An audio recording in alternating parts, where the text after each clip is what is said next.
Be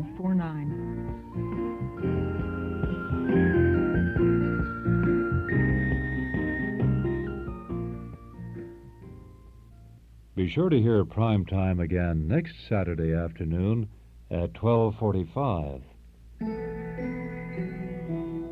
This year, my family is doing something special. We are sharing our lives with Nabue, an AFS International Scholarship Exchange student from Japan. Nabue goes to high school with my daughter Janet and my son John. We are rediscovering our community through her eyes. We know her as a daughter, a sister, and a friend.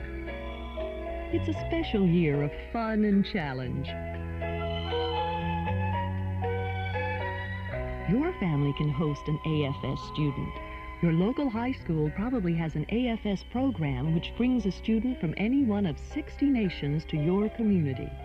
Write AFS for more information. Write AFS 313 East 43rd Street, New York, New York, 10017. That's AFS 313 East 43rd Street, New York, New York, 10017. This is WNIB in Chicago at 97 FM. Chuck Shaden and Those Were the Days is next.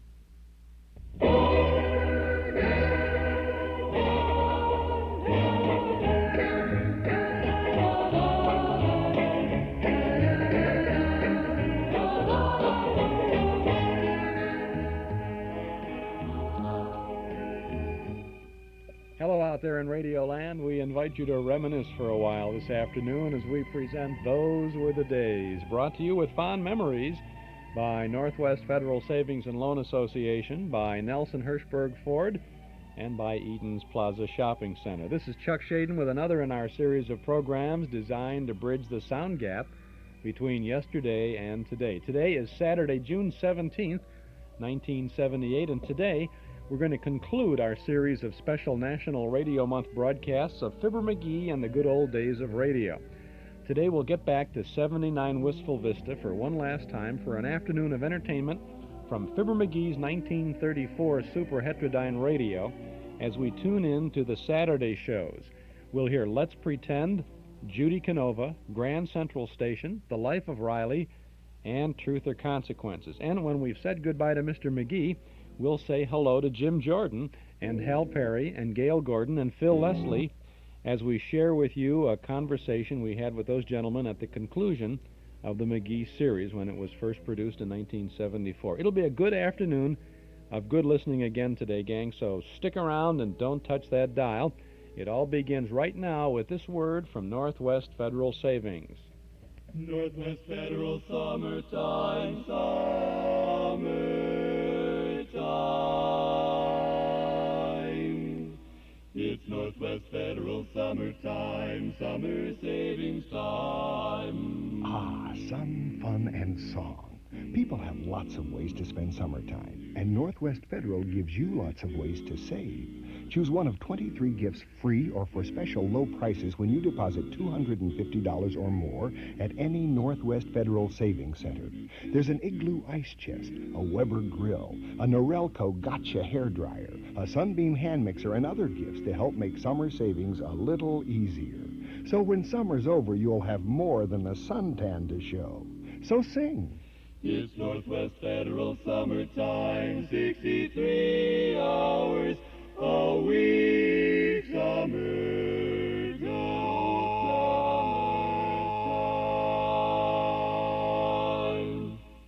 Without a shirt. Northwest Federal Summertime. This is Chuck Shaden with our Those Were the Days program on WNIB Chicago at FM 97. It's Summer Festival of Broadway Showtime at Northwest Federal all this summer now for the next 9 weeks, every Friday and Saturday evening at 8:15 and on Sunday afternoons at 2 o'clock. The Chicagoland Youth Theatrical Troupe is presenting great Broadway shows in our auditorium over at Northwest Fed on Irving Park Road. Opening last night was The Fantastics.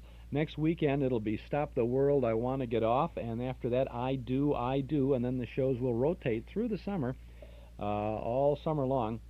through about the 13th or so of August. And then we'll resume with our Memory Club movies back again in the middle of August. If you'd like to see some talented young people performing in a fine show, you want to get over to Northwest Federal tonight for The Fantastics, a live stage production put on by the Chicagoland Youth Theatrical Troupe. Doors open at 7:30. The show begins at 8:15. General admission is $3 a person. You can buy a series ticket and see 3 shows for $6. So that's a pretty good deal. Why don't you check with that? Tonight at Northwest Federal, the Chicagoland Youth Theatrical Troupe and their production of The Fantastics. And I think after you see it, you'll agree that the title sums it up properly. Now, we want to go back to 79 Wistful Vista. In 1974, we produced a series of special 55-minute radio programs, 7 of them, to celebrate radio and to mark the 40th anniversary of the Chrysler Air Temp Company. During those 7 55-minute shows, yours truly visited the home of Fibber McGee at 79 Wistful Vista to tune in to Fibber's 1934 Super Het Radio to listen to the shows that were popular on a specific evening or day of the week. And in those series, originally, we had excerpts of the old shows. We've edited out those excerpts. If you've been listening to us for the last 6 weeks or so, you know that. And we have edited in the complete shows. And now it's the last in the series. It's the Saturday shows. We've done the same editing magic that we have for the past 6 weeks. And we hope that you will enjoy with us this one last visit to the Squire of Wistful Vista as we tune in to Fibber McGee and the good old days of radio.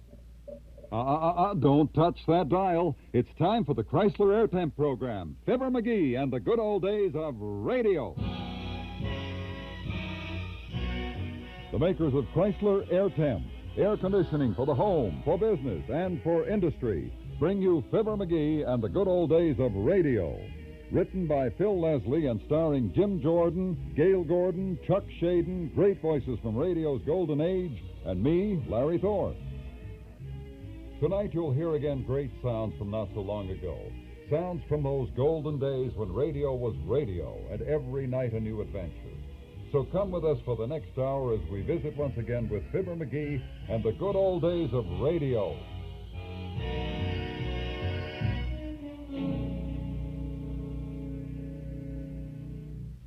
This year at AirTemp, we're celebrating a mighty important event in air conditioning history, our 40th anniversary.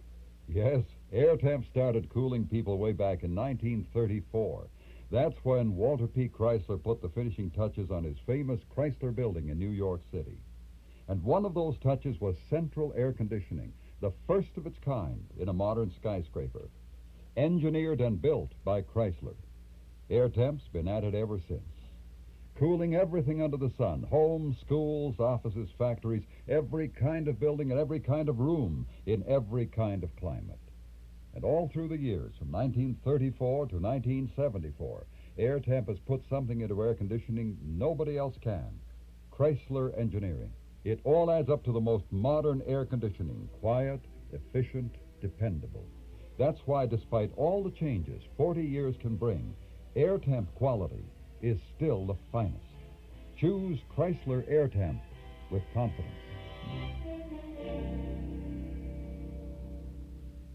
That old super heterodyne radio at 79 Wistful Vista is warming up again, and its owner is starting the countdown. 10, 9, 8. Because it's time for super radio fan Chuck Shaden to pay another visit to our friend Fibber McGee. 2, 1.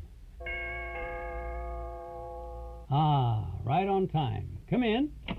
Hi, Mr. McGee. What kept you, Chuck? What kept me? I'm right on time. Sure.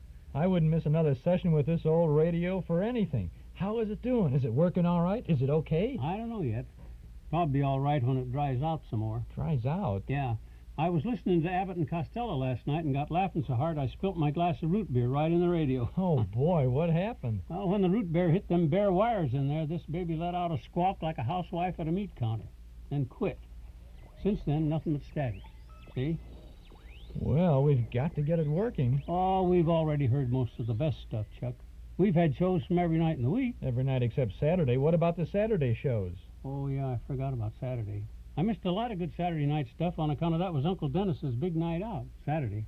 Well, how did that affect your listening to radio? Well, we always stayed tuned to the police calls on Saturday night, so I'd know when to go bail him out. Too bad. There were some great Saturday shows.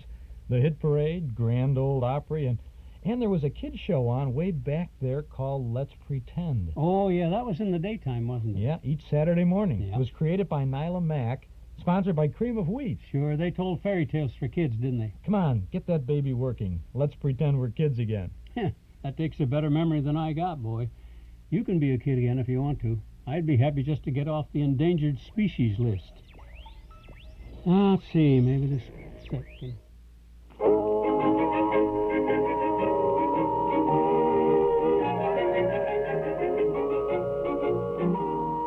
Cream of wheat is so good to eat, and we have it every day. We sing this song, it will make us strong, and it makes us shout, hooray! It's good for growing babies and grown-ups too to eat. For all the family's breakfast, you can't beat cream of wheat. Cream of Wheat, the great American family cereal, presents Let's Pretend.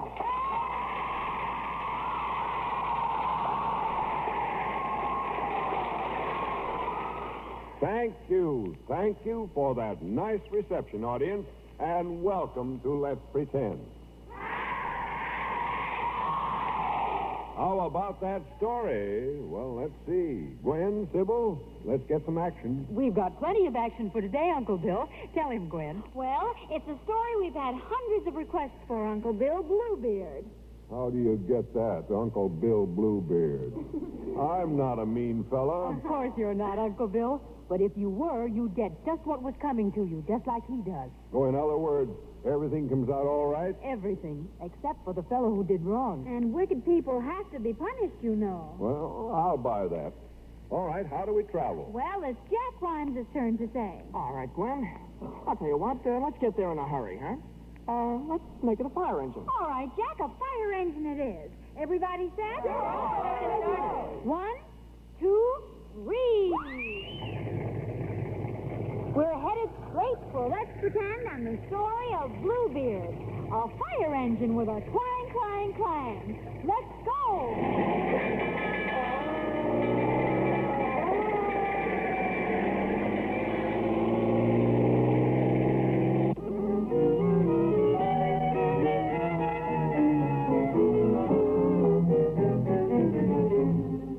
Once upon a time, long years ago, there was a dark and gloomy castle high up on a lonely mountain. In it lived a mysterious man named Bluebeard. No one knew much about him. Most of the villagers feared him and went out of their way to avoid him. Just recently, they had heard he had returned from a journey, bringing a new wife with him, but no one had seen her. As our story begins, Bluebeard and his bride are looking through the many rooms of the castle. Now, you've seen your new home, Lady Nydia. And if you are a nice, obedient wife, I dare say you'll be very happy here. Oh, my dear husband, with all this luxury and beauty around me, I'm sure I shall be. What does this door lead to? That leads to the room furnished in solid gold. Oh, how lovely. And this door, what is in it? To the room of precious stones. Diamonds are in that room in large silver baskets. Rubies, too, that overflow their urns of bronze. Oh, I have never known such wealth. Oh, that room at the far end of the hall, Bluebeard? That I cannot tell you. And listen to me well, Nydia. You must never, never enter that room. Every other room in the castle is open to you. All except that one. But why, my lord? That is my business. Only obey me if you know what is best for you. And now say goodbye to me, for I must leave you for a short while. Oh, you are going away so soon? I cannot let a new wife stand in the way of business adventures. Here are the keys to all the rooms. Each one is marked. Take them. Enter whenever you will or whatever room you choose. All but this one. Now, don't hope to deceive me, for I shall know if you disobey me. And I warn you, you will pay dearly for it. And now, farewell. Farewell, my lord. I wonder where he's going. Oh, well, there's plenty to do while he's away. This is the key to the gold room. This one to the silver. That's the key to the diamond room. And this one must be to the forbidden room. I wonder what's in the forbidden room. But I mustn't disobey my husband. No, I won't go in. What's that? Oh, I hear a sound. Did it come from the forbidden room? Oh, it couldn't. It did come from behind that door. Oh, I can't pass by. But I must know. I shall open the door and see for myself. 100th floor. Oh, heaven help me. Oh, Bluebeard, you fiend, you fiend, you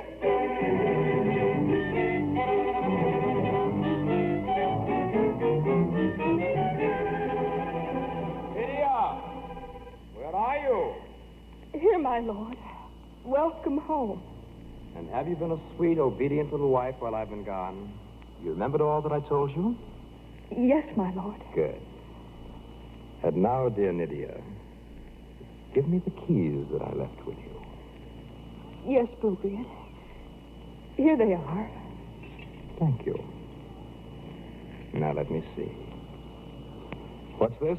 What do I see? What do you see, Bluebeard? Have you disobeyed me? Have you gone to the forbidden room? No, Bluebeard, of course not. What makes you ask? And why is the spot of blood on the magic key? Magic key? You didn't know that, did you?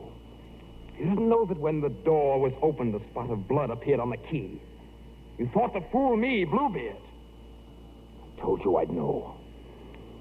Now then, Nydia, prepare to meet your doom. Like all the others who have disobeyed me. Oh, you fiend! You wicked fiend! Let me go! Let me go, you fiend!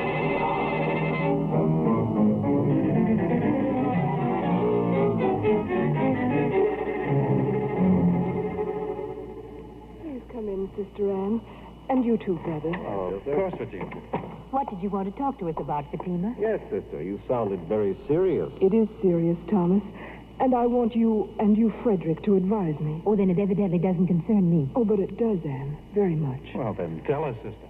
Well, as you know, of course, Bluebeard seems to be very much in love with me. He certainly seems to be, Fatima. You couldn't mistake it. Couldn't you? Sometimes I do. What do you mean, sister?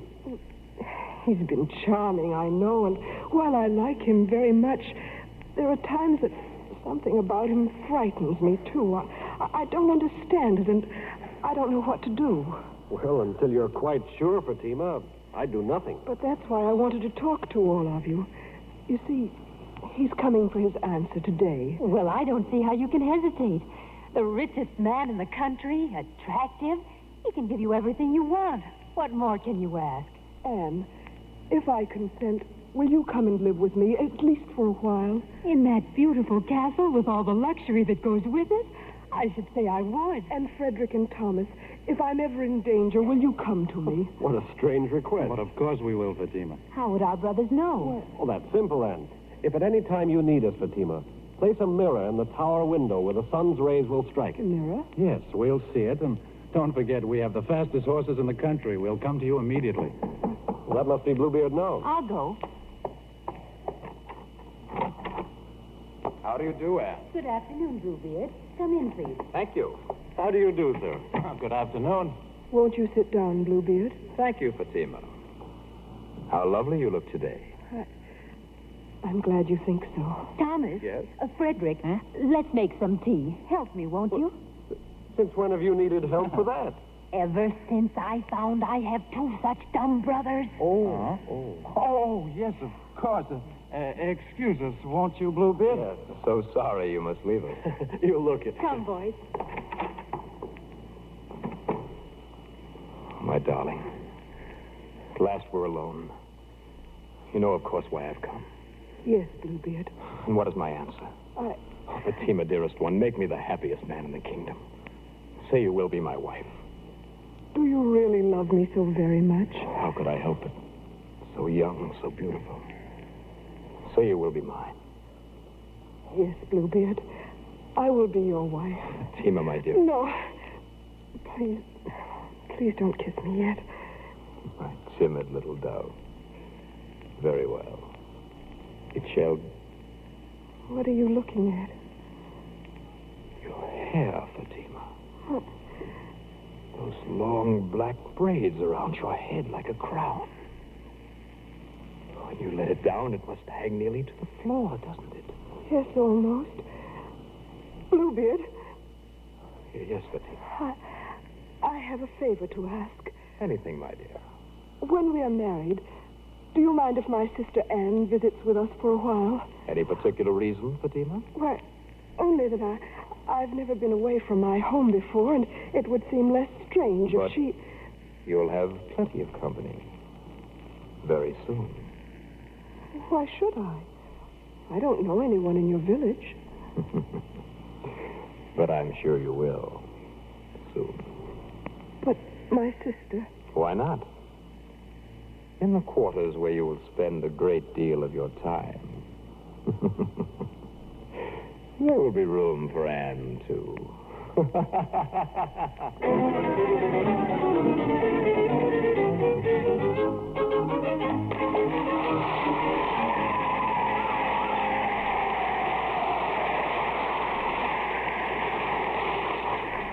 Well, Uncle Bill, how about that cream of wheat game? Coming right up, Gwen. It's a game about our favorite storybook characters. Oh, it's swell. Okay. Our first audience, what's the name of the pretty little girl who had all kinds of strange adventures by walking through a looking glass? Right. But Alice's adventures were pretty tame compared to the exciting fun of tasting that first spoonful of delicious cream of wheat. Yes, because there's one swell flavor that can be the start of a whole lifetime of adventures in good eating. And now, what's the name of the old man who went up into the mountains and slept for 20 years? Yes, and I'll bet our old friend Rip would never have slept that long if he could have had cream of wheat for breakfast. You see, enriched 5-minute cream of wheat gives you such famous bodybuilders as calcium, phosphorus, iron, and vitamin B1. In fact, more of these important food elements than any other cereal at a cost of less than a penny a bowl. And now here's one that's a little tougher. What's the name of that rich king of ancient times? The man whose magic touch turned everything to gold. That's it, King Midas. But you don't have to be as rich as Midas to enjoy the good-as-gold flavor of cream of wheat. No, sir, because there's a treat that gives you $1 million flavor at a cost of less than a penny a bowl. So ask your grocer today for smooth, delicious cream of wheat, either enriched 5-minute or regular. Each big family-size package gives you 40 generous servings at a cost of less than a penny a bowl. And remember, it's way up in flavor. It's way down in cost. It's plenty smooth.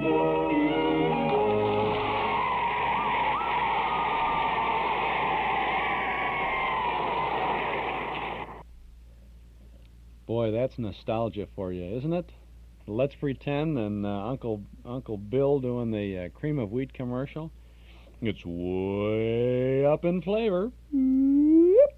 It's way down in cost. It's plenty smooth.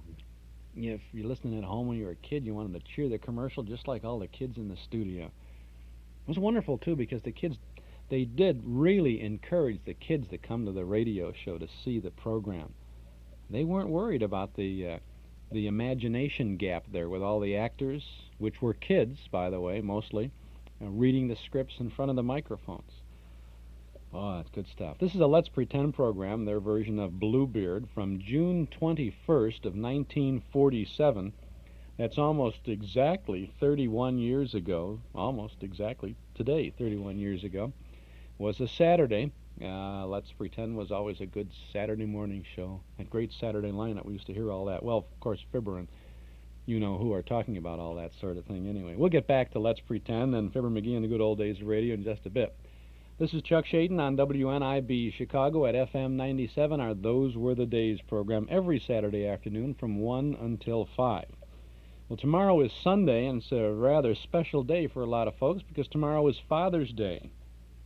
Now, if the father in your house is a nostalgia nut like the rest of us, and if you're wondering what to get him for the big day tomorrow, why don't you get on over to our Metro Golden Memory Shop today, or tomorrow for that matter. We're at 5941 West Irving Park Road. You're sure to find something just right for the dad who has everything except all the goodies that we have over there. Maybe like a big band record or an old radio show. We have loads and loads, hundreds of old-time radio shows on records, on 8-track tape, and on cassettes. We've got lots of big band recordings on record. We have loads of books about someone or something that always provided great entertainment. Maybe Dad would like some original sheet music or a poster, a big poster for his den or a favorite room, or maybe for his office or for the basement someplace, a big poster of a Clark Gable movie. Now, Dad wouldn't want Clark Gable. Mae West, maybe. Or, oh, we got loads of them. Marilyn Monroe picture. Want to get Dad a photograph. Remember that famous Betty Grable photograph that was the pinup picture during World War II, where you see the kind of the back view of Betty looking over her shoulder in the bathing suit? We got them at the MGM. It's $1, I think, a picture like that. Loads of things for Dad.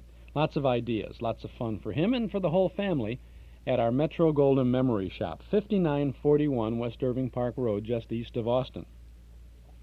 Now, our shop is open Monday through Friday from 11 to 5:30. Today we'll be open till 7:30, our usual Saturday time till 7:30, so you got lots of time this afternoon, early evening, to go on over and find something good for Dad. And tomorrow from noon to 5, we're there too, every Sunday.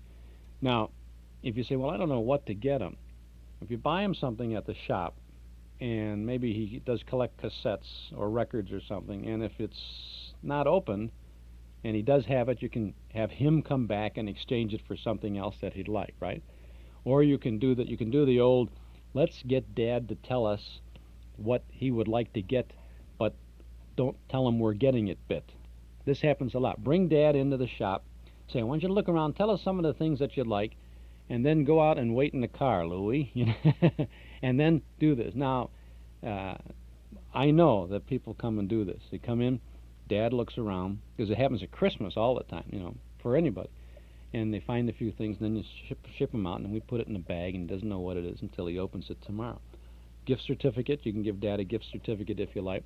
Or if you're going to give Dad a card tomorrow, what you can do is write on the bottom of the card, this card is good for one visit to the MGM shop to get something of your choice, and then bring Dad in tomorrow on Father's Day.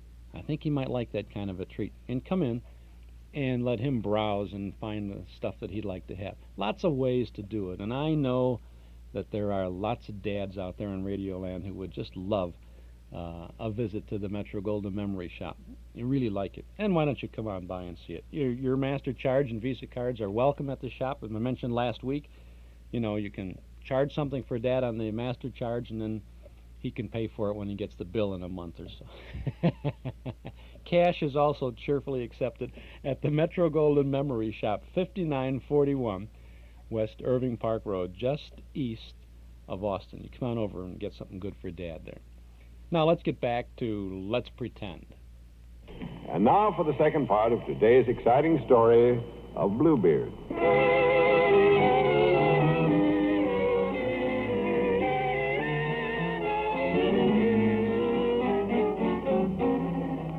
Young and lovely Fatima, in spite of a feeling of fear, finally accepted Bluebeard's proposal of marriage.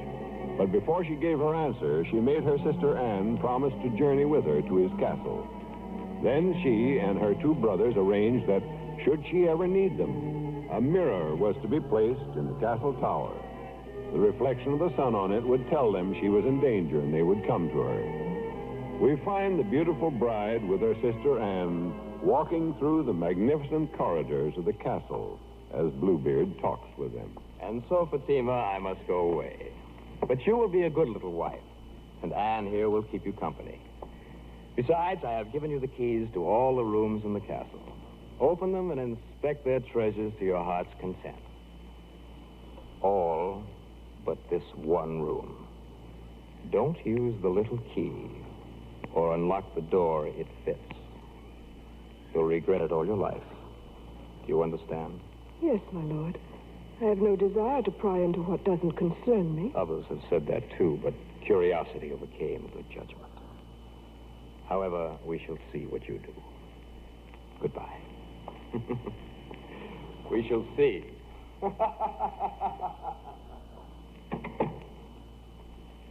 What do you think is behind this door we're forbidden to enter, Anne? Probably just another room of silver and gold or jewels. I've never seen such wealth. Oh, Fatima, you're a lucky girl. You're not afraid anymore, are you? I think Bluebeard is most considerate. As long as he has his own way in everything. But once he's angry, I dare not think what he would do. That's a lovely tapestry on the wall there, isn't it? Beautiful. The whole corridor is lovely. Anne, what do you think happened to his other wives? What's that? I hear nothing. Probably the wind. I think Thomas was wrong. I don't believe he's been married so many times. Listen. I hear groans. Don't you hear them? Yes, I do. Fatima, they come from behind the forbidden door. His other wives. He's holding them prisoners. That's what's happened to them. They're locked in there, and I have the key. Come, Anne. We mustn't be afraid. I shall open the door and release them. This is the key to it. There. Merciful heaven. Oh, my sister Fatima, don't faint. Pull yourself together. Everything's going black. I can't see. Get me out of here. Anne, what shall we do? Get help as quickly as possible and release those poor women before Bluebeard returns. We can't manage it alone. Where are the keys? Oh, Fatima. There's a drop of blood on the one that unlocks this door. Take your handkerchief. Wipe it off quickly. It won't come off. Look. What shall we do? Go to my room and scour it. And put the signal in the window for our brothers to come to us. Upstairs. Quickly, sister. Oh, beast.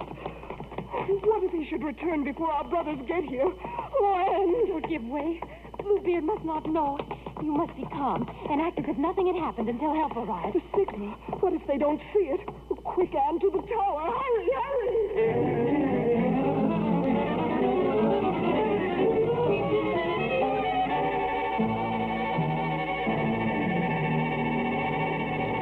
No use. I've scoured it with everything I know. The spot is still there. Try again. There must be something. It's blood. There's something that'll remove the stain. I'm so terrified I can't think. Try. Bluebeard may return at any moment. Fatima! Fatima, my love. Bluebeard. I am home. Come downstairs and greet your lord and husband. Anne. He's here. Yes, my lord. I come. Oh, try, Anne. Scour the key again while I go to greet him. I'm coming, Bluebeard.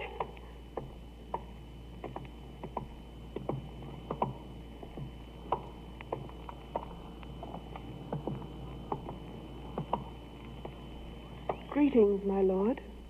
You are pale, Fatima. Is anything wrong? Oh, no, Bluebeard. My head aches a little, that's all. Well, I can cure that. Give me the keys. There is a special herb in the silver room that will cure you immediately. Oh, no, I don't need it. My head will be all right soon. Silly wife. You are quite pale. You need some medicine, and I'll get it for you. Give me the keys. Here. There they are, Bluebeard. Thank you. What's this? Fatima, one key is missing. Where is it? One key is missing, Bluebeard. Which one? The one to the forbidden room. Where is it? Oh, it must have dropped in my room. I'll run upstairs and get it. Excuse me. Make haste. I want all the keys. Yes, my lord. I'll get it. Oh, Anne, Is the spot of blood still on the key? Heaven help us, it is. Oh, what shall we do? Give me the key, and then stay there by the window to tell me when our brothers are in sight. Perhaps I can delay until... Fatima! I am waiting. I'm coming.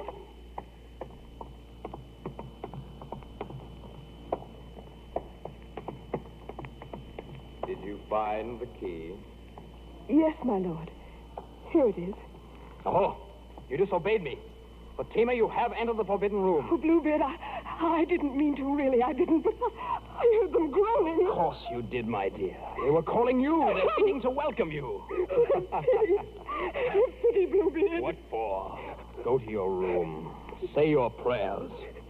Be ready to come down to join my other wives when I call.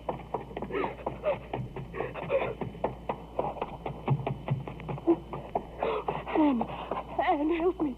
Help me. Fatima, oh, how white you are. He's going to kill me. I know he will. Oh, heaven help me. Did you put the mirror in the sun? Yes, yes. Then stay by the tower. Tell me what you see. Fatima, I'll give you a moment to say your prayers. Sister Anne, do you see anyone coming? I see nothing but the sun on the grass. Fatima, say all your prayers. The time is near. A moment, my lord. Another moment of prayer. Sister Anne, do you see anyone coming? I see nothing but the sun on the road and the green grass. The time is up, Fatima. Come down. One moment more, my lord. Only a moment. And do you see anyone coming? A great dust rises. It's moving this way. Tell me quickly. Is it my brother's horses? Fatima, come instantly. Alas, my sister, it is only a flock of sheep. Fatima, 1 second more and I shall come up for you. A moment, my lord, to say goodbye to my sister. Sister Anne, do you see anyone coming? I am on the first step of the stairs, Fatima. Anne, do you see anyone coming? Yes, I see 2 horsemen. They're a long way off. Can you see? Are they our brothers? Tell me. I think so. Yes, it is. Thank heaven. Oh, Anne, wave your handkerchief. Signal them to hurry. I'm coming up, Fatima. No, don't. I'm coming, my lord. I'm coming. What do I hear? Who dares enter my castle yard? I'll make short work of them. Frederick! Thomas! Help! Save me! He's going to kill me! Hurry! Take down the door! Hurry! There he is, Frederick, up the stairs. How dare you?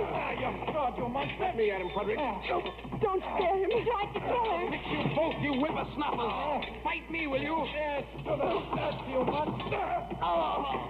You run me through. I am done for. Oh, my brothers. You saved me. Oh, thank heaven you came when you did. Yes, thank heaven we did. Brave girls, my sisters. Now, come with me to the forbidden room quickly. Help us release those women he has held prisoners. Their torture is at an end, for Bluebeard will never harm anyone again.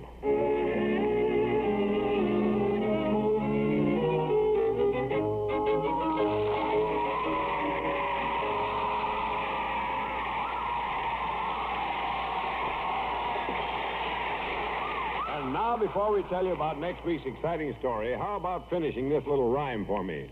For downright goodness, you can't beat that flavor favorite. Yes, it's that famous cream of wheat flavor that gets you every time. The solid satisfaction of lighting into a satin-smooth, super delicious breakfast treat fit for a king and jam-packed with the kind of food energy you need. Ask your grocer today for enriched 5-minute or regular cream of wheat. And remember, For all the family's breakfast, you can't beat cream of wheat. the pretenders for today were Gwen Davies, Jack Rance, Bluebeard, Bob Reddick, his wife Nydia, Anne-Marie Geyer, Fatima, Miriam Wolfe, her sister Anne, Sybil Trent, her brother Frederick, Albert Alley, her brother Thomas. Arthur Anderson. The original music was composed and conducted by Maurice Brown. The story of Bluebeard was dramatized by Nyla Mack and directed by Albert Ward. If you live in or near New York and you'd like to see a broadcast of Let's Pretend, Drop a postcard to Cream of Wheat, CBS, New York, for your free tickets. Do you remember a man so small he was called Tom Thumb? Well, we're going to tell you about a little maiden called Thumbelina. She was so small, she had a walnut shell for a bed, a white lady slipper for a boat, and the lake for her boat was a crystal fruit dish filled with water. Would you like to know what happened to her when she had to live in the house of a field mouse? Would you like to know what a robin did for her because she saved his life? Then listen next Saturday morning, the story of the beautiful little maiden, Thumbelina. This is Bill Adams saying, remember to eat Cream of Wheat, the great American family cereal. This is CBS, the Columbia Broadcasting System.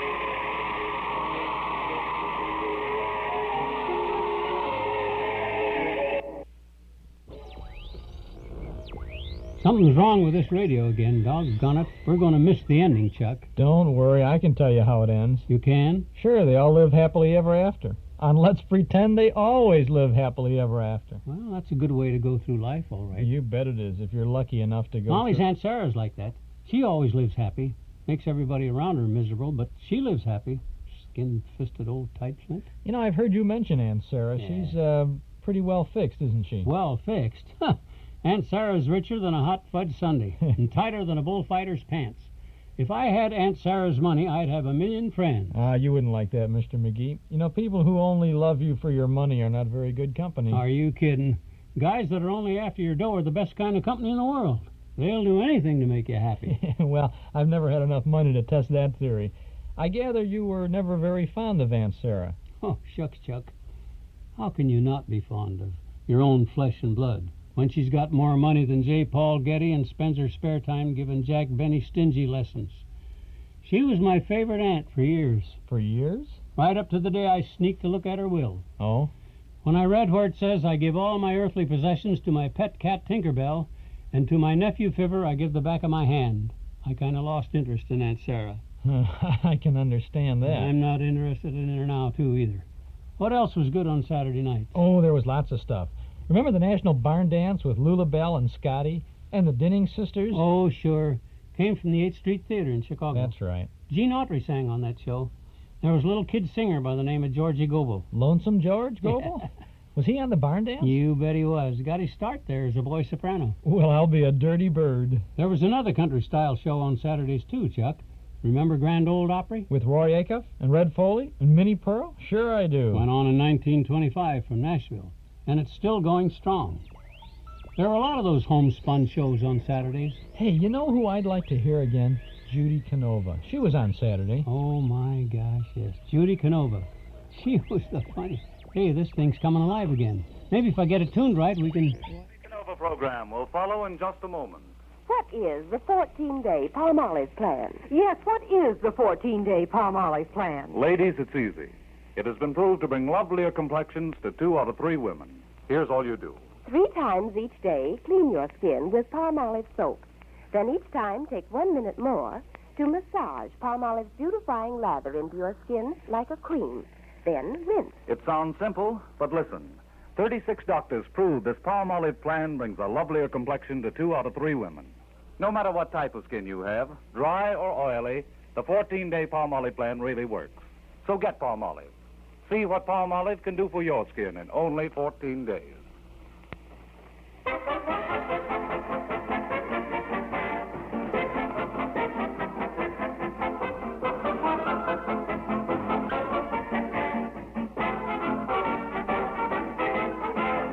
For a breath that's sweet and a smile that dazzles, it's Colgate Tooth Powder.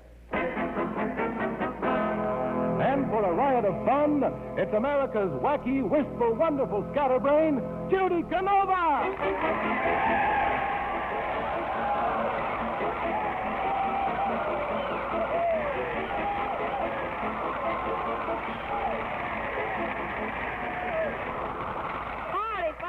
And welcome to Rancho Canova.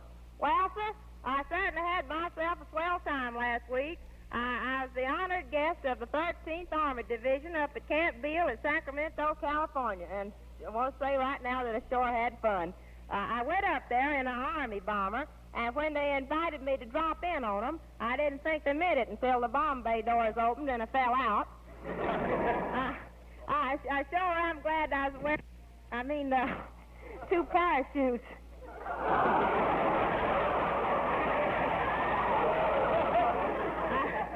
Yes, sir. I needed that, sir. I needed that other one where I landed. While I was riding in the bomber, I had myself quite a talk there with the rear gunner. That's the fellow that has to get the lead out fast. You know, up there when they have a celebrity to visit them, they fire a 21-gun salute. So when I got there, 2 KPs walked out and busted a paper bag.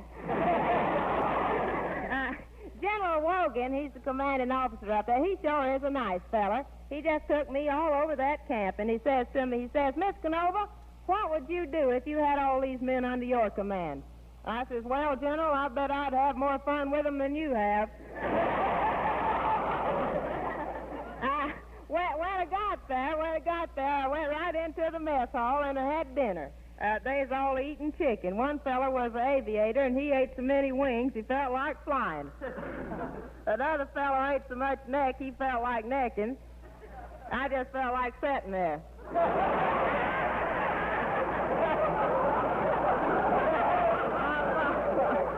Yes, sir. Well, one fella says to me that when we got through that, he was going to AWOL. I said, you mean you're leaving camp? He said, no, AWOL. After women or liquor.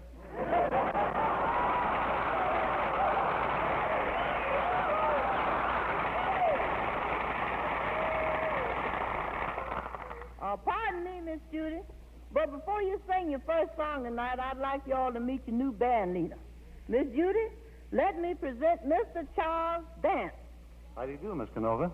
Howdy. Say, he's sure cute, ain't he, folks?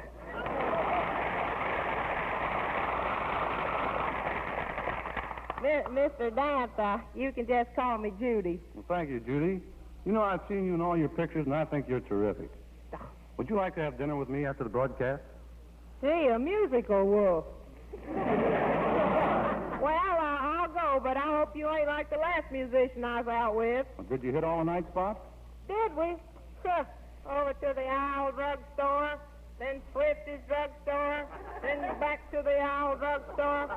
Well, I'm telling you, at midnight I was spinning. You were? Yep. I got my head caught in the malted milk machine. Well, how about your song, Judy?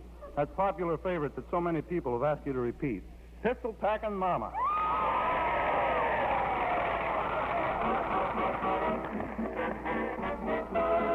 Listen to the story of a cross-eyed gal named Peg. She shot a pistol in the air and hit him in the leg. He said, lay that pistol down, babe. Lay that pistol down. Pistol packing mama, lay that pistol down. Never flirt with a gal named Ted down old Texas way.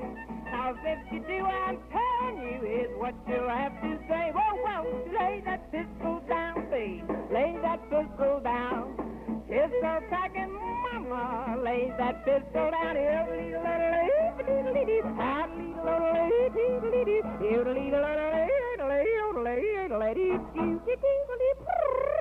Patsy made a batch of corn, the revenuers came. Their draw was slow, so now they know that you can't do that to Maine. Well, they lay the pistol down, babe. Lay that pistol down. Pistol packing mama, lay that pistol down. He was singing songs in the cabaret. Was he having fun? Until one night he didn't sing right, and now he's on the run. Oh, lay that pistol down, baby, lay that pistol down. Pistol packing mama, lay that pistol down.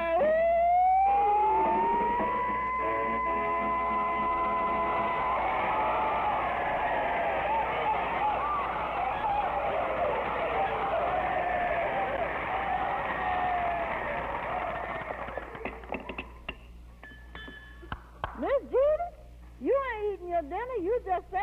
name of them utensils? Oh, I guess I'm just lonesome tonight, Geranium. Gee, I sure wish that Mr. Niles hadn't gone back to New York. Oh, honey, I knows what's the matter with you. You's in love with Mr. Niles. Ah, don't be silly, Geranium. Then quit putting butter on your hair and combing your pancakes. Oh, cut that out. Now, Mr. Niles ain't interested in me. Oh, I guess I just don't appeal to no man. Oh, that ain't so, honey. You told me you was engaged once. Oh, that. Oh, yeah, I was engaged to a fella once. But see, one night we played a game. First I hid, and then he hid. That was 2 years ago. I ain't seen him since. Well, I'll never forget the first man I was engaged to. He was an aviator. He got me a job at the flying field. What were you, Geranium, a hostess? Oh, no, honey. I was essential to the pilot. They needed me for the first solo flight.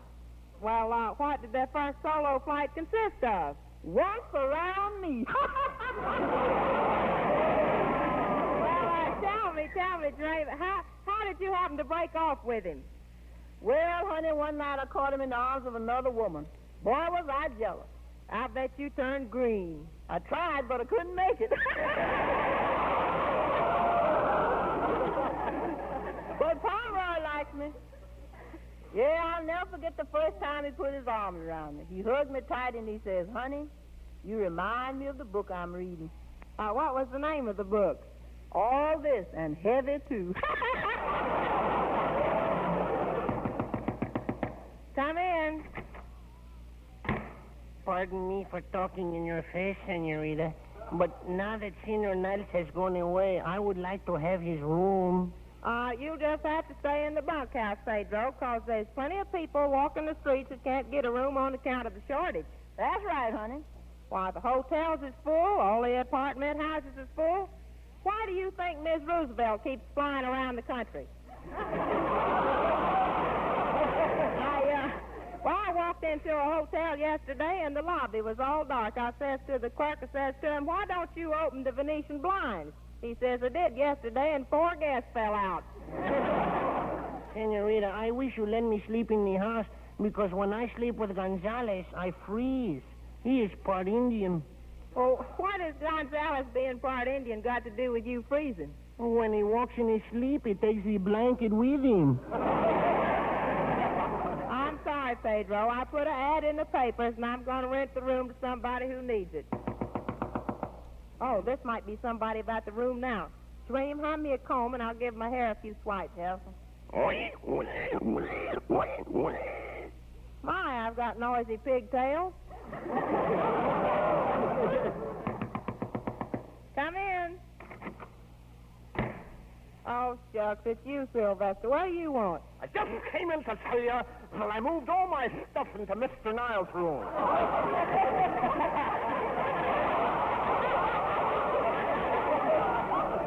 You know, it's silly me sleeping out in the stable with the horses. Besides, there's a leak in the roof, and when it stormed last night, it rained right on my face. The storm ain't over yet. Well, I refuse to sleep any longer with those horses. You know what happened to me this morning? That new ranch hand, Bud, he came in at 5 o'clock. He threw a set of harnesses on me. Before I could explain to him, I had plowed 6 acres of alfalfa. Well, listen here. Now take off that feed bag and go get your things right out of Mr. Niles' room. Miss Judy, you're making a serious mistake. I could be useful around the house when you're lonesome. I could make love to you. You make love to me? Certainly. I got sex appeal, and when I start romancing, I can sure turn it on. Well, as far as I'm concerned, you can turn it off. Now, you go move that stuff out of that room. Oh, suffering succotash.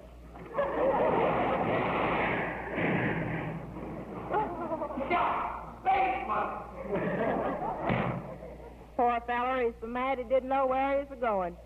Why, Pedro, what's the matter with you? You've been sitting there holding your jaw. Oh, I got a toothache, Senorita.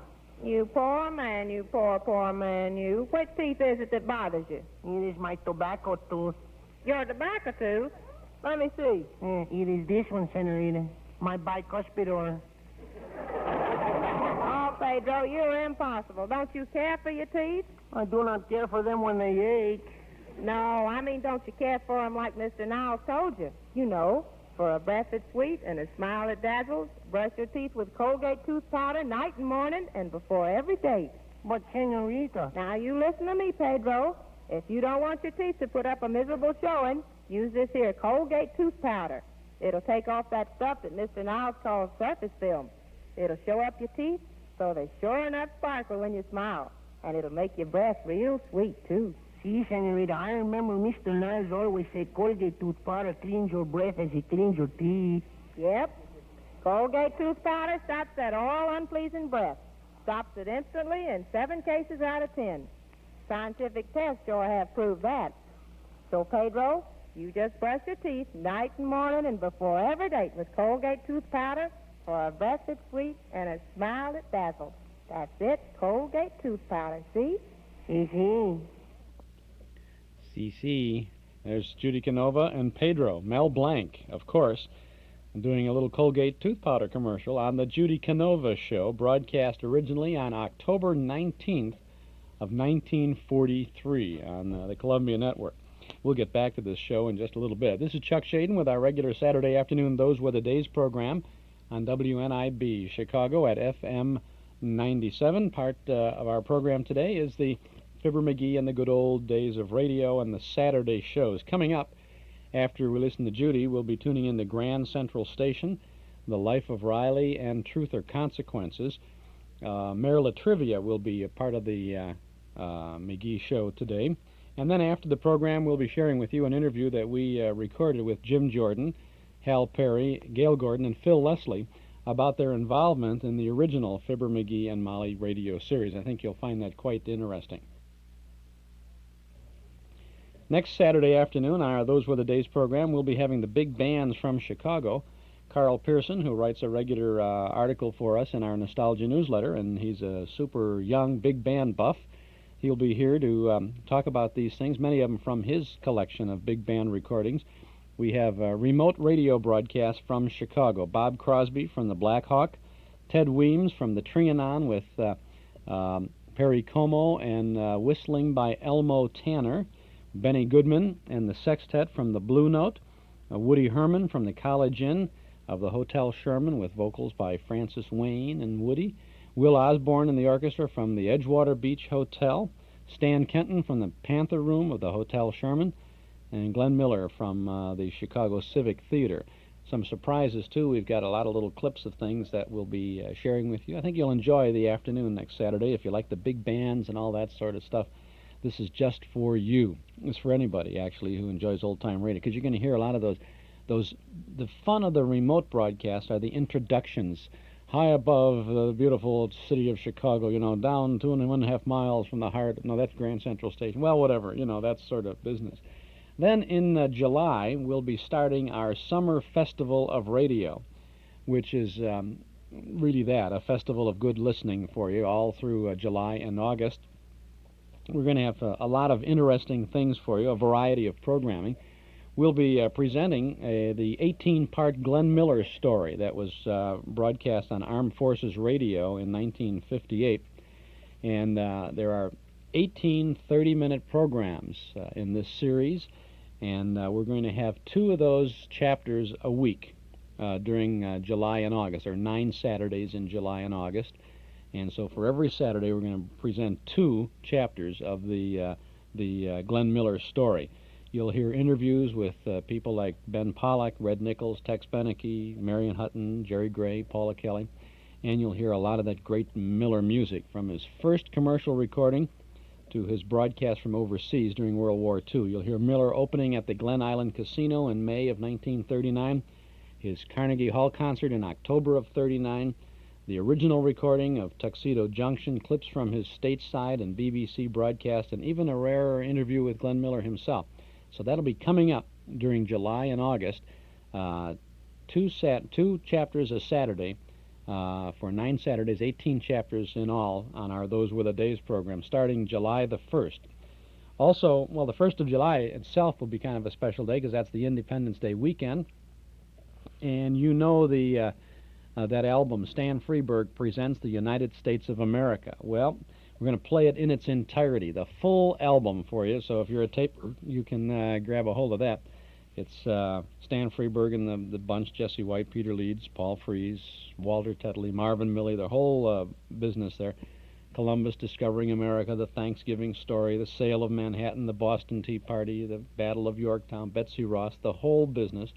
We also have, for that Saturday, we have a minstrel show, an artful and elegant reconstruction of the most celebrated minstrel shows with a distinguished cast of well-beloved stellar performers. Also, a command performance broadcast that day with, listen to the cast who's going to be on the 30-minute command performance for Armed Forces Radio. Ken Carpenter, Harry Von Zell, Donald Duck, Panchito Pistoles, Jose Carioca, Goofy Horsecollar, Bugs Bunny, Elmer Fudd, Clara Cluck, and Porky Pig. That's on the 4th of July weekend, the 1st of July, Saturday, 2 weeks from today. We hope you will join us for that. And then through July and August, we have things like Red Skelton in Avalon Time, the Jack Benny program, Adventures of Philip Marlowe, Suspense. Suspense story is going to be Dutch Schultz, starring Broderick Crawford. Boston Blackie, Dick Tracy and B Flat, our annual production of that. Vic and Sade, a lot of Vic and Sade during July and August. Mr. District Attorney, The Shadow, Fred Allen, Mystery is My Hobby, Inner Sanctum, Henry Morgan, Bold Venture with Humphrey Bogart and Lauren Bacall, Charlie McCarthy, Amos and Andy, Tales of the Texas Rangers, The Third Man, 21st Precinct, Burns and Allen, Nick Carter, Master Detective, The Big Show, The Man from Homicide, Jimmy Durante and Gary Moore, and Life with Luigi, and lots of stuff. So you'll want to make sure that you join us on Saturdays during the summer. July and August, our Summer Festival of Radio here from 1 to 5 on WNIB. Now, if you want to keep track of all of that stuff and know when it's going to be on and where it's going to be positioned, then you want to subscribe to our Nostalgia newsletter and radio guide. The Lone Ranger without his mask is on the cover of the midsummer edition of our Nostalgia newsletter and radio guide.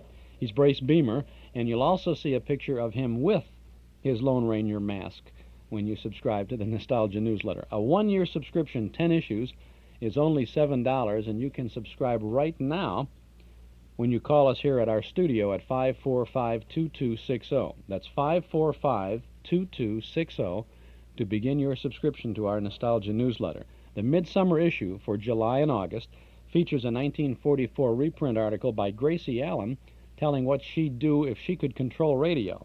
There's also a 1945 reprint article about Minnie Pearl, the yodeling gossip of Grinder's Switch on the Grand Ole Opry show. Mark Nelson writes about the career of Fred Astaire, and then there's the complete schedule of broadcasts that you hear every Saturday here on WNIB. The full schedule, giving the weekly lineup, original broadcast dates, names of stars and cast members, titles of shows, and even a line about the story or the content of the show. Now, if you're taping these vintage programs for your own collection, you'll even find the times of each segment we offer. There's lots of good reading and good information for you in our Nostalgia newsletter and radio guide. Start your subscription now with the midsummer issue, which you'll have before the end of June. And we'll include an invoice with that first issue. If you would like to start with the current June issue, make sure you mention that to us when you call. 545-2260. If you like, you can send $7 to Nostalgia Newsletter, Box 421, Morton Grove, 60053. But if it's easier, call us now while you're thinking about it. 545-2260.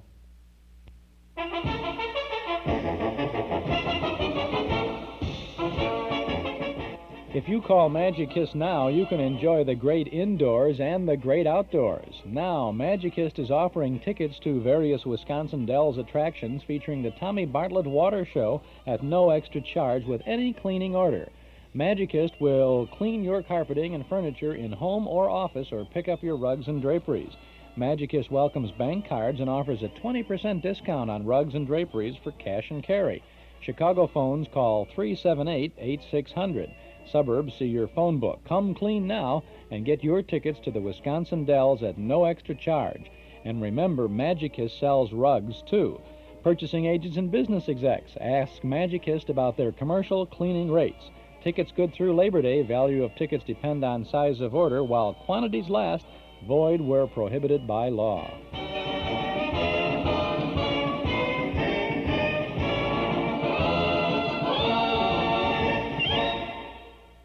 This is Chuck Shaden on our Those Were the Days program. By the way, if you're calling 545-2260 and the line is busy when you call, appreciate it if you'd wait just a moment and then dial again to get through to subscribe to the newsletter. Now let's continue with the Judy Canova Show from October 19th of 1943. Oh, maybe this is somebody about the room. Come in. Hello, Eddie Dean. Oh, hello, Miss Judy. Say, now that Ken Niles is gone, how about you, me, and going for a horseback ride in the moonlight? Well, I can see us now, Miss Judy, riding along the trail. We stop under a tree. Your horse should reach over and kiss my horse. And, well, I'd feel like doing the same thing. Well, go right ahead, Ed. It's your horse.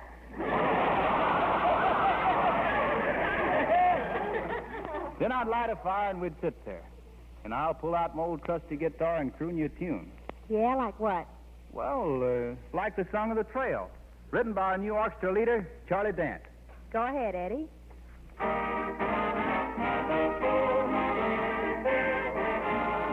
I'm singing the song of the trail, my song of the mountains and plains. I'm lonesome tonight by the campfire for pals that I'll never see again. In the glow of the embers, they pass by, one by one. Comes the dawn, and their faces slowly fade with the sun. I'm singing the song of the trail, of days long ago in the West. I'm lonesome tonight for that trail, for gals that I always love the best. Let me ride down that trail to the gal that I love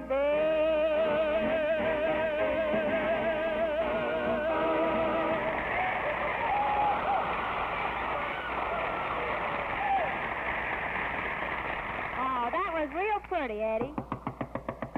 Come in. Ah, my little Bubliska. You are принимает Nizhny Novgorod Slobodki. Say, that's Russian. Why didn't you say it in English? You wouldn't like it. I have come for a room. My name is Smaguzniak K. Smaguzniak K. Smaguzniak.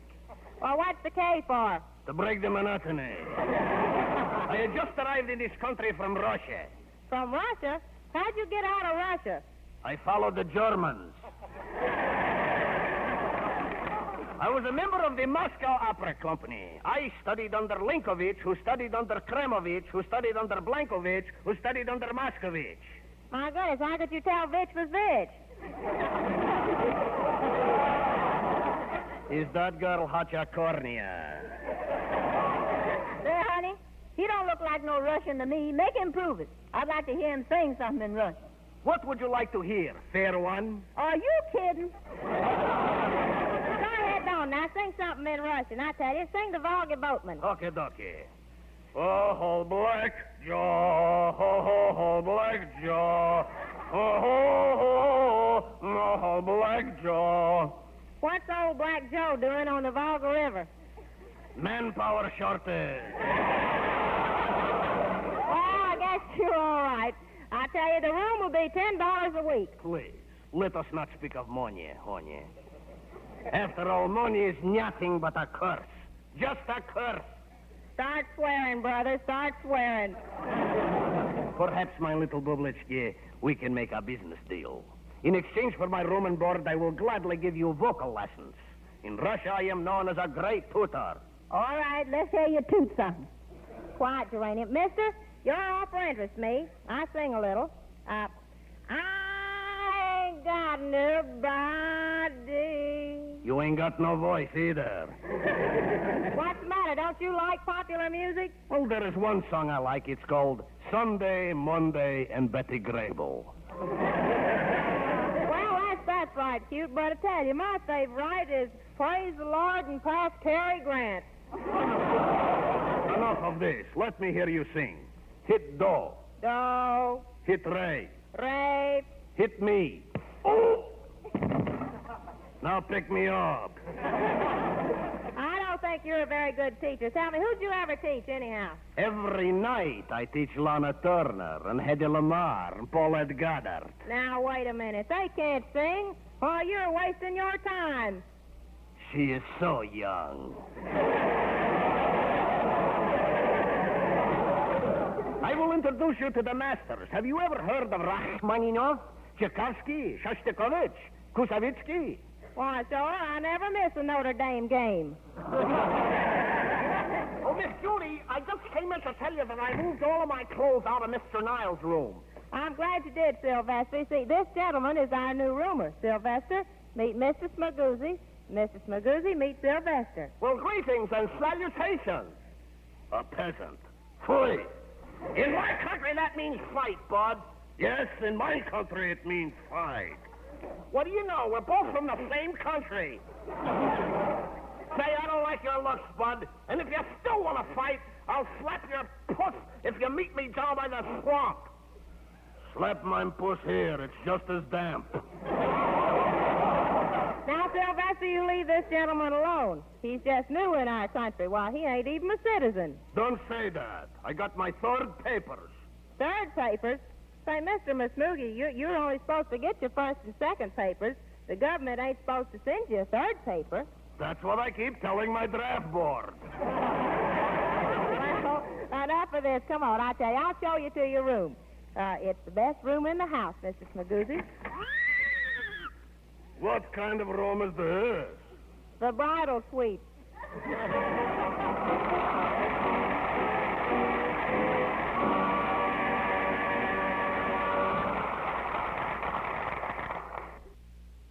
That's another segment of the Judy Canova Show from October 19th of 1943. This is Chuck Shaden within our Those Were the Days program, tuning in to Fibber McGee and the good old days of radio. Remember Henry Ford's Model T? Remember cranking up the motor to start the car? Remember the Model A with the self-starter? And do you recall World War II gas rationing and the little A and B stickers you had to display on your windshield? Those are great memories, aren't they? Well, Ralph Hirschberg of Nelson Hirschberg Ford has fond memories, too. Memories that roll back some 47 years to 1931, when he and Norm Nelson first started selling Fords on Irving Park Road. Today, Ralph and Jurgen and all the folks at Nelson Hirschberg Ford remember one other thing, that during all those years, the Ford owner who comes again to get his new Ford from Nelson Hirschberg is the Ford owner who's been treated with old-fashioned respect and courtesy. Not only when he buys that new Ford, but while he owns it, too. Thousands of Ford owners come back again and again to do business with Nelson Hirschberg, one of Chicagoland's oldest, most respected Ford dealers. Find out for yourself. Get your new Ford from an old-fashioned dealer. Visit Nelson Hirschberg Ford, 5133 Irving Park Road, 5 blocks west of Cicero at Laramie.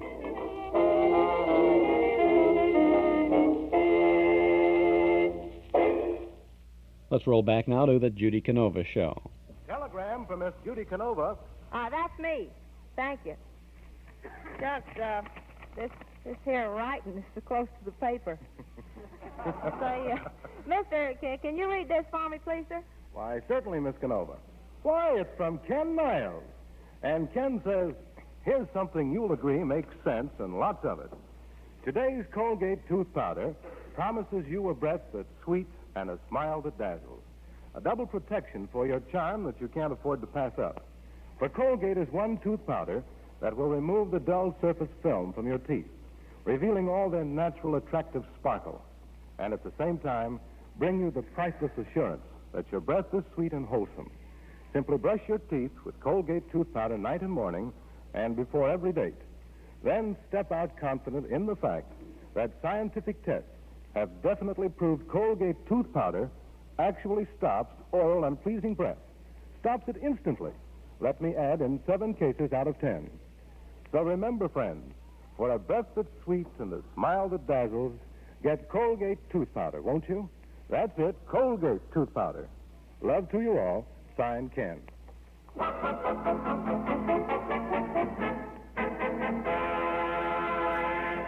Oh, thank you, mister. Well, sir, I'm going to dedicate my next song to Mr. Niles way back there in New York. It's called Tears on My Pillow.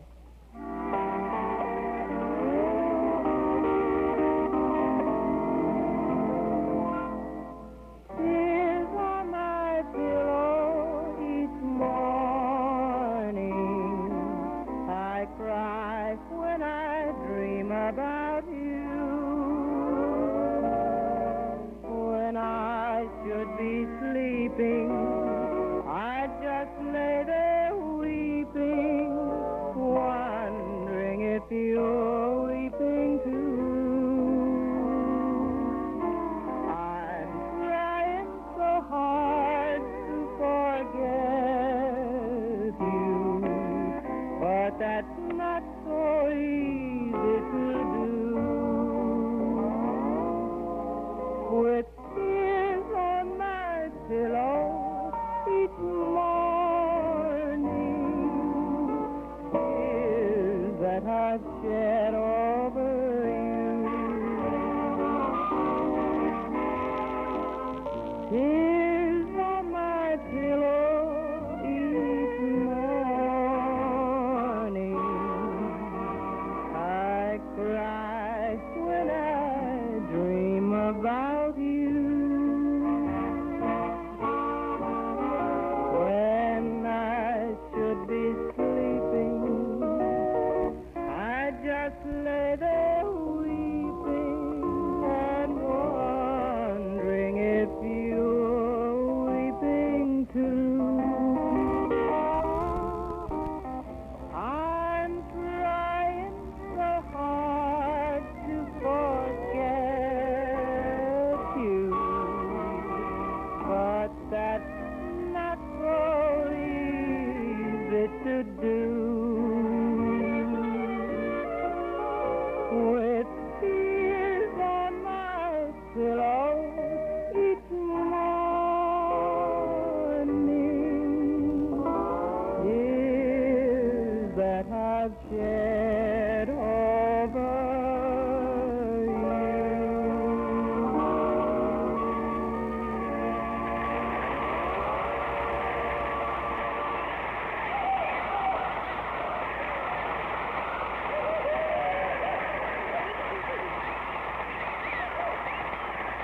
Well, folks, now that Mr. Muscuzzi is going to room with us, I'm looking forward to some singing lessons.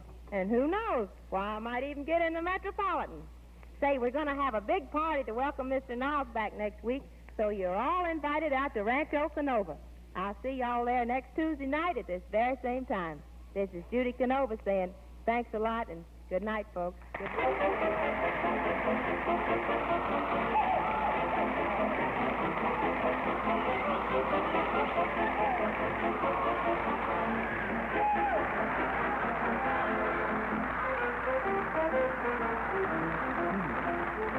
Don't forget, folks, use Colgate tooth powder night and morning and before every date.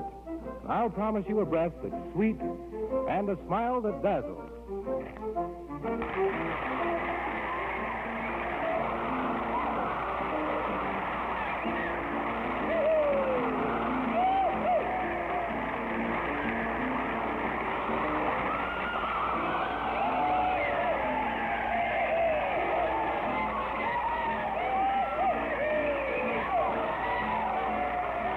This is the Columbia Broadcasting System. What happened? Who knows? Every now and then this thing... Come in. Hello, pal.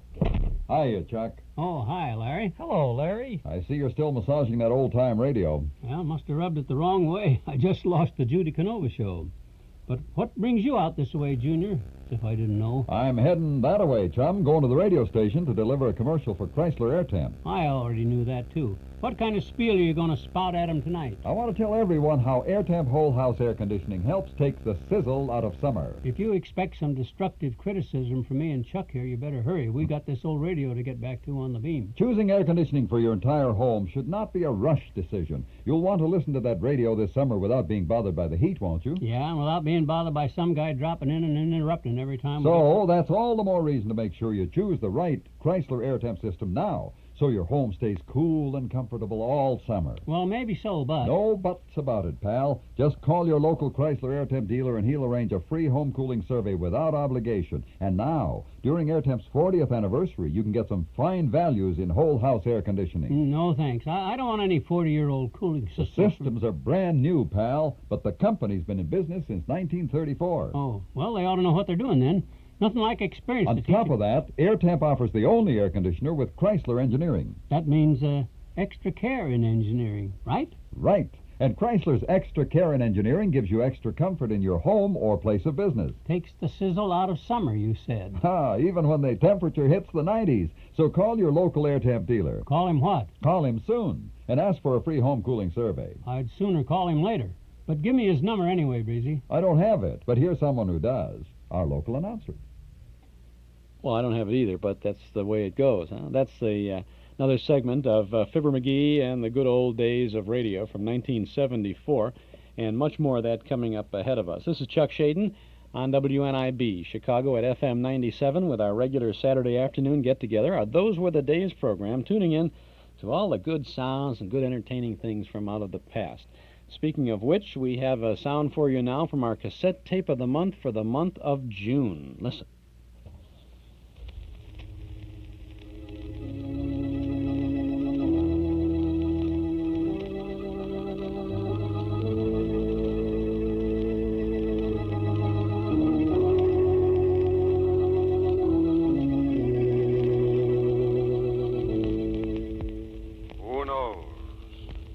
What evil lurks in the hearts of men? The shadow knows.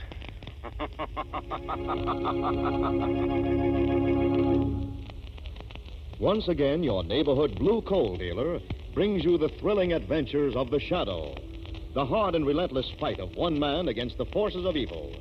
These dramatizations are designed to demonstrate forcefully to old and young alike that crime does not fade.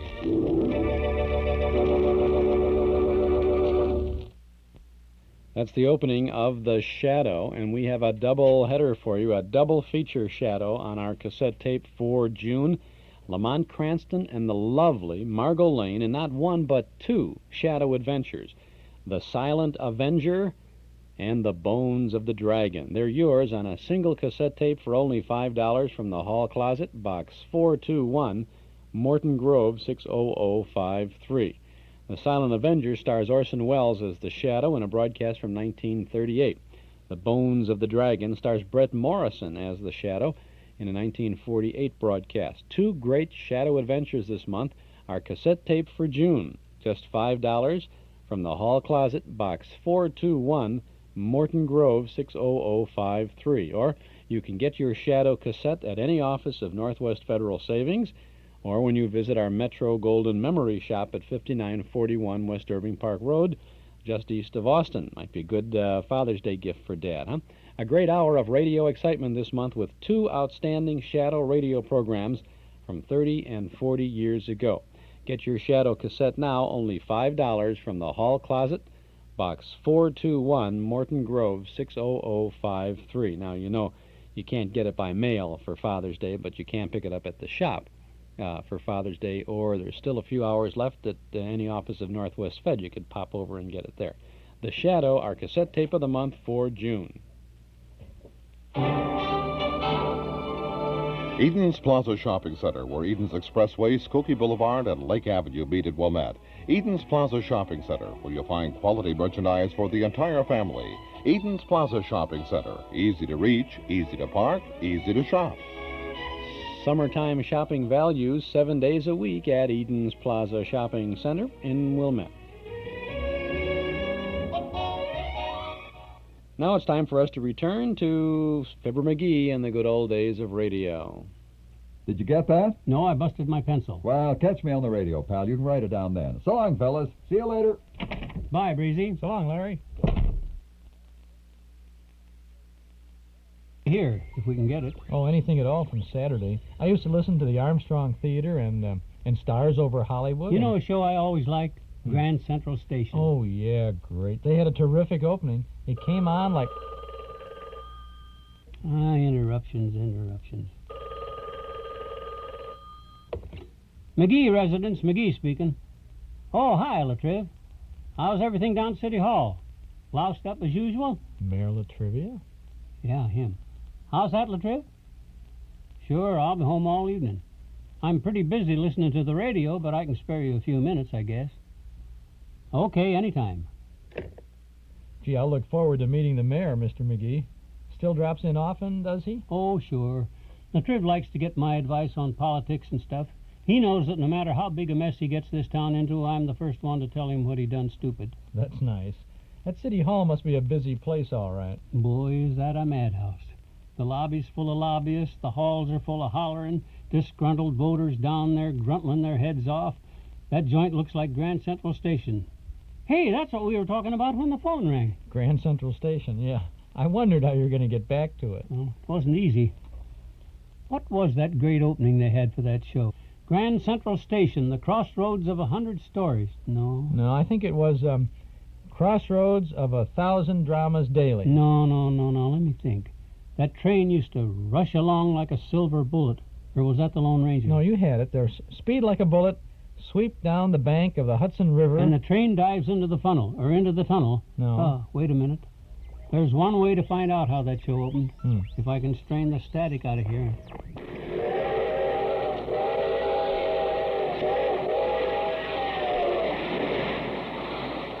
Pillsbury Snow Sheen Cake Flour brings you Grand Central Station.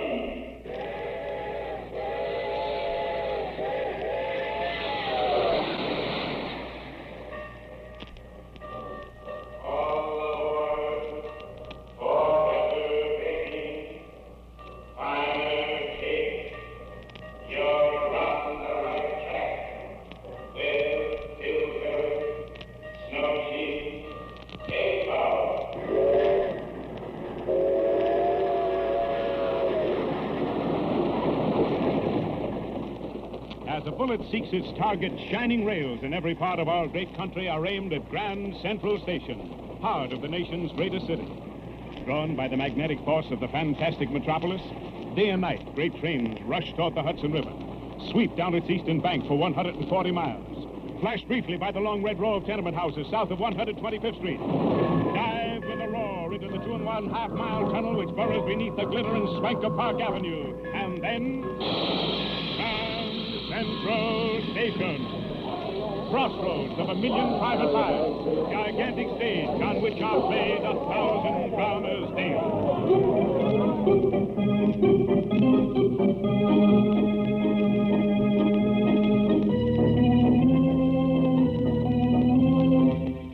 This is a love story for stage-struck souls who have at one time or another been intoxicated by the heady perfume of the theater. But when you feel that deep within you there burns that divine but dizzy spark which will win you fame and fortune back of the footlights, remember, the door to the stage is not on the Great White Way. It usually opens off an alley. Outside just such a stage door, cross town from Grand Central Station, a tired line of hopefuls wait in the cobble-paved alley. The great Leslie Ashton is casting a new play. And near the head of the line, two pretty girls are talking. Well, Julia, how much longer do you think we'll have to stand outside the stage door before the great Mr. Ashton will see us? Oh, we'll get there. Why, we've moved up to almost 3 feet in less than half an hour. Why do they do this to us? Just to weed out the weaklings, Ellie. Takes a lot of stamina to become an actress. Well, I've never felt so weeded out in all my life. I ought to give up and go back to Cleveland. Oh, come on, Ellie. Chin up. That isn't like you. But I've got to be fair to David. He generously gave me a year to make good. Yeah, he's nice. I guess I should have married him last year. But, Julie, I just had to have my chance at the theater. Oh, sure. You get that driving little fire way down inside you that you can act, and nothing will put it out until you try. I don't know. Sometimes I think maybe I'm just not an actress. But in the old country, my mother used to... Excuse me. Well, Excuse me, please. What? I beg your pardon. Oh. Please, can I get through to the stage door, please? Hey, hold everything, mister. What are you trying out for? The part of a gate crasher? I'm sorry, I just have... Yes? Well, why don't you take your place in line? It's not so bad.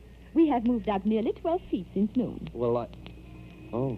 Is this waiting in line the usual procedure for actors? Yeah, but you'll get used to it. What's your name, handsome? Russell. Russell what? Well, just call me Russ. Russ Russell. All right. Russ Russell. Boy, there is a phony stage name if I ever heard one. Oh, don't mind her. I'm Ella Dayson, and she's Julia Raber, my roommate. How do you do? Glad to know you both. Actresses? Yeah, we're trying awfully hard to be. Oh, even though it means hours of this kind of standing in line? Do you know of a better way to get in to see the great producer? You mean Leslie Ashton? You know it? Why, Oh, hey, well, we're here. Look, I'm next.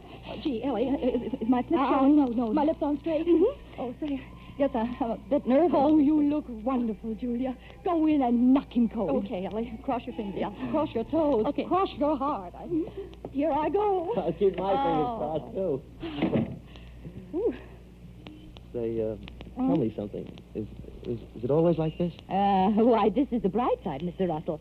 At least we know that somebody's doing something inside this theater. They are casting a new play. They need actors and actresses. They might just possibly need your type. My type? Let me see. You're the, I guess you're the tweedy, pipey, Scotty type. What in heaven's name is that? Young playboy. Fond of Scotty dogs, likes to smoke a pipe, casual dresser. Oh, I get it. Because of this baggy tweed suit, is that it? You know, you're just right in it. If you want my advice, wear this brown tweed suit every time you go for casting, with the same soft shirt and woolly tie you've got on. All right, I will. As a matter of fact... Oh, don't tell me that it's the only one you have. Huh? Oh, yeah, well, yes, it is my best suit at that. At least it's the one I lose. Oh, that was quick, wasn't it? Oh, I'm sorry. What happened, Julia? The great Leslie Ashton is sitting with his secretary in the depressing darkness of that empty theater, and on the stage is one lonely, naked electric light on a tall stand. You walk into that hard glare. You turn around, give out with your name, address, telephone number, and previous stage credits, all in your very best grammar school diction. What did you tell him for previous stage credits? Well, what could I tell him? A year with a traveling tent show in Oklahoma? 2 years of summer stock in Minneapolis? Oh, it's terribly discouraging. You can't get into the theater till you've had a job, and you can't get a job until you've been in the theater. No. Here, Julia, what is all this? Come on. As you say yourself, chin up. I'm sorry, but it's so unfair, so mean. I might just as well have been a prize heifer walking into the ring to be judged. Hey, say, Ellie, watch the line. You're next, aren't you? Oh, yes, my turn. Good luck. It better be good. If I don't hit the jackpot this time, I'm through. Well, keep your chin up. Keep your chin up. Keep your chin up. Keep your... What's all the delay? Next, please. I'm waiting, and I haven't got all night. Right here, Mr. Ashton. Well, it's about time. Closer into the light, please. Yes. Your name, address, and telephone number? Ella Dayson, 636 West 49th Street, Longacre 5, 9970. Now, how long since you've worked? On Broadway? Of course. What are your previous Broadway credits? I haven't been on Broadway yet. My only stage appearances have been with a little playhouse in Cleveland. But my mother was a great lady of the theater in Europe. She had the gift, and she taught me. Oh, no, not just the little tricks of the stage, but how to feel and truly breathe life into a part. That's all very interesting, but... Oh, it's so humiliating to stand here under this spotlight and be inspected like a stupid, unfeeling heifer. Well, now, look here, Look here yourself, Mr. Ashton. You may be a wonderful director, as they say you are, but you are not a human being. You do not have the simple human instinct of kindness anywhere in you. And as for you discovering talent, you couldn't even recognize an actress unless you brought affidavits from other Broadway producers. Goodbye,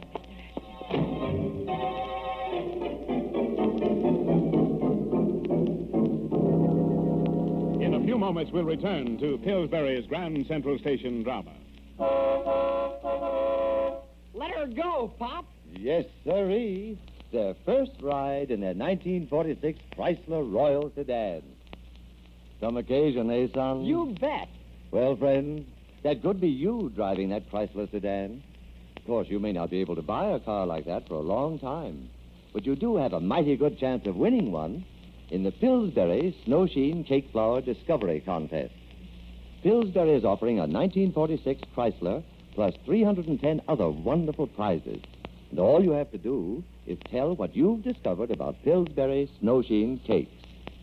Just complete this sentence. I discovered Pillsbury Snow Sheen cakes are, and mail your entry, together with one Pillsbury Snow Sheen box top, to Pillsbury, Box 311, Minneapolis 1, Minnesota. There'll be more details about Pillsbury's exciting discovery contest a little later in the program. So keep listening. Oh, well, we'll have to listen to find out about getting that new car, huh? This is Grand Central Station, a 1946 broadcast. That's the best date that I've been able to come up with on this particular show, obviously, because they get a 1946 car, I suppose. Grand Central Station, one of those great shows with one of the all-time fantastic openings, as we were talking about, Fibber and I, and as you heard when this came out. Ellie, the actress, or Larkspur to Feed the Soul. More of this coming up in just a little bit here on FM 97 WNIB Chicago. I'm Chuck Shaden. This is our regular Saturday get-together. Those were the days. From 1 to 5 on Saturday afternoon. Summer and winter, rain or shine, snow or sleet, or whatever. We have good shows for you. Tomorrow is Father's Day, and you want to make sure your dad gets something that he would really like to have, something special. A nice special thing that you wouldn't normally find for him when you want to get him a shirt and a tie, right? Get him something from our Metro Golden Memory Shop. We're at 5941 West Irving Park Road. That's just east of Austin. You're sure to find something just right for Dad. And maybe he'd like the Pardon My Blooper records. We've got some of those Pardon My Blooper records that Kermit Schaefer put together. Several of those. We have a number of Pardon My Blooper books, and they're rather inexpensive. I think they're $2.98 or something, a little hardcover book, and with all the bloopers written, many bloopers written in there, different from the ones that are on the record. Dad wants to have a good laugh, good fun with some of those things. You might find that would be a good thing to get. Or maybe you want to get him Sherlock Holmes record or cassette. Or a book about Sherlock Holmes. We have loads of books. We really got a lot of books coming into the shop these days too, about the movies and about radio. Might want to get Dad that encyclopedia of radio called Tune In Yesterday, or some of the other things. There's an old-time radio book that we have. Boy, you got to find stuff. We even got those little music boxes that are shaped like the old-time radio. Still get some of those over there. If you come into the Metro Golden Memory Shop and you can't find something there for Dad, you're not trying or you don't know him very well. I'll promise you that. Why don't you come on in? We'll be open till 7:30 tonight, and tomorrow from noon until 5. Regularly Monday through Friday from 11 to 5:30. So come on into the Metro Golden Memory Shop, 5941 West Irving Park Road, just east of Austin.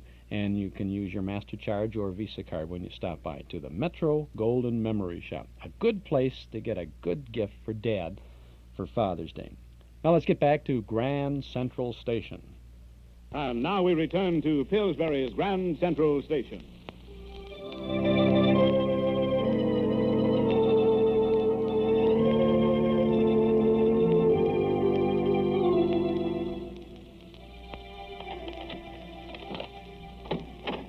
Well, it's no Park Avenue penthouse, Doctor, but it's home to Julia and me. Oh, it's swell. And it was swell of you to ask me up, Ellie. Mm-hmm. Frankly, I guess I did it because I sort of felt responsible for you not getting your chance at Ashton. Oh, never mind about that. After what you went through with him, I guess it doesn't matter. Nothing matters at the moment except coffee. You two kids sit down. I'll have it perking in a minute. Take the big chair off. Huh? Oh, thanks, Ellie. Say, you know, that's a beautiful bunch of flowers. Oh, yes? I'm glad you like them. They're larkspur, my favorite. I'm like the poet. If I have but 2 loaves of bread, I sell one and buy larkspur to feed my soul. To feed your soul? Yes. The sight of larkspur always gives me new courage. Oh, we had a lot of it at home. I used to think it was my lucky flower. Well, I guess you need a little new courage now and then. Sorry Ashton upset you so. Maybe I shouldn't have told him off. But, well, that's over and done with. Too bad you and Julia couldn't have been present for my first and last appearance on any Broadway stage. Oh, no. Oh, no, Ellie, you're not really through with the theater. Well, Other women are happy with their families and little white houses and green lawns. But what made you come to New York, Russell? What made you try the stage? Well, it's kind of hard to say. You just put me down as a guy who loves the theater. But, Russell, why do you want to be an actor? You don't really, do you? Why not? Well, I mean, you're not an extrovert or a show-off. You're sensitive. You shrink from the idea of attracting too much attention. And actors don't. Oh, no. They love it. They have to succeed. Why, some of them even hire press agents to publicize their whims and tantrums. They really live in a world of make-believe. Oh, you see, I know the failings of the people in the theater, but I love them anyway. Well, I'll never be an actress now. Look, Ellie. Why don't you try again? How do you know? Maybe My next times are all behind me. There's a man waiting for me in Cleveland. Oh, I see. Waiting to marry you, huh? Mm-hmm. You love him? Yes, I think so. Excuse me. Oh. Hello? Miss Ellie Dason, please. Yes, speaking. Good. I want you for my show. Who is this? Aren't you the girl who stormed out on me this afternoon? Oh, you are... Yes. This is Leslie Ashton. Oh. I want you to play Lily for me. Play Lily? I don't understand. I've looked high and low for a girl with a special foreign sort of charm. Oh. Just a touch of Viennese accent and a dash of fire in her. I tell you, you're it. Oh, but you said that I... Report at the theater for rehearsal Monday at 10. I'll have a contract ready. Well, why, thank you, but I... Monday, 10 o'clock. Yes, Miss Ashton. Goodbye, Miss Dason. Goodbye.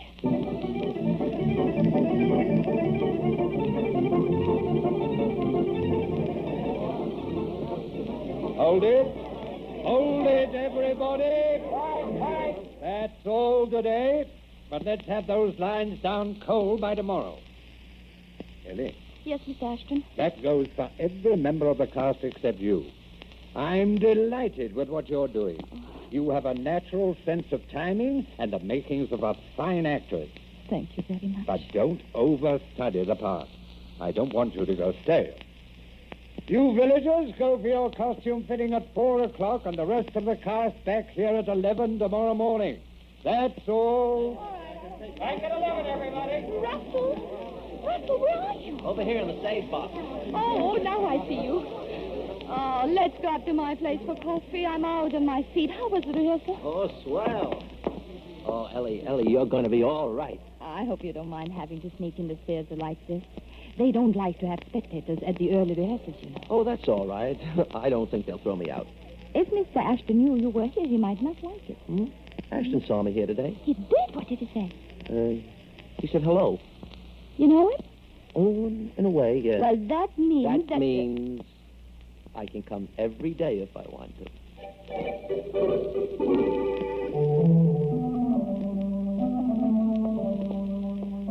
This coffee is stronger than a Polish wrestler. I ran it through 3 times. I hope you don't mind, Russell. Not at all. Thanks. And here's yours, Ellie. Thank you. Russell, 1 lump or none? As if we had sugar. None, thanks. I'll play this just as it is. Well, how'd she do, Russell? You saw the rehearsal. Oh, she's going to be good, Julia. You should see her in that final scene. You know, she gives me that old lump in the throat every time she does it. I'm going to do some more work on it. It's a beautiful scene. Do you think I'll go? Whatever you're selling, we don't want it. Does Miss Ellie Dason live here? Yes.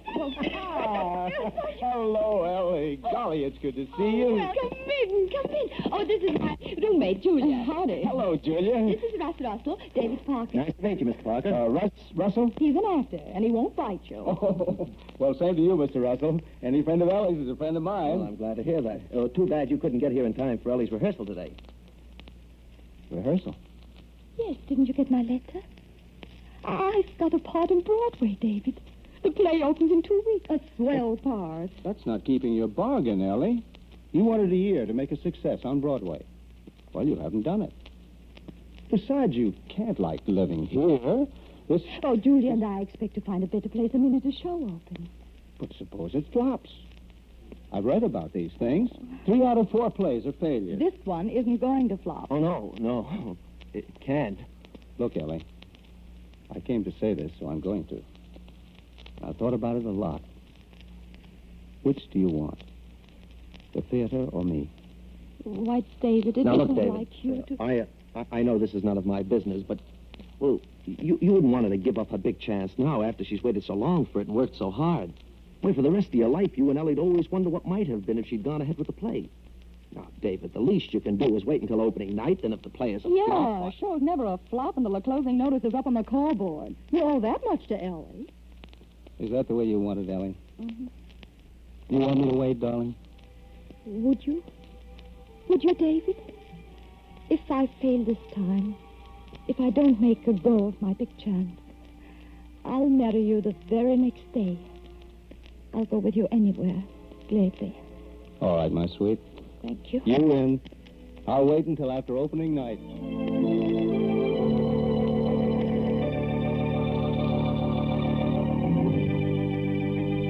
The curtain falls. In just a moment, Pillsbury's Grand Central Station drama will continue. A bride of 2 weeks. She's been married 2 years. But now Bill's out of the Army and... Guess what, Bill?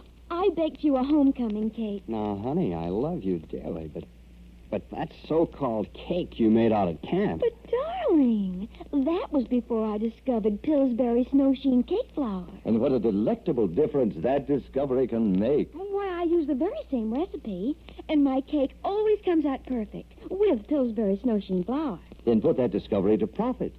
Write it down and submit it for a prize in the Pillsbury Snowsheen Cake Flour Discovery Contest. Oh, picture me and Bill in that new Chrysler. Why, think of the hours you'd save with one of those Westinghouse laundromats or a streamlined Westinghouse iron. Just complete this sentence in 25 words or less. I discovered Pillsbury Snowsheen cakes are... I might say, I discovered Pillsbury Snowsheen cakes are always a success. How about adding... They're satin smooth and feathery fine. And so fluffy and tall. And my Snowsheen cakes have a scrumptious flavor. Swell! You can send as many entries as you like, but enclose a box top from Pillsbury Snowsheen Cake Flour with each one, and mail to Pillsbury, Box 311, Minneapolis 1, Minnesota. Remember, just finish the sentence, I discovered Pillsbury Snowsheen cakes are, and mail together with one box top from Pillsbury Snowsheen Cake Flour to Pillsbury, Box 311, Minneapolis 1, Minnesota. And you may be the winner of that brand new 1946 Chrysler sedan, or one of those 310 other exciting prizes. Chrysler sedan, huh? Boy, that sounds good stuff. Box tops and Pillsbury.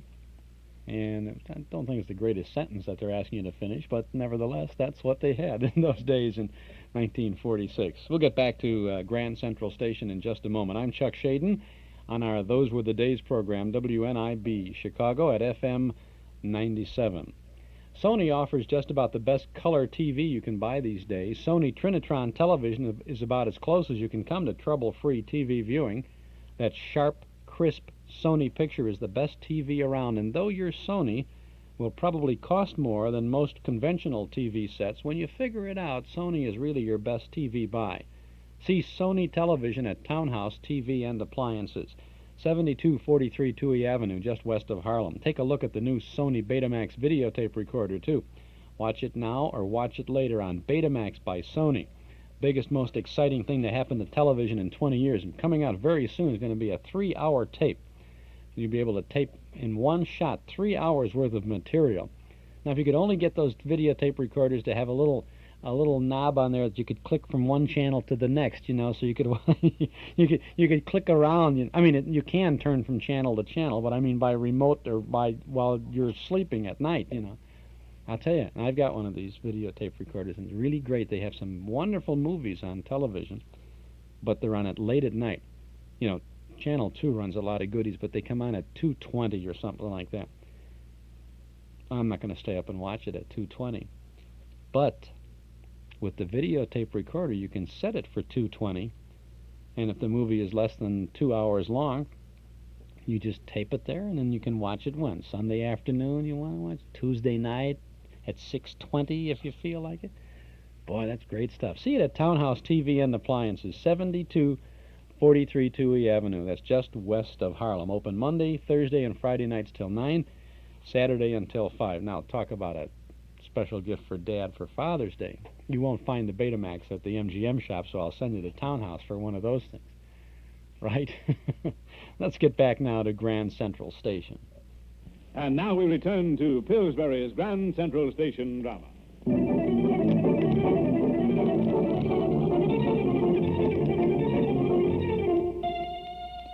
Now, Ellie, keep it calm, will you? Hundreds of plays have opened before. Oh, Julia, I'm so excited. I'm so excited. Look at this dressing room. Look at the flowers and these telegrams. Oh, everybody, just everybody is wishing me well. Everybody? You mean Russell? Oh, he hasn't forgotten. I'm sure he hasn't. He said last night that he'd be here to cheer for me. Maybe he hasn't got a dress suit. Then he'll come in his tweeds. Oh, I've just got to know he's out there tonight. You what, Ellie? I've come to depend on him, Julia. Just knowing he was out there in the house all during rehearsals, it's helped me. Helped me so much. Well, I've been playing this whole show to him. May I make a slightly corny observation, dear? What, Julia? You love that guy. There's no life for me without him. That's what I thought. Well, you better be good tonight. David is out there in the 5th row, ready to pounce on you and haul you off to Cleveland if the play's a flop. Yes? Well, Ellie, how do you feel? Hello, Julia. Hello. Oh, Mr. Ashton, will it be all right? Do you think I'll be all right? My dear, you'll be a sensation. You'd better be, or our backer is going to lose an awful lot of money. Our angel. Who is he? You don't know the angel of this production, Mr. Lowe? Well, it's about time you met him. He sent you this box of flowers. Matter of fact, he made a special point of asking me if I'd bring them back to you. Flowers from the angel? How exciting. Oh, what's the matter, Ellie? You say this is from our angel?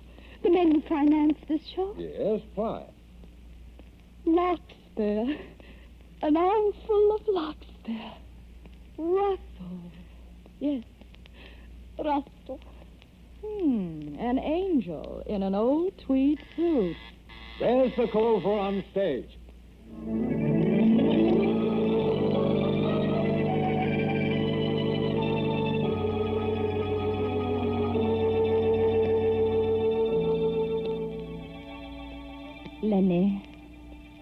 Lenny, oh my dear. You mustn't think of it.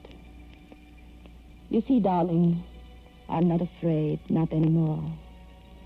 Now I know that as long as there is darkness, just as surely will there be a sunrise. A golden, glorious sunrise for this land of ours.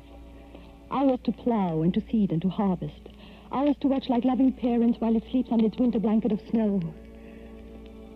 Ours to tend with deep devotion as it wakes to fragrance in the spring.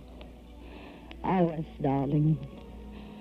Our land, Lenny.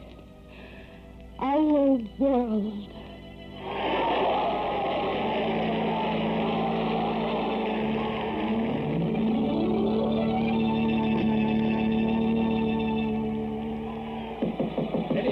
Ellie, are you decent? Yes, come in, Miss Ashton. Ellie, you were magnificent. Oh. Wonderful. You bowled them over like a... Well, your name will be all over this town tomorrow. Oh, thank you. But how do you think the critics like it? Well, I talked to 2 of them. Yes? They didn't like the play too much, but every one of them has rushed off to write a rave notice about you. The play failed? I'm afraid so, but what's the difference? You're made. I've got a new star on my hands. Now, don't sign anything with anyone else, Ellie. Promise? Not until I can get a new contract drawn. Yes, of course. But the play is a flop. I'll find you another play. A dozen. Where's Russell? He's coming. I'll see you later. Remember, just don't sign anything. Excuse me, Mr. Ashton. Oh, Ellie, you were terrific. Russell. Oh, Russell. Oh, I'm proud of you. Why didn't you tell me? Tell you what, dear? You're Russell Lowe. This is your play, too. You had your money in it. Oh, that. Oh, don't worry about that. That doesn't matter now. We'll find you another play, a better one. Well, Ashton said if the play flopped, you'd lose a lot of money. Then I saw your flowers that lovely Larkspur to give me courage. I did so want the play to be a success. I tried, Russell. I tried. I gave the very best I had in me. No, I know you did, Ellie. And you did it for me. Why, Ellie, you made the author's words electric. Your part came alive and glowed. It lighted your inner feeling. That's what's important, don't you see, dear? Yes. Because I love you, Ellie. You do? Oh, from the moment I saw you outside our stage door. The day you took me for an actor. I love you too, Russell. I've known it ever so long. You'll marry me? I'd marry you tomorrow, Russell, except... Except what? Ellie? Oh, Ellie, you did it, kid. You really got it. I always knew you did. Thank you, Julia. Hello, David. Congratulations, Ellie. Well, what Julia said goes for me, too. What do you mean? You're wonderful, Ellie. You're really wonderful. You're an actress, every bit of you. I sat out there watching you. Watching you walk right out of my life. You belong in the theater, Ellie. And you mustn't give it up for me or for anything in the world. Not for me, not for Cleveland. But I promised. And I wish you all the success in the world. And you too, Russell. Thank you, David. Well, Julia and I think that you two might want to be alone. She has an idea she wants to show me in New York. Yeah, that is, if it's all right with you, Ellie. Why, of course. I think it's a wonderful idea. And David. Yes, Ellie. Thank you. You're very sweet. Well, if you ever play the Hannah Theater in Cleveland, Ellie, I'll be right there in the front row. Goodbye. Goodbye, Russell. Goodbye, Ellie. Goodbye. Coming, Julia? Okay. Well, as Thackeray said, come, children, let us shut up the box and the puppets, for our play is played out. So long, you bright little starlet. So long, Russell. Goodbye. Tell me about Cleveland, David. Isn't it nice as they say? You know something, Ellie? Uh-huh. She's a good gal. Mm-hmm. I don't know, Ellie. I love theater people. Especially you, dearest.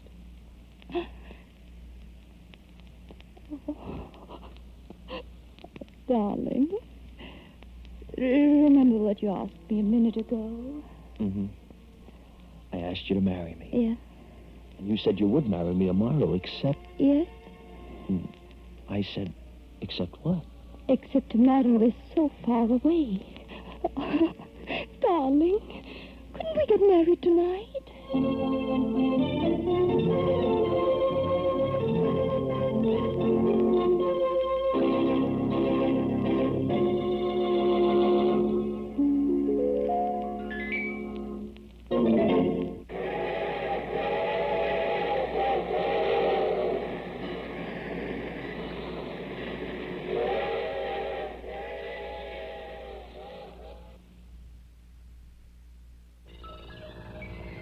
Gee, that was a great show, and a big success, too. Yep. Millions of people listen to Grand Central Station every Saturday. That's because it was the best at the time, Chuck. That show had drama, excitement, choo-choo trains, all the ingredients of success. The ingredients of success? Yep. Anytime you come up with something better, people always go for it. You've heard of the old saying, if you build a better mousetrap, the world will beat your door to a pulp. Well, I've heard part of that, but... And that show proved it, because Grand Central Station has got the most beat-up doors I ever saw. That place was... Speaking of old sayings, Mr. McGee, do you remember the one that goes, what a revolting development this is? Yeah, it sounds kind of familiar. Who used to say that? A fellow by the name of Chester A. Riley. He was on the air every Saturday night. And... Oh, The Life of Riley. Yeah. Sure. Bill Bendix was Riley, and one of the funniest characters on there was, what's his name? The Undertaker. Yeah, Digby. Digger Odell. Yeah. Digger Odell, the friendly Undertaker. Digger and Riley must be bouncing around on that old radio someplace. I hope you can find them, because I'd love to. I'll dig around in here and see if we can't dig them up.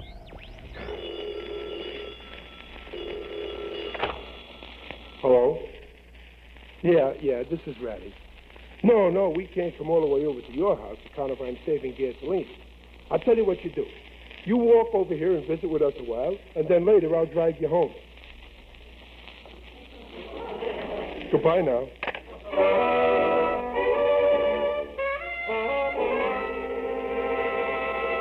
Life of Riley, a half hour with radio's newest and friendliest family, and starring William Bendix as Riley.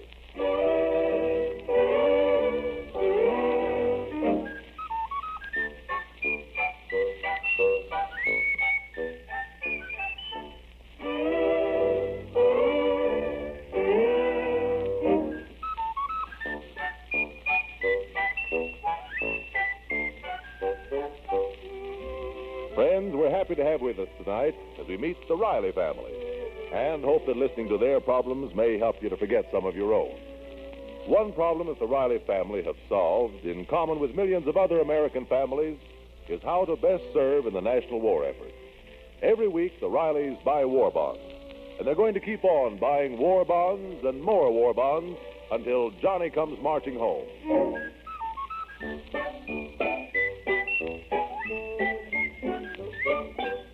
Well, the Rileys are on the move again.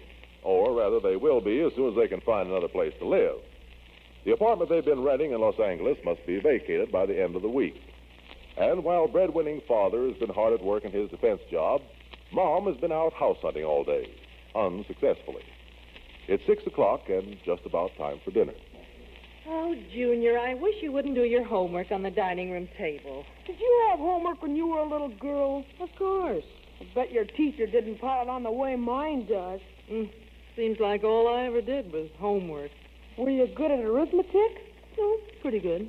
Then how much would it cost to ship a carload of soft coal 900 miles if the freight rate is 15 cents a cubic yard less 2% for cash?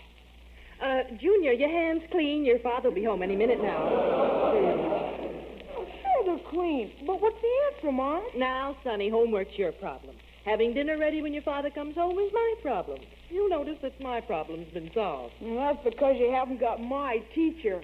If one fork was out of place, she'd make you set the table 100 times. Oh, Mom, I'm sick of school. Can I quit, huh, Ma? What? Quit school at 11 years of age? I wish they'd draft me. Now, hurry and get your books off the table. Your pop's coming now. Oh, sure was hot in the plant today. Well, this stove I've got here isn't any cooling system. Hello, Ma. How's about a little kiss? I don't mind, Riley. There. Now you don't have to pin up Charlie Boyer's picture on the wall. Hiya, Pop. Hello, Junior. Go wash your hands. How can any boy's hands get so black doing homework? I was trying to figure out how much it cost to ship a carload of soft coal. Oh, no wonder your hands are so black. Next time, try the same lesson with soap. All right. Riley, what have you got in that long package? This? Oh, this is a surprise. Is it for me, Pop? A baseball bat, huh? To me, baseball is a gruesome subject. The Dodgers lost today. Well, what is it, huh, Pop? This package contains what is probably one of the most great ideas your old man ever had, and that's saying plenty. Well, thank goodness they haven't ration conceit, or you'd be speechless. I give you facts, and you call it conceit. A prophet is without profit in his own home. And it's even worse when he's renting. Junior, I'll show you what's in the package later. Oh, you look tired, Riley. How did things go today? Well, I had a very tough... Well, that's fine. I had an awful day. I went from real estate agency to real estate agency.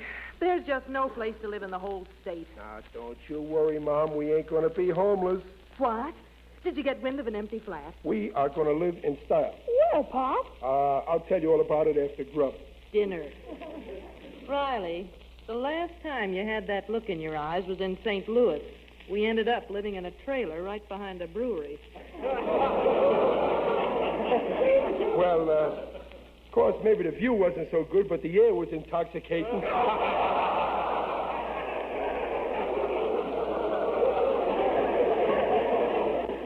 Riley, what have you got up your sleeve? I am not at liberty to divulge details until after we grub at dinner. Well, I'm not in the mood to coax you. Dinner's ready, so wash up. Where's Ellie? Eloise won't be home to dinner. She's rehearsing with that corny dramatic class. Oh, I suppose it's going to be late again. A girl of 16 has got no right being out after dark alone. Your daughter's not alone. She's with that nice boy who lives down the street. Oh, that nice boy. I've talked with that boy. I'd rather she was alone.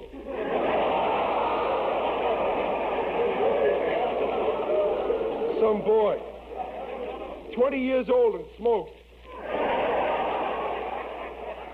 Why, Pop, I heard you say you smoked when you were 12. Yes, but I didn't inhale. I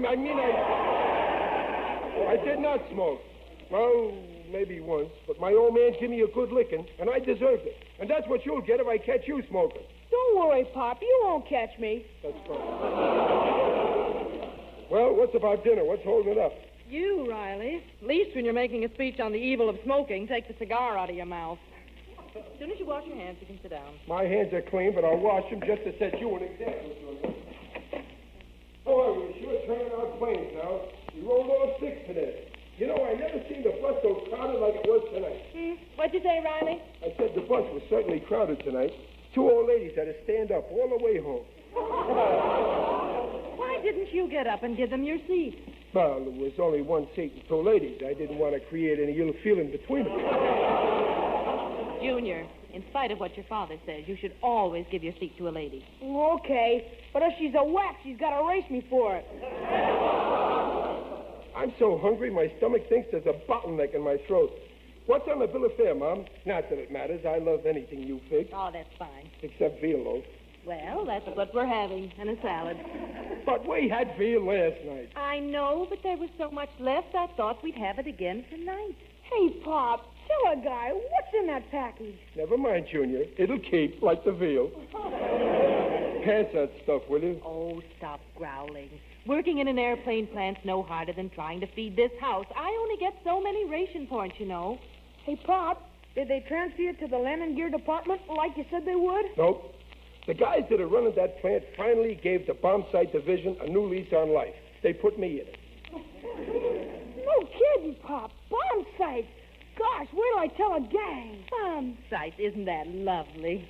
Just between us, they've got a new sight that's a beaut. From 30,000 feet, they can part Mussolini's hair with a bomb. So I gave it a nickname. It's a blockhead buster. Say, I just found some veal in this. What'd you do, run short of cereal?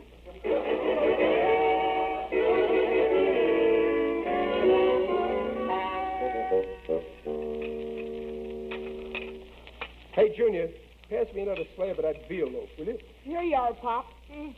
Thought you didn't like veal. Well, I don't, but if I eat it all tonight, it won't be here tomorrow. Well, Mom, I can see you're just dying to know what's in that package, ain't you? You know I am, but I'm not going to ask you. Well, now here's what I've been thinking. Ever since we left Brooklyn, we've been moving from one place to another. I mean, a family shouldn't get kicked around like if they was a football. Hey, Pop, each of the fellas at school has 10 tickets to sell for tomorrow's game. Junior, I'm buying no football tickets. You can put that in your pipe and smoke it. And don't let me catch you smoking. Football tickets. Our money's going to be used for a better purpose. Riley, will you please get to the point? Well, in view of since we got to move out of here Saturday... If you buy these tickets, Pop, you'll be sitting right on the 50-yard line. That's all I need is to get whitewash on my good pants. Mom, I'm sick of paying rent. I'd rather have one room of our own than 10 that belong to a landlord. As the poet once said, breathes there a man with soul so dead, who never to himself has said, this is my home, my native house. You know what that's from, Junior? Yeah, Pop. It's from hunger. Well, I could certainly write. Riley, what is in the package? Plans. Plans for our new house. Our new house? Our home. You want to build a new house? Well, certainly you can't build an old one. Gee, a new house. Can I have a ping-pong table in my bedroom? No. I got enough trouble falling asleep now without counting ping-pong balls jumping over a net. Riley, a house, it's an awfully big undertaking. How much do the plans cost? Nothing. With the way prices have gone up, that's pretty reasonable. One of the boys in the drafting department used to be an architect. He gave them to me. Here, let me show you. Oh, but Riley, I just remembered. The government won't allow building till the war's over. They'll give you a priority if you're a defense worker, and you are looking at a man who falls right into that category. Now, you see, the way I figure it, we get a builder who works fast. We live in a hotel until the house is finished. Well, it's all very exciting, but I don't know. Well, ain't these plans neat? This fellow's built some of the finest homes in Los Angeles. He built the city hall, and it's beautiful. City Hall? I've never seen it. Oh. Well, he built the city jail. Your uncle has seen that. Now, don't start picking on Uncle Baxter. Well, I don't want that leech to know we're planning a house. Maybe he'll decide to go back east before we move in. Why, you ought to be ashamed. You never heard me plot against your uncle. My uncle being dead causes us very little trouble.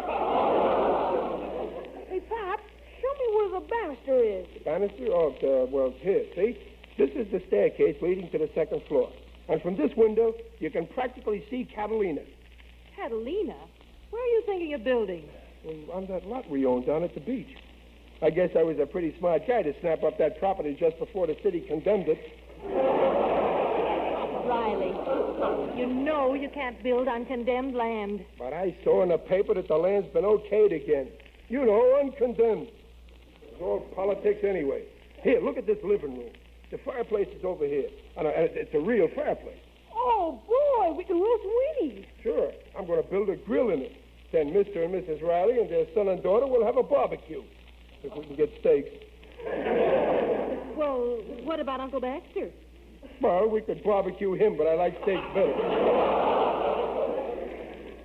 Riley, how much will this house cost? But the house can cost a fortune or very little if you know the right angles and get good discounts. How much will it cost? Huh? $6,000. $6,000? Hi, Uncle Baxter. Hello, Junior. Did I hear someone say $6,000? I must be in the wrong house. Yeah, and you've been in the wrong house for the last 2 years. Riley, that is a fine innuendo to make about your own flesh and blood. You're not my flesh and blood. Did I not give you a transfusion 2 years ago that saved your life? Ingratitude is the besetting sin of mankind. Well, maybe you did give me a pint of blood once. But last week I gave a pint to the Red Cross. I do not see the connection. I gave him the pint you gave me. So now you're a big man with the Red Cross, and I don't owe you nothing. My dear nephew, I never implied that you did. But since my presence here is apparently resented by the head of the house, I shall leave in a month or so. Uncle Baxter, you can stay as long as you like. No. Of course, if it'll make you feel better, you can pay us a little for your board. When you're able to. Well, that is my fondest intention. And I expect to make a desirable connection any day now. Well, I turned down the position of doorman today at Grauman's Chinese. Why? I couldn't see the screen from the sidewalk. All you do is turn down jobs and come back here to eat and sleep. Are you insinuating that I don't bathe?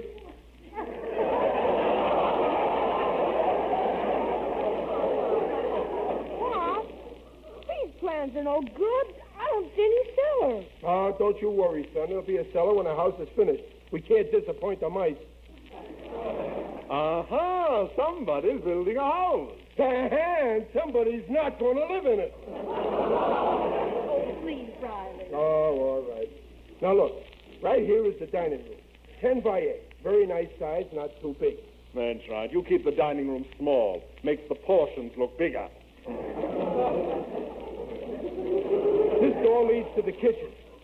Now, take it easy before we go any farther. We? What do you mean, we? What do you figure it's going to cost us to build this house? Us? Pop says $6,000. If your pop says 6, it'll run 10, but I'll keep it down to 8. Now, you listen here. 8? Why, we can't afford to spend anything like that. Now, after all, Riley, we've got nothing in the bank, and we don't know if your job's secure yet. Oh, I admit I've only been at the plant for 3 months, but I can stay there for life. Didn't they switch me to a new department today? Well, maybe we should wait about the house till you've been on the job another few months. Yeah, just like a woman. Well, I don't want to seem conceited, but I might be a partner in that plant one of these days. Very amusing, Riley. Douglas Aircraft taking you in as a partner. Is that so? Well, yesterday, Mr. Douglas passed by my bench, and I heard him say very clearly to his assistant, if that fella keeps working that way, we got to give him the business.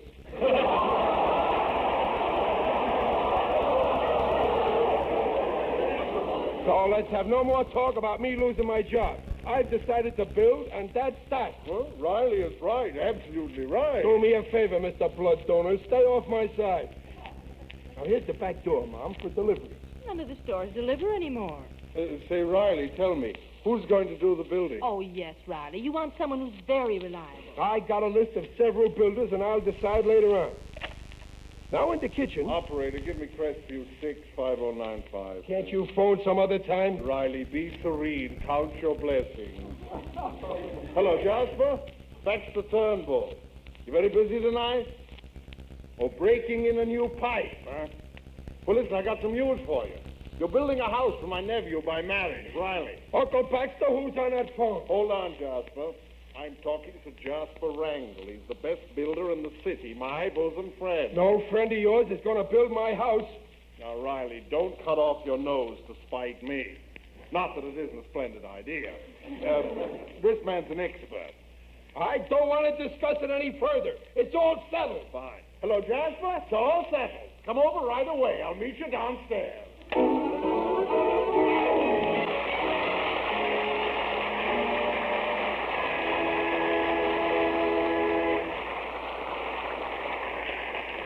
While the Rileys are waiting for the arrival of Uncle Baxter's friend, Mr. Wrangle, here is a message from the Office of War Information. Next winter will be one of the most critical periods of the war for millions of civilians unless they take steps now to prepare their homes for the cold weather. Here are 3 things that can be done now to help ward off sickness and epidemics next year. 1, insulate homes. 2, place orders for coal immediately. 3, check up on all heating equipment to ensure peak efficiency. This is a campaign born of wartime necessity. And because it is vital to winning the war, the government is helping to increase the flow of fuel to shortage areas. But there can be no assurance that conditions will be any less severe than last year unless everyone cooperates during the spring and summer.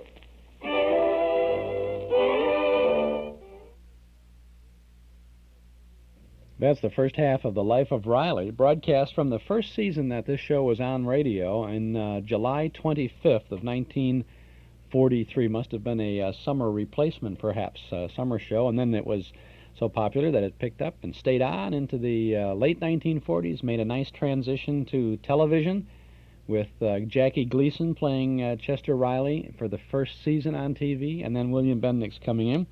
And as we've said many times, the reason for that was that Bendix was tied to a movie contract with Paramount. Paramount would not permit their stars on television because they thought it was going to hurt them. And they said, if people can see you for free, who's going to want to see you in the show, right? That's what they said. So that's why Bendix didn't move to TV right away. We'll have more of The Life of Riley in just a moment. This is Chuck Shaden on our Those Were the Days program, WNIB Chicago at FM 97. Our nostalgia newsletter and radio guide, Midsummer Edition, is getting ready to go to the printers, and it'll be back by the end of this month, and you will have it before the end of this month, and you'll find all kinds of good reading and good information in the newsletter for July and August. The Lone Ranger Without a Mask is on the cover of this edition of the newsletter. It's Brace Beamer, and you'll also see a picture of him with his Lone Ranger mask when you subscribe to our nostalgia newsletter. A 1-year subscription, 10 issues, is only $7, and you can subscribe right now when you call us right here at our studio at 545-2260. That's 545-2260 to start your subscription to our nostalgia newsletter. Now, the Midsummer issue features a 1944 reprint article called If I Were a Radio Czar by Gracie Ellen, telling what she'd do if she could control radio. What would we do if we could control radio, huh? Oh, you'd hear this 24 hours a day, right? 4 or 5 stations. Anyway, there's also in our newsletter for the Midsummer a 1945 reprint article about Minnie Pearl from the Grand Ole Opry show, and another article about Fred Astaire, written by Mark Nelson, talking about the career of Fred Astaire after he split up with Ginger Rogers. And there's the complete schedule of broadcasts that you hear every Saturday afternoon on this station. The full schedule, giving the weekly lineup, original broadcast dates, names of stars and cast members, titles of shows, even a line about the story or the content of the program.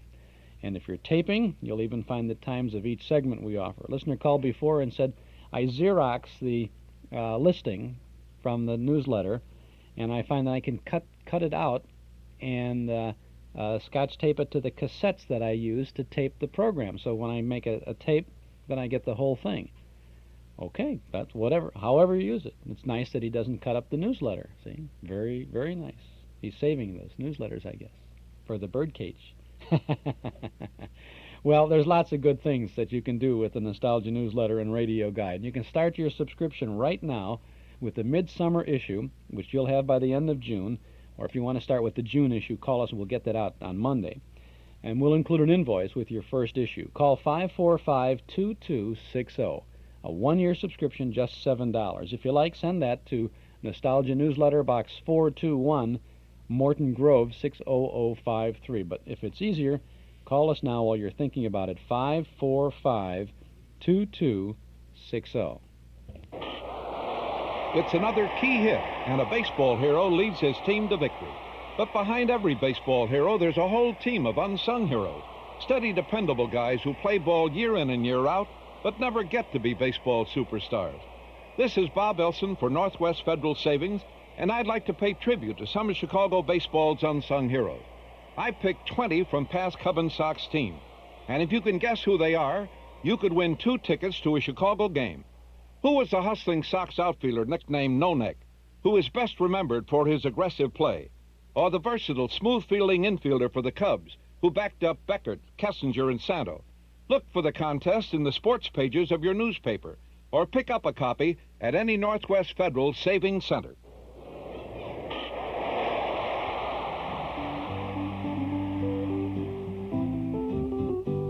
It's Northwest Federal Savings Time, 63 hours a week. Now let's get back to the life of Riley.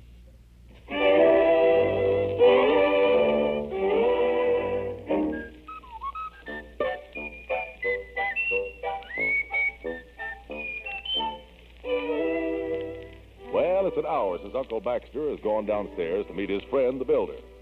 Meanwhile, the Rileys are huddled around the blueprints of their dream home. Eloise, the daughter, having come home, has been told the big news. And right here is the mailbox, see? Hey, Pop, can I have a separate mailbox just for myself? You cannot. If Superman can't write you in care of our mailbox, let him phone. Well, what do you think of the layout, Ellie? Oh, Daddy, I think it's just wonderful. At last I'm going to have a room all to myself. No more daybed in the dining room. Oh, Riley, it's grand you're wanting to do all this for the children and me, but one thing worries me. Well, what's that, Dumpling? The cost. Now, you say $6,000, but you know you're up to get big ideas. Oh, no, not me now. 6,000 is tops. We can borrow it from the bank. We'll pay it off like we pay our rent. Only we'll pay it regular. Pop, we'll raise rabbits, huh, Pop? The rabbits will take care of that. Oh, don't interrupt, Daddy, Junior.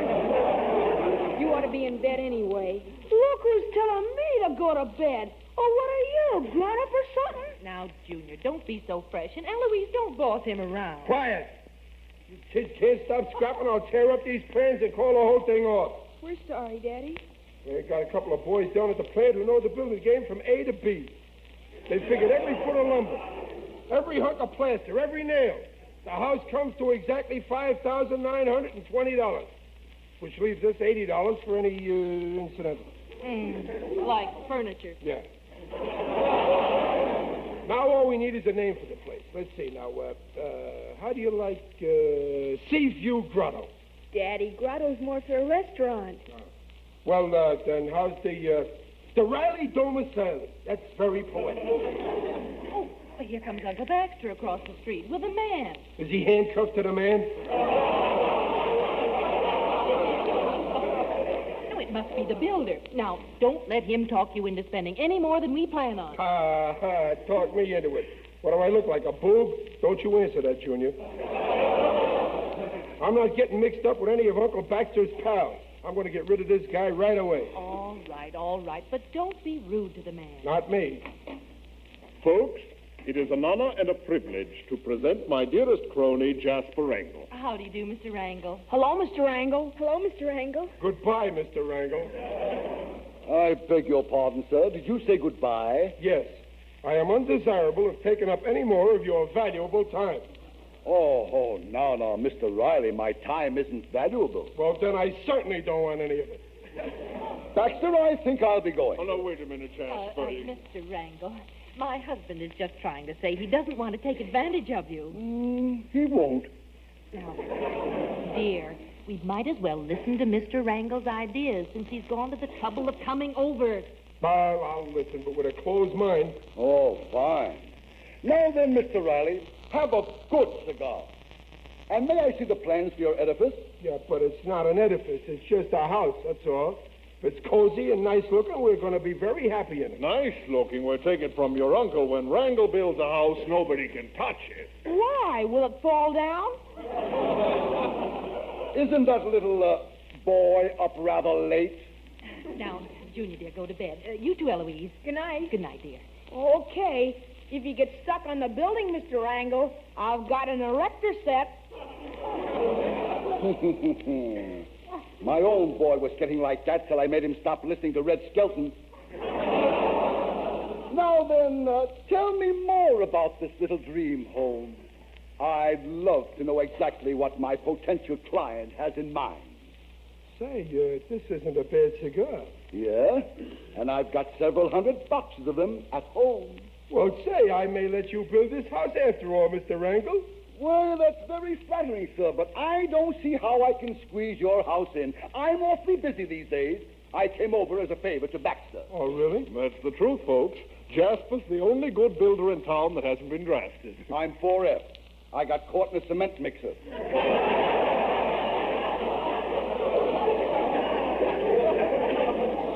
And besides, Jasper builds very fast. Oh, and that's important to us, Mr. Wrangle. We've got to move by Saturday. Well, I can't build that fast. Well, look, Mr. Wrangle, we live in a hotel till you finish the house. You ain't going to let us down now, Mr. Wrangle. You can't, you know. Well, I don't know. For my sake, Jasper. Well, all right, I'll do it. Oh, gee, thanks. Here, sit down here. Now, here's the plans. How do you like them? Great. Perfect. So it didn't take you very long to study them. You must know your business. Exactly. I wouldn't change one detail.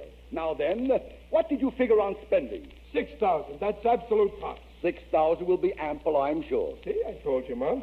And we want the outside to be colonial. Colonial? Yeah, colonial. You're going to look fine in a white wig. Now let's see the downstairs again. Uh-huh. Say, I like this closet. Closet? That's the living room. But this living room is only 11 by 9. I see you in a living room 22 by 18. We must be visiting. We'll make the living room a bit larger. Mr. Wrangle, I don't like to intrude, but if we add any space, doesn't that raise the cost? No, we'll cut down somewhere else. Maybe we can lower the ceiling. That's it. And that'll give us enough margin to put in a swimming pool. Well, the children would love a pool, but can you do that on $6,000? We can try, my dear lady. This is an exceptional case. You're Baxter's family, and I don't expect to make 1 cent of profit on your house. I get it. You just like to stick your hands in a wet cement. Touche, Mr. Riley, touche. I see the plans call for 6 rooms. Yeah. 3 bedrooms, a living room, kitchen, and a dining room. Well, we'll add a rumpus room right here. Now, wait a minute. Oh, Wrangle is right. Riley, you work very hard all day. You deserve some relaxation. Besides, the rumpus room can be used as a guest room, if you need it. Something tells me we're going to need it. Baxter, mark down a rumpus room leading off the gymnasium. Gymnasium? And there'll be a nice view from your gym, Mr. Riley. You'll be able to see your tennis court. My tennis court? Oh, Riley, it sounds wonderful. Yes, sir. When Wrangle builds them, it thrills him. I can see you now, Mr. R. You wake in the morning, 3 sets of tennis on your court, a cool, refreshing swim in your pool, a workout in your gym, breakfast in your magnificent garden. And then I bum a ride to the plant.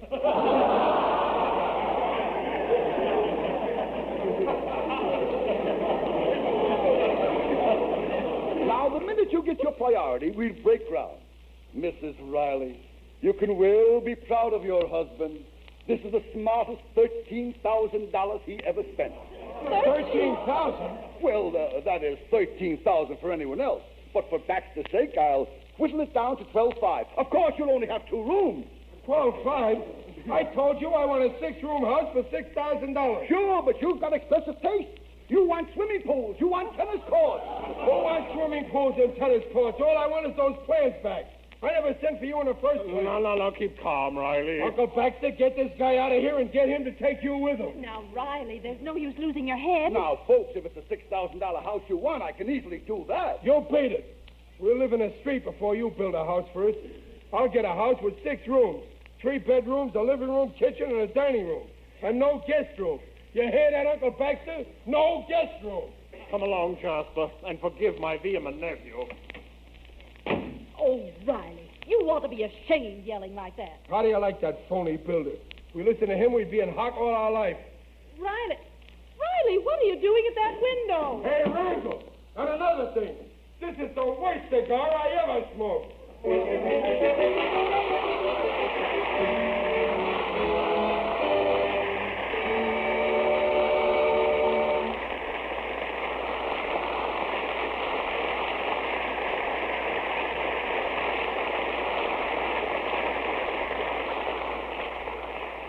Demands for passenger service on railroads and buses will reach new all-time peaks during the late spring, summer, and autumn. If people travel as usual, reserved accommodations may be sold out in advance to persons whose trips are not essential. In such cases, no accommodations are left for servicemen trying to get home on furlough, or for businessmen who have been unable to make plans in advance and are suddenly called to other cities on war matters. Reduction of unnecessary civilian travel is therefore essential if space is to be assured for members of the armed forces and war production engineers and executives. Let us do our part.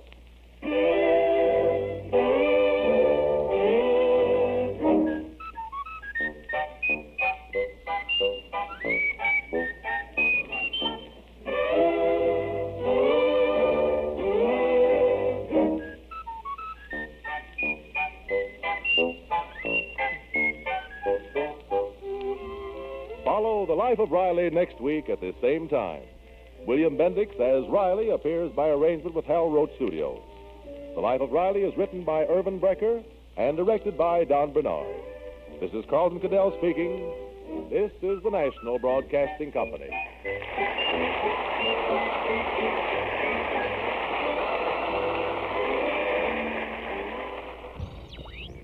You always knew Riley was going to be in trouble.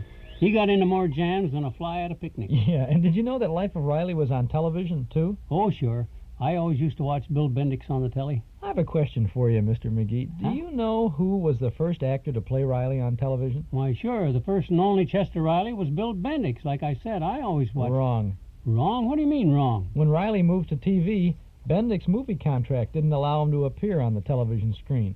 You know, in those days, the movie studios didn't want their stars getting overexposure on television. Boy, some of them stars are getting lots of exposure these days.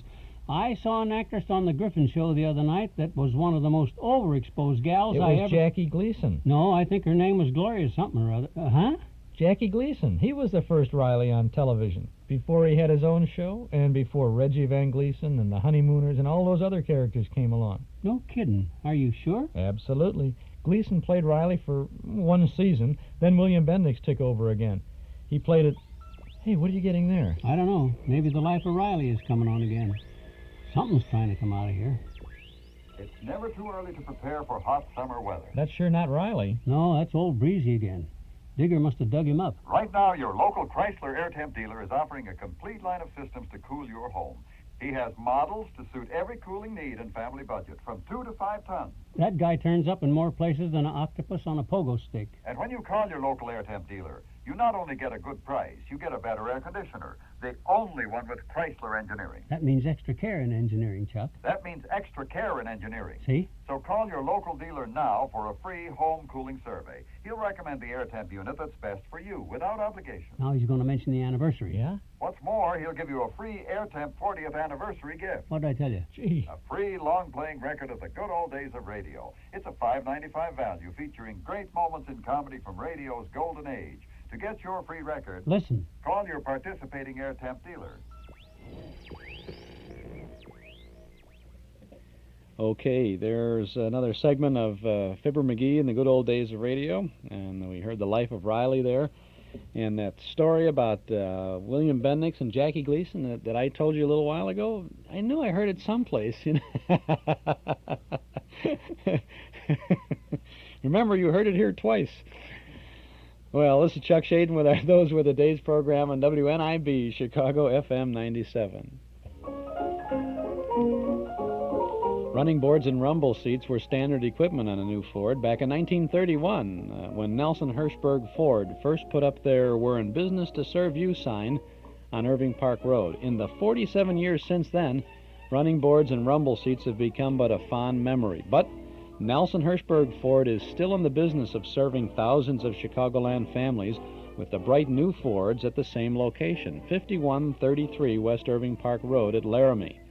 And when you visit Nelson Hirschberg Ford, you'll discover what's made their business prosper all these years. You'll discover that Nelson Hirschberg Ford wants your business today and tomorrow, too.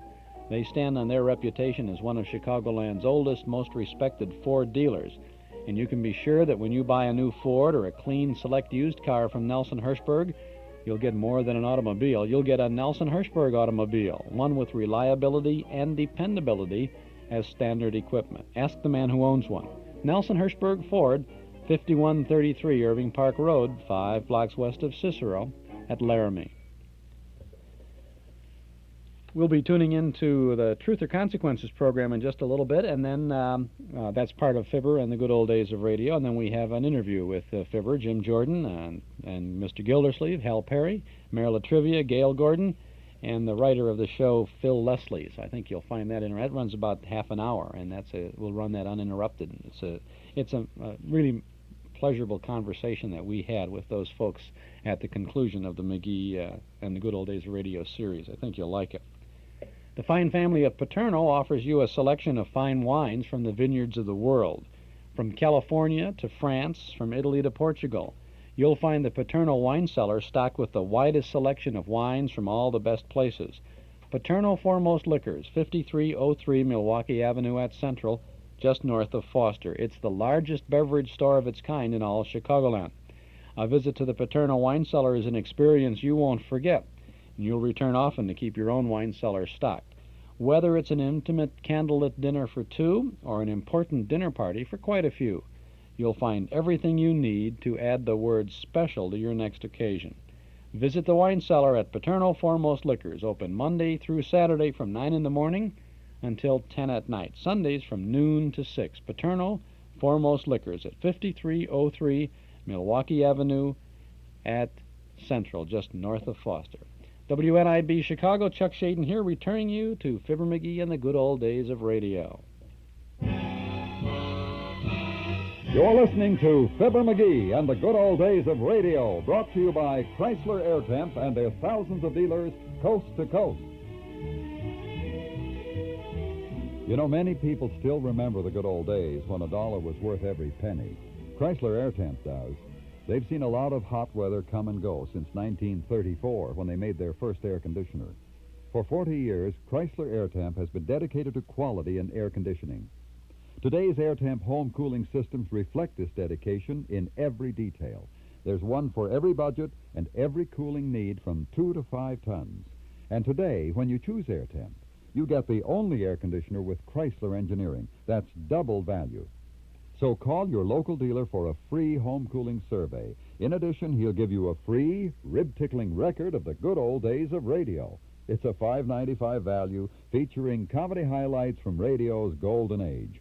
To get your free Air Temp home cooling survey and your free record, call your participating Air Temp dealer now.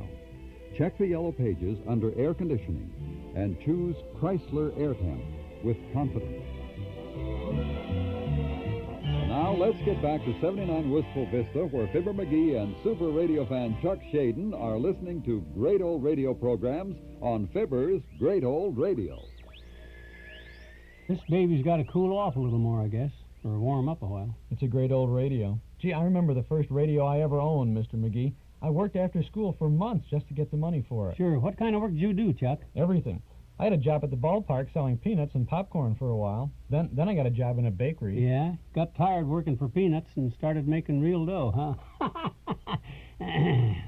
Well, my gosh, don't you get it? Peanuts, bakery, making dough, it's a play on... Ain't funny, McGee. Well, I'm out of practice. Gee whiz, if I had more time to polish it up. What you doing with the curtains? I thought I heard a car outside. I guess not. So isn't Merrill trivia about due? What time is he coming over? Oh, who knows? Later, he said. We got lots of better stuff to listen to than him anyhow. You know, there's an old song that says, Saturday night is the loneliest night of the week, but in the good days of radio, it just wasn't true. No, sir. If you had your radio, there wasn't time to get lonesome. I used to listen to Beatrice Kay and the Gay 90s Review, Roxy's Gang from Radio City Music Hall. I can remember A.B.'s Irish Rose and Curtain Time and Johnny Presents. Remember little Johnny stepping out of thousands of store windows all over America? Oh, sure. They had pictures of him in every place. Little bitty kid in a bellhop suit and one of them little pillbox hats that weighed about 60 pounds. The kid did. The hat probably didn't weigh over a pound. I'm glad, because, you know, a 60-pound hat, that sounds like something Ralph Edwards might have used. Remember? Yeah, Truth or Consequences. It's still going strong on TV. It was the funniest audience participation show on radio. They had the wildest stunts and the greatest contests. But, you know, as I think back, just about everything Ralph Edwards did to the contestants on that show was visual. I mean, you know, hitting people with custard pies and squirting seltzer in their faces, things like that. We didn't see anything, but yet we saw everything, and it was funny. That, my boy, is what we call the magic of radio. You see it all and more in your imagination. Yeah, I could even see the Walking Man. Remember the Walking Man contest? All you heard were footsteps, and the whole nation was trying to figure out his identity. Which was? Jack Benny. Yeah. Seems he was too cheap to ride. He walked for a good cause, though, raised lots of money for the Heart Fund. And remember Miss Hush? It was Clara Bow. And Mr. Hush, Jack Dempsey. If you just hush up a minute, I'll see if I can't find Truth or Consequences here. Put those in your washing machine. Take your clothes out bright and clean. When you does your wash, you'll sing. D-U-Z does everything. Hello there, we've been waiting for you. It's time to play Truth or Consequences.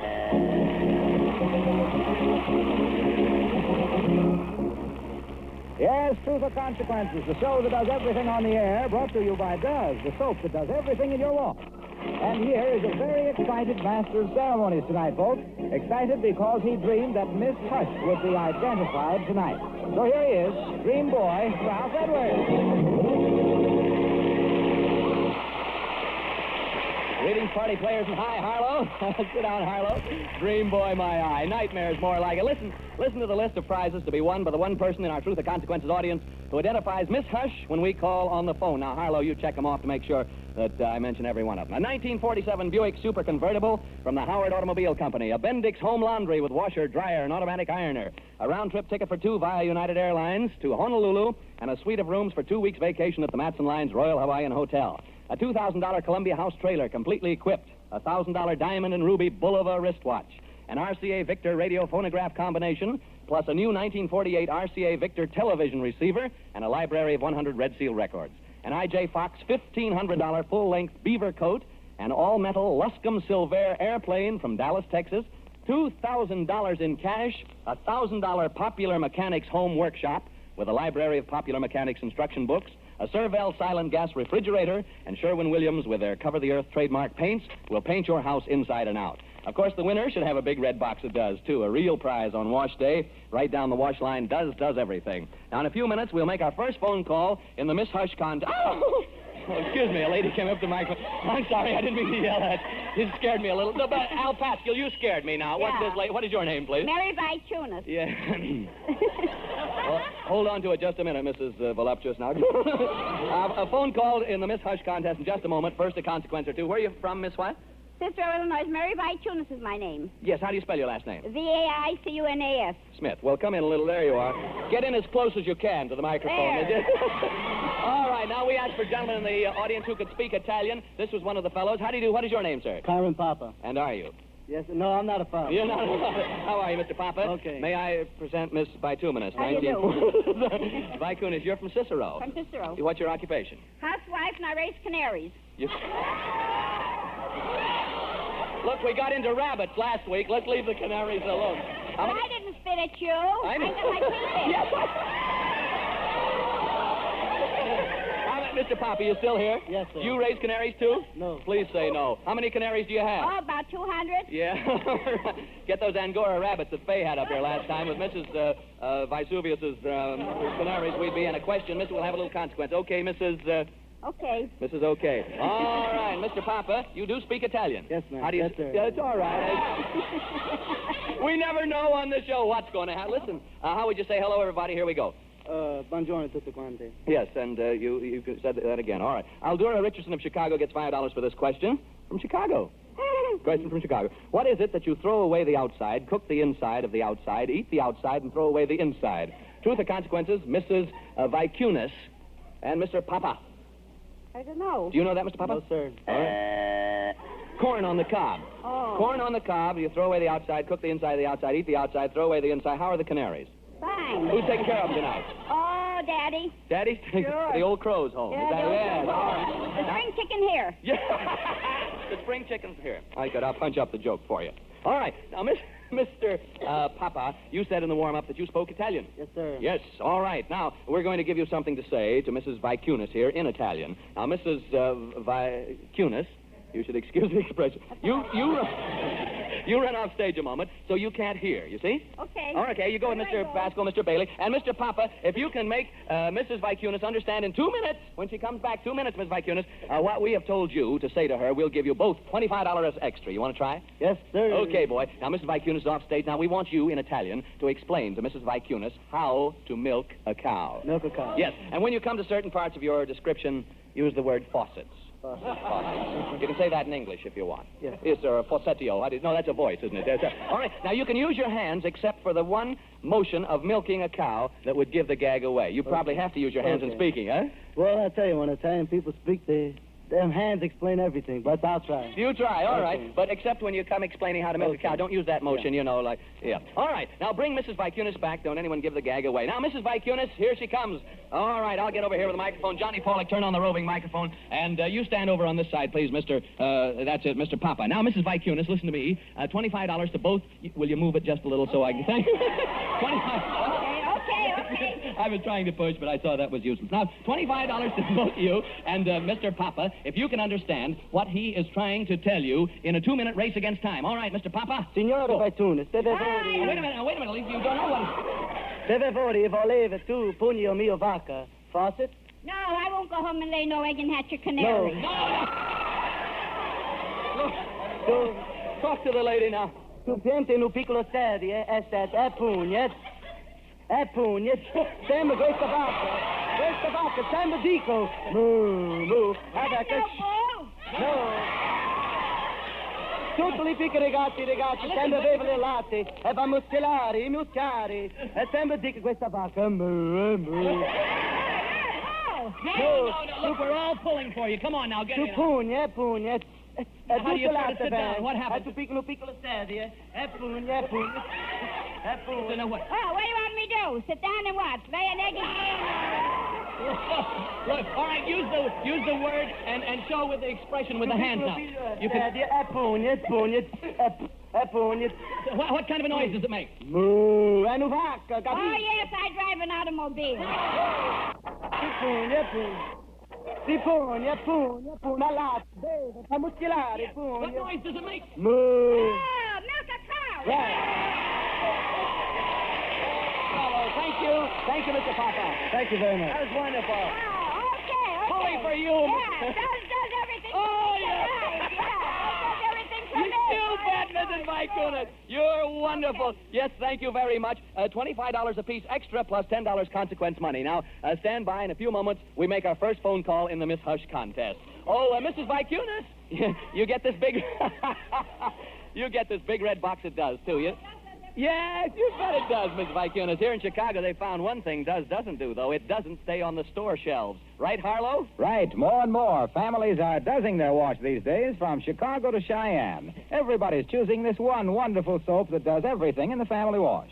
Does really is different from all the other leading package soaps sold for wash day. Even gives you more suds, ounce for ounce. And they're real soap suds, too. You bet. Those Does suds have the cleaning power to get grease-stained work clothes clean, spanking clean with just a short washer run. To get streaked-up towels and linens beaming white, really dazzling white, without any hard scrubbing. And does more. It's actually safer for the newest, brightest colors you wash. When you've got Does, you've really got something. Yes, the soap shortage proves there's no substitute for Does. You see why it's selling faster than ever, folks? First chance you get Does. From the roughest and toughest to the whitest and brightest. Does everything. What a soap. Thanks, Harlow. What a soap. Truth or Consequences there with Ralph Edwards and Harlow Wilcox and Mrs. Vicunis and Mr. Papa or whatever on that thing. And Miss Hush, talking about the Miss Hush contest. It's very hard to talk about Miss Hush. A lot of S's on that there. Now, if you heard Fibber and me talking before, we mentioned who Miss Hush was. And here they're talking about it. Do you remember that? Okay, I'm not going to tell you. I'll tell you after the show, so it doesn't spoil it if you're trying to guess it if you missed it. This is Chuck Shaden with our Those Were the Days program on WNIB, Chicago at FM 97. Fibber McGee in the good old days of radio, tuning into the Saturday shows. Coming to a close with this Truth or Consequences program. Of course, Maryland Trivia is supposed to pay us a visit, too, and then we will be chatting with Gail Gordon and Hal Perry and Jim Jordan and Phil Leslie after the McGee series is over. Tomorrow is Father's Day, as we've been mentioning throughout the afternoon, and if you're looking for something very special for Dad, surprise, a nostalgic surprise. You know, if the dad in your family listens to this program at all, you've got to be able to find him something at our Metro Golden Memory Shop. Now, it might be cassettes, it might be records, it might be 8-track tapes, it could be a book, it could be some magazines, it could be comic books. We've got them all. We've got everything at the Metro Golden Memory Shop. You don't have to feel bad about saying Dad's his comic books. He's going to read comic books are collector's items now, you know. So you can say, and you know, comic books are not a dime anymore. They're 35 cents now for comic books. Incredible, I know. But some good comics. Well, we got lots of stuff over there. Now, Dad likes Sherlock Holmes. We can get him 4 great Sherlock Holmes adventures on a set of 2 long-playing records for only $5.99. At the MGM shop. Maybe want to get in that tape of the War of the Worlds. We also have the War of the Worlds on records at the MGM shop. What else? Posters. I'm trying to think of all the things. We got so many things. A lot of books. A lot of books we have over there. Encyclopedia of Radios. It's a pictorial history of radio, pictorial history of television. You've got to find it. You've got to take Dad over and let him pick it out, and then you pay for it. Or ask him to wait outside while you pay for it, or say, what do you want? It's like, you take, if he has never been to the MGM shop, just taking him there will make him feel nostalgic. He will feel like he used to feel when he was a little boy going into the grocery store and standing in front of the candy counter and looking it out with his nose pressed against the glass, right, and saying, I want 2 of those, and 1 of these, and some snaps, and a Mary Jane, and a licorice whip. And remember you used to get the licorice pistol, the gun? They used to get guns, licorice guns, or maybe on Halloween you get the wax mouth organ, little wax harmonica, and the roll of adding machine tape with all the little dot candies on there, and black crows, and jujubes and all that stuff. Well, we don't have the candies at the Metro Golden Memory Shop, but we've got all the things that will evoke the memories, good memories of the past, good entertainment still today. Take Dad over to the MGM shop. We'll be open this evening until 7:30. Tomorrow we'll be open from noon until 5, and through the week, Monday through Friday, 11 to 5:30. Come on over. Your MasterCharge and Visa card is welcome there, and so are you. You can spend a couple of decades just browsing through the shop. Metro Golden Memories, 5941 West Irving Park Road, just east of Austin. MGM shop. Eden's Plaza Shopping Center, where you can shop with confidence for all the family. Eden's Plaza Shopping Center, where Eden's Expressway, Skokie Boulevard, and Lake Avenue meet at Wilmette. Eden's Plaza Shopping Center, easy to reach, easy to park, easy to shop. Summertime shopping values 7 days a week at Eden's Plaza Shopping Center in Wilmette. Now let's return to Ralph Edwards and Truth or Consequences. My, isn't this a lovely-looking couple? The microphone here. Two parents, I believe, from Chicago, right? Right. Come in real close. You're Mrs. Albright. Hello, Miss Albright. How are you tonight? Just fine, thank you. Just fine. That's good. And Mr. Albright? Very good, thanks. What's your occupation, sir? I'm a chemical salesman. Good. How's it selling these days? All right. Well, to speak. All right, now, ladies and gentlemen, don't leave your phones or radio. A Miss Hush call is coming up, and we'll keep the party rolling with our two contestants here, Mr. and Mrs. Albright. Here's a question. Alice M. Hensel of Worcester, Massachusetts, asks, what can run on one leg? What can run on one leg a long time? How about that, Miss Albright? What can run on one leg? A lady's stocking. That's terrible. All right, you haven't told the truth, so you must pay the consequences. Now, Mrs. Albright and Mr. Albright, you told us during our pre-airtime period that you had a little boy, 8, 9, 10, or 11, or how old? Just 11. Is that right, Mrs. Albright? Yes. All right, now, what is his name? Tommy. Tommy. And where is he now? Well, he's supposed to be in bed. Oh, Tommy, you better be in bed. Probably listening to this radio Is program. he? Tommy, Mommy's on the radio. Look, Tommy, Mommy's on the radio. Mommy's on the radio. All right, now, backstage, we have a jury of psychologists, child psychologists, and we want you to discuss any problems you may have concerning your son, Tommy. So will you run off stage and make a list of the things you'd like to ask the jury? Will you do that, Mr. Albright? Mrs. Albright? Okay? All right. Now, this is going to prove very educational, might be a great help in the future upbringing of your child. Off you go and get all the points listed they gone they can't hear. Ooh, what's going to happen to Mrs. Albright? Now, her husband, Mr. Albright, is in on the gag. The jury of child psychologists, we mentioned, is the famous juvenile jury that you hear on the radio. Jack Barry, their creator and conductor, has brought the jury to Truth or Consequences tonight. It consists of 5 children from the ages of 5 to 10, but tonight it will consist of 6 children. The 6th is Mrs. Albright's little boy, Tommy, disguised as a little girl. And here he is in a blue dress, pink socks, and blonde curls. Come out, Tommy. Here he is. He's really a rough and tough little guy, but look at him now. Hello, Tommy. Pretty good. Attaboy. Oh, my. Are you all set to play a little gag on Mother? Sure am. Oh, that voice coming out with that dress. Well, it'll work now, don't you worry. How do you feel, huh?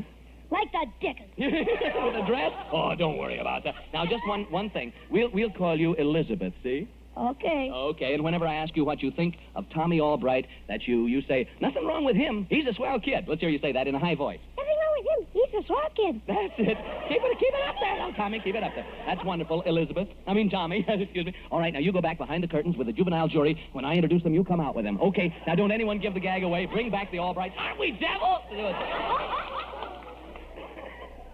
All right, now here we're all set to go. Mr. and Mrs. Albright. Ah, yes, Mr. and Mrs. Albright, the jury is about to appear, and you may sit in what we might call the witness chair. You all set, Mrs. Albright? Yes, I am. Okay, and I want you to meet, how are you now, Mr. Albright? Very fine. Just be seated with your wife. Meet the famous child psychologist and well-known radio juvenile jury. Come out, juvenile jury, and here they are. What do you think of that? What did you do? Did you expect PhD? I certainly did. Well, no. Well, let me tell you, these kids are terrific, Mrs. Albright. They know children, believe me. Children, I want you to meet Mr. and Mrs. Albright, whose child will be the subject of your discussion tonight. First, here is little, I tell you, I'll let each one of you give your names. Charlie, you get into the microphone, and this is Mrs. Albright, Charlie. You say your name. Charlie Hankinson. How do you do, Charlie? How do you do? Hello, Charlie. Yes, and little girl? Peggy Bruder, age 9. How do you do, Peggy? Charlie, how old were you? 6. Yeah, well, you're going to be a big guy now. All right. Yes, sir? Your name? Kong Lu. How do you do? Hello. That's Kong. And the next?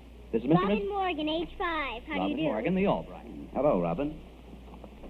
Dickie Orlin, age 7. Yes.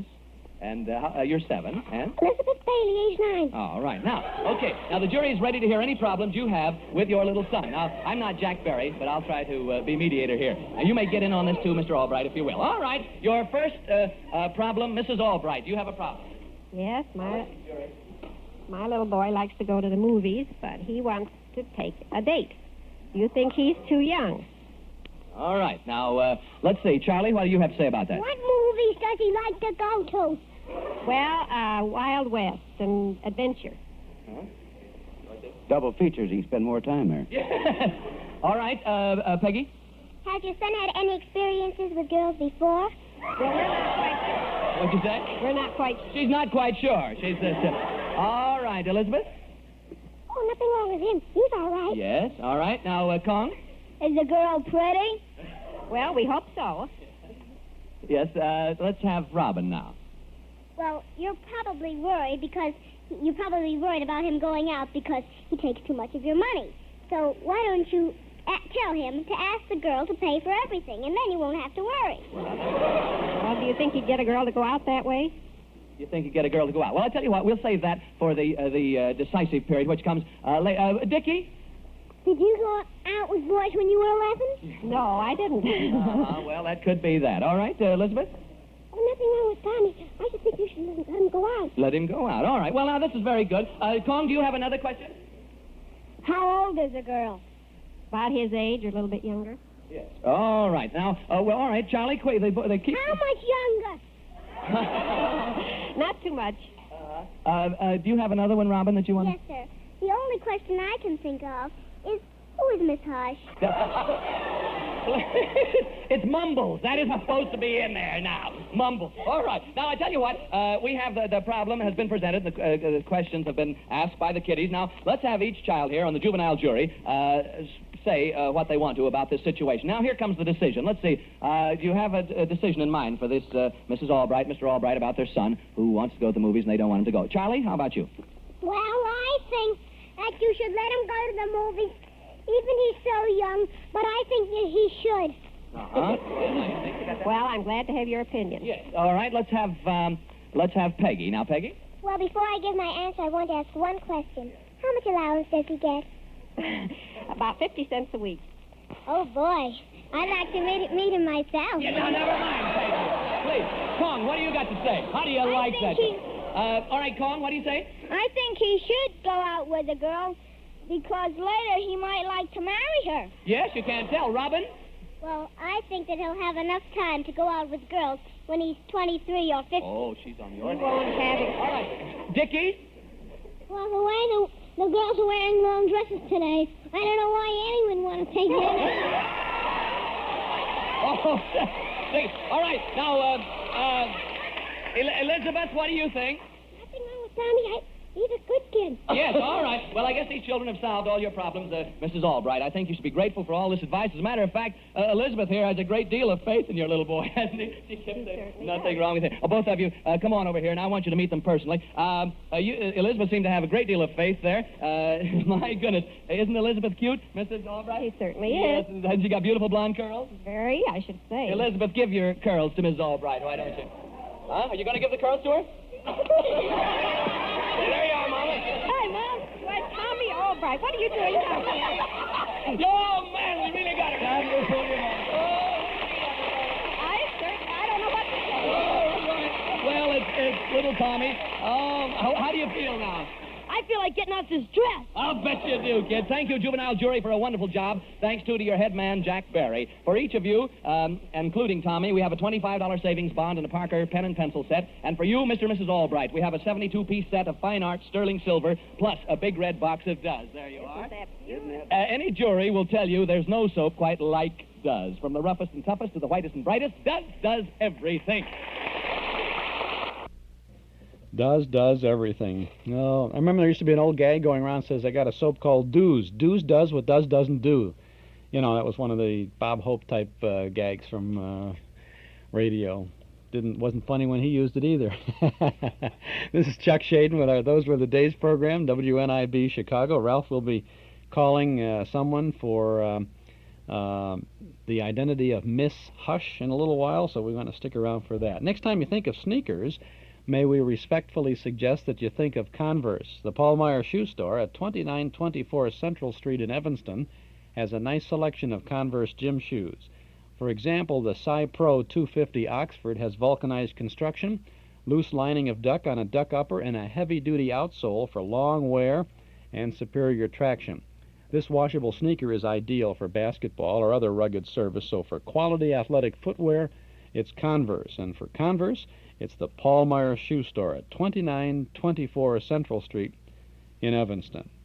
And now, before we get back to Truth or Consequences, let's listen to a clip from our cassette tape of the month for June, The Shadow.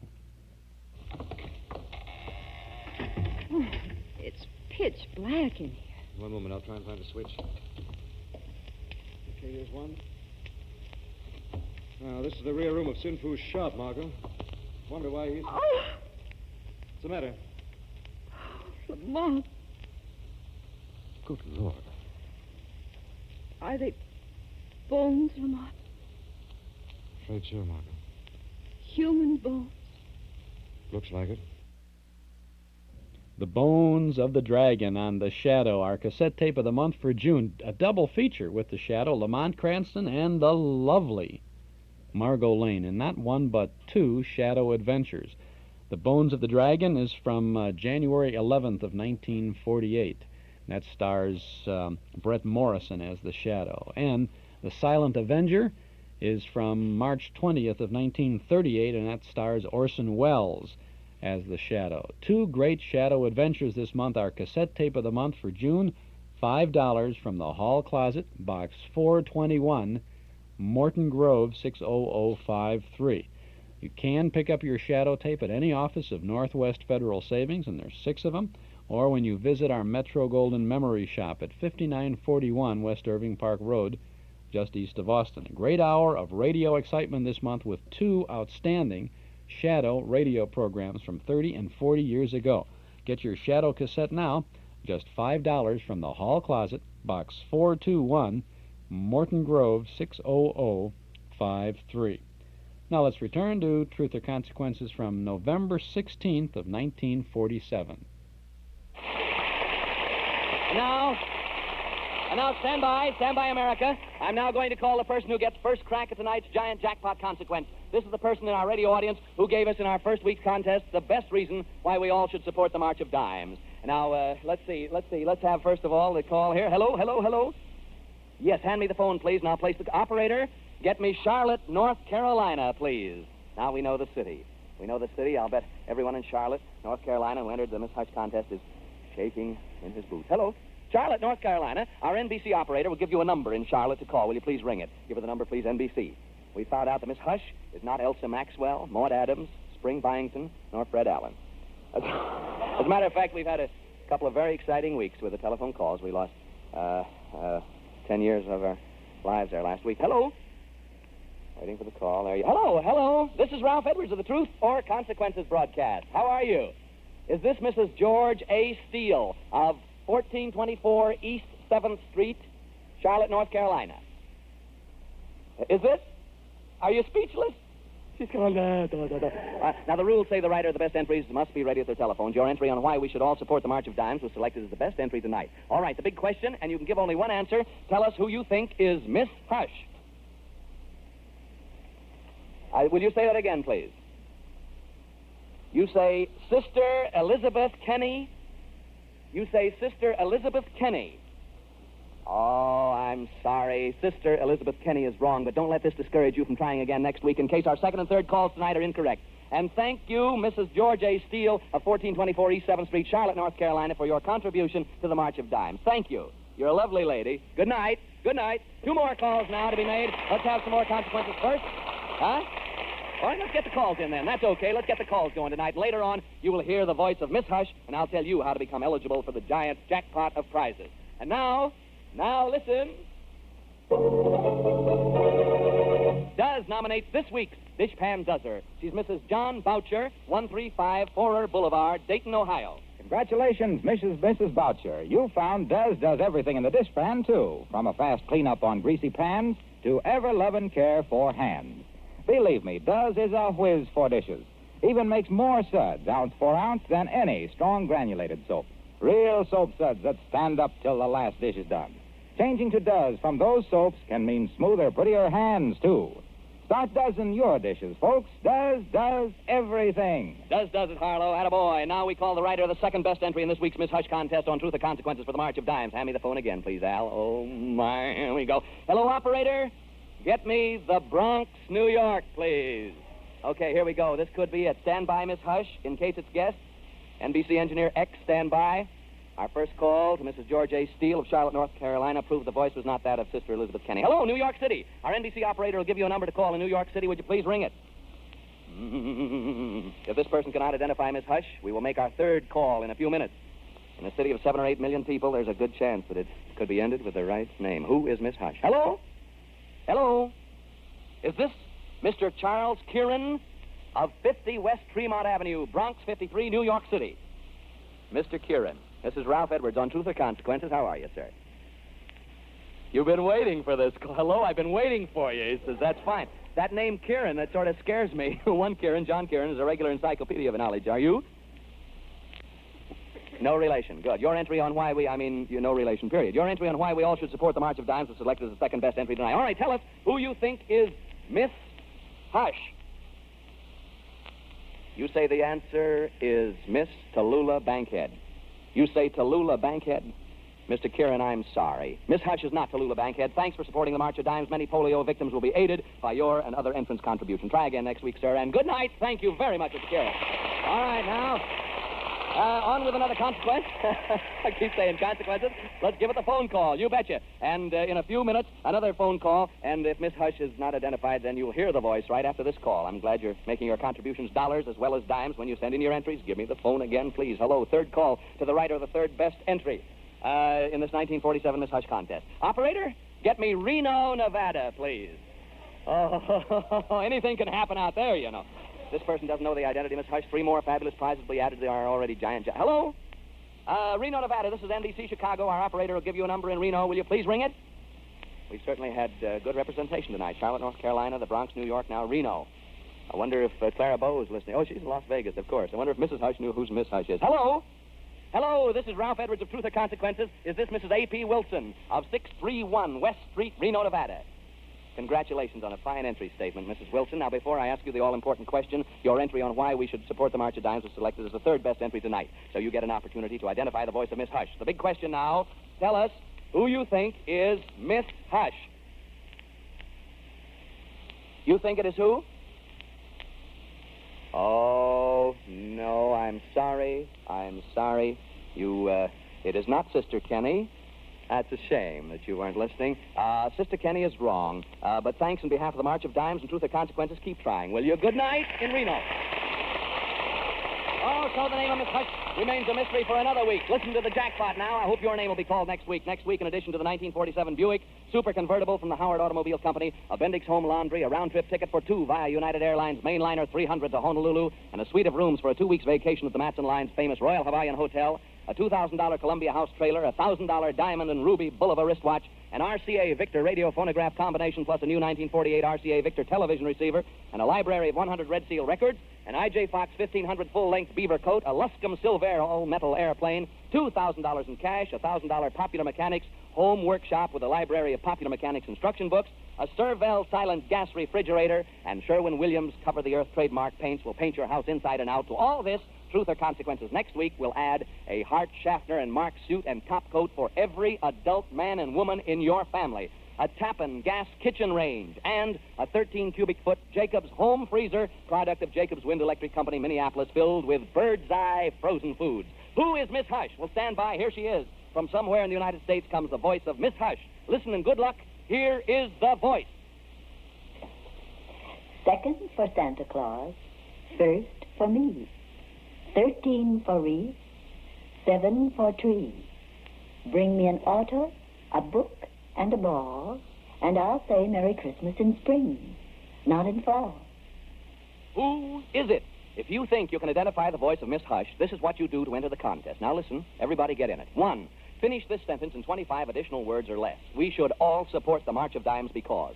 2, enclose your entry in an envelope. Only 1 entry to an envelope with a money contribution, if you please, for the March of Dimes. 3, mail with your name, address, and telephone number printed clearly in the upper right-hand corner to Miss Hush, Hollywood, California. Don't send your entries to the Truth or Consequences office. 4, do not include the name of Miss Hush with or on your entry. And don't forget, each week brings a new contest until Miss Hush is identified. All entries received by Monday, November 17th, will be judged, and the writer of the best entry in this group will be called next Saturday. Enter each contest as often as you choose, however, only 1 entry to an envelope. Eligibility for participation is not contingent upon your contribution to the March of Dimes. Let your heart be your guide. Each week, the writer of the best entry will be called as we did tonight. You must be available at your telephone at the time of our Eastern broadcast. Now, if you know the identity of Miss Hush, when we call you, you win the giant jackpot. Entries will be judged for sincerity, originality, and aptness of thought. And listen to this. The judge's decision is final. If you are not at your phone for any reason when we call you at the time of the Eastern broadcast, you automatically will be eliminated. All entries and ideas therein become the property of Truth or Consequences. None will be returned. Any resident of the United States may compete except employees of Truth or Consequences, NBC, Procter & Gamble, their advertising agencies, and their families.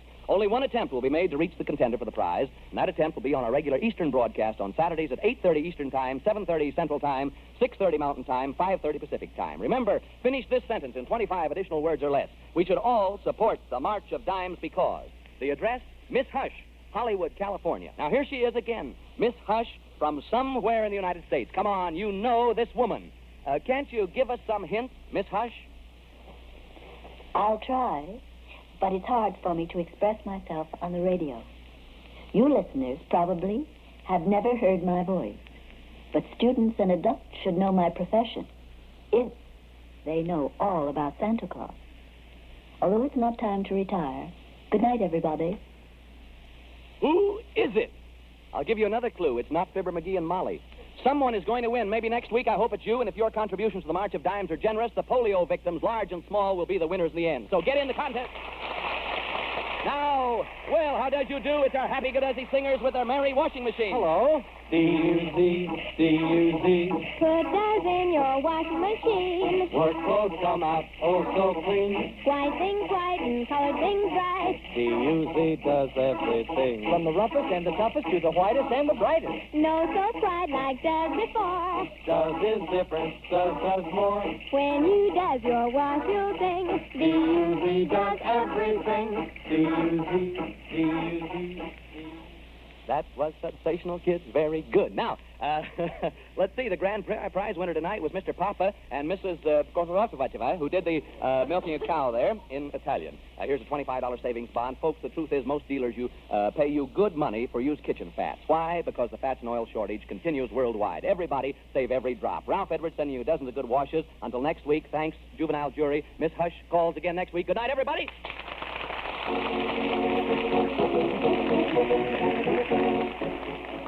This is Harlow Wilcox speaking for Procter & Gamble, the makers of Does. Ralph Edwards' Truth or Consequences came to you from Chicago, Hollywood, and Miss Hush's Hideaway.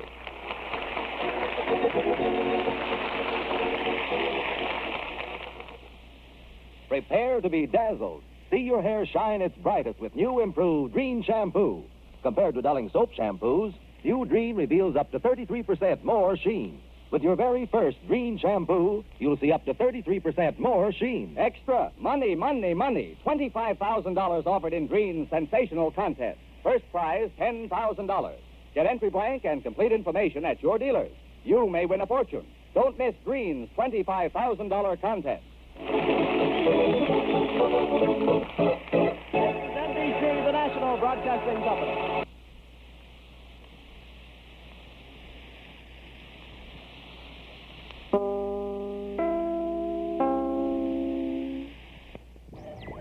Oh, boy, that was fun. You know the one show I never missed on Saturday night? You know the one I mean. Great musical show. Your hit parade, you betcha. We didn't leave our radio for a minute when the hit parade was on. Used to sit there wondering what the #1 hit would be. Yeah, I had a real personal interest in that show myself, Chuck. You see, I wrote quite a few songs right around that time. You did? Yeah, that's right. You mentioned that a few weeks ago. So I kept waiting for him to turn up in the hit parade. I wonder if I heard any of them, Mr. McGee. I might have, because I always... No, it seems like I always just missed by, just this much. That close, huh? Yeah, train songs were real big for a while there, remember? Oh, yeah, sure. So I wrote one called Chattanooga Chug Chug. The Chattanooga Chug Chug? Mm-hmm. Oh, and then I composed the Atchison, Topeka, and the Santa Cruz. That's pretty close. But I guess the biggest disappointment was that beautiful ballad I wrote. You know, one of them real dreamy type songs. Yeah?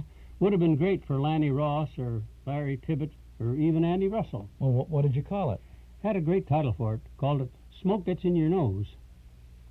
Smoke It sounds like a great song for Jimmy Durante or maybe Danny Thomas. Of course, you know the most famous hit parade star of all, don't you? You mean that skinny Italian kid that the first time he opened his mouth at the Paramount Theater in 1943, girls screamed and cried and fell on the floor? That's right. The guy that he's retired now, but he keeps singing, and the girls scream and cry and fall on the floor, and they couldn't get up if their husbands didn't help them up. That's the boy. Yep.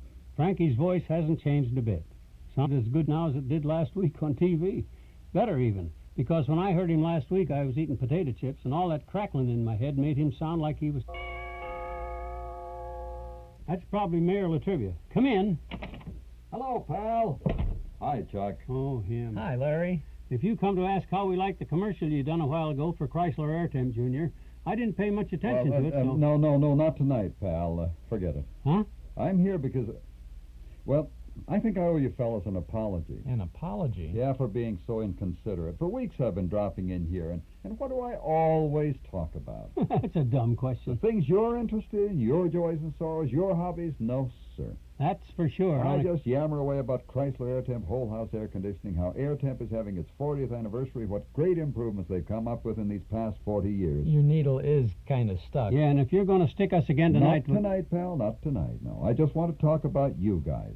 What have you been doing all evening? Well, if you're really interested, Larry... Oh, pal, of course I am. Been getting any good shows on that good old super heterodyne tonight, Chuck? Oh, yeah, terrific stuff. We were talking about a hit parade just before you came in. The hit parade! Boy, what memories that brings back. I first heard the hit parade in 1944, just 10 years after Chrysler Air Temp went into business. Was Bing Crosby on there tonight? No, Bing never sang on Oh, it. because I remember listening to Bing in 1954 when Air Temp invented the first successful A-frame evaporator coil. That's an important part of the central air conditioning system, you know. Then we heard Let's Pretend tonight. There's no pretending about what Air Temp did. They took a big, bulky evaporator coil and folded it back so that it was much more compact, shaped like the letter A. After that, we heard Grand Central Station. Well, you sure don't need a place like Grand Central Station to install your home air conditioning now, Chuck. Ah, for the You love could of... tuck it into a small space like that hall closet over there, which I would touch with a 10-foot pole. Gee, I wish I'd been able to listen to that old radio tonight. You didn't happen to get the Judy Canova show, did you? Judy? Yeah, how did you know? Oh, he's Wasn't Judy fun? She put something into her shows that no other show had. Like Air Temp put something into air conditioning that nobody else can. Chrysler Engineering. That's why people always say you can choose Chrysler Air Temp with confidence. You got a good point there, Junior. Now, why don't you put your hat back on it and go home? Okay, pal, but for homeowners who want more information, plus a free Air Temp home cooling survey, I'll just flip the dial here to the local station. And this is your local station. This is Chuck Shaden on WNIB, Chicago at FM 97. Fibber McGee and the good old days of radio. A little more of that coming up because I think Mayor Latrivia is going to pop in on us. And then we've got a nice interview for you to listen to after that. Chuck Shaden, as I said, on our regular Saturday afternoon get-together here from 1 until 5 with all the good old radio shows. A word about that Truth or Consequences program was from November 16th of 1947. Miss Hush certainly was racking up a lot of prizes for the listeners there. That was a lot of stuff on there. Now, did you know who Miss Hush was? That was Clara Bow, silent screen star Clara Bow. And I was trying to figure out whether the clues, Santa Claus's last was her first. Now, his last initial was her first initial, I suspect, but I don't know that. But I knew Clara Bow. So I suppose they should send all that stuff to me. Send it to my place, right? The trip to Hawaii and the Buick convertible and all that business. Send it to Box 421. It's a good spot to go with all that business. Speaking of Box 421, that's where you can what you can use to subscribe to the Nostalgia Newsletter and Radio Guide. The midsummer edition of the newsletter will be ready by the end of June, and on it you will see the Lone Ranger without his mask on the cover. Right? That's Brace Beamer. Now, because some of us are purists, we also have inside a picture of Brace Beamer with his mask as the Lone Ranger. So it's a good little shot. I can't imagine. I never until I found this picture. I had never seen a picture of Brace Beamer without that Lone Ranger mask. It's kind of interesting to see this. If you would like to subscribe to the Nostalgia Newsletter, you can do so now when you call us at 545-2260.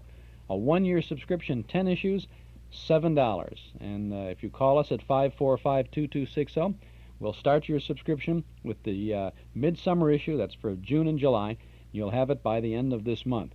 545-2260. Lots of articles from and about the past articles this month about Grand Ole Opry's Minnie Pearl, about Fred Astaire. There's another article by Gracie Allen. And then there's the complete broadcast schedule of all the programs that we offer every Saturday afternoon. Lots of good reading and good information and good entertainment for you in our Nostalgia Newsletter. Start your subscription now. Call us at 545-2260. 545-2260. If you like, just send $7 to Nostalgia Newsletter, Box 421, Morton Grove, 60053. But if it's easier, just give us a call now at 545-2260. Now let's get back to Fibber McGee and the good old days of radio.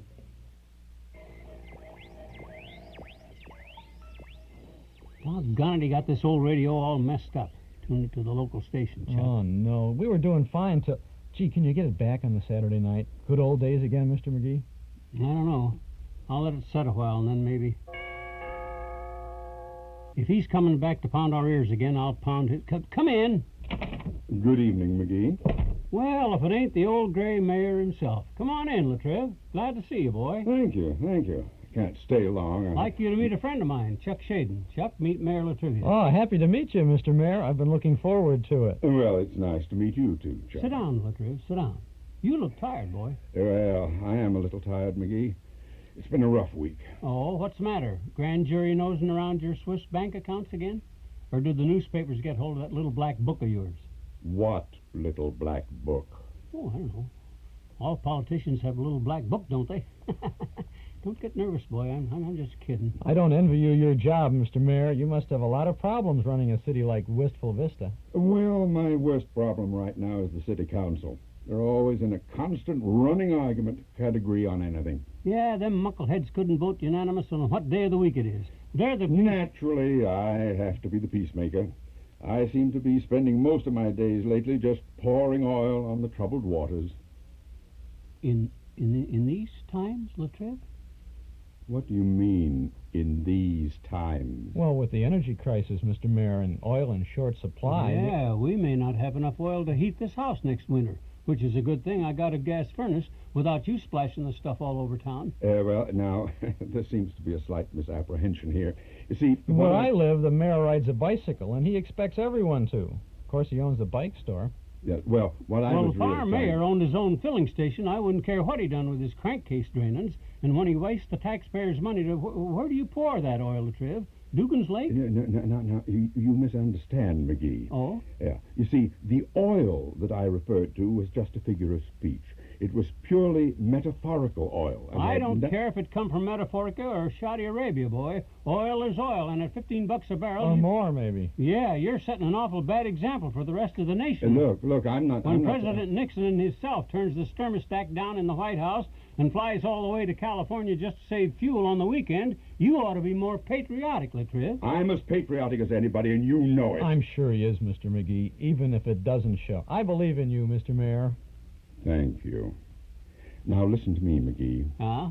When I said I was pouring oil on troubled waters, I did not mean that I was walking around with a barrel of petroleum, dumping it all over everything. Oh, of course not. We understand that. Sure we do. Good. Just pouring it on water, you said. Troubled waters, he said. Right. And Dugan's Lake is about as troubled waters as I ever saw.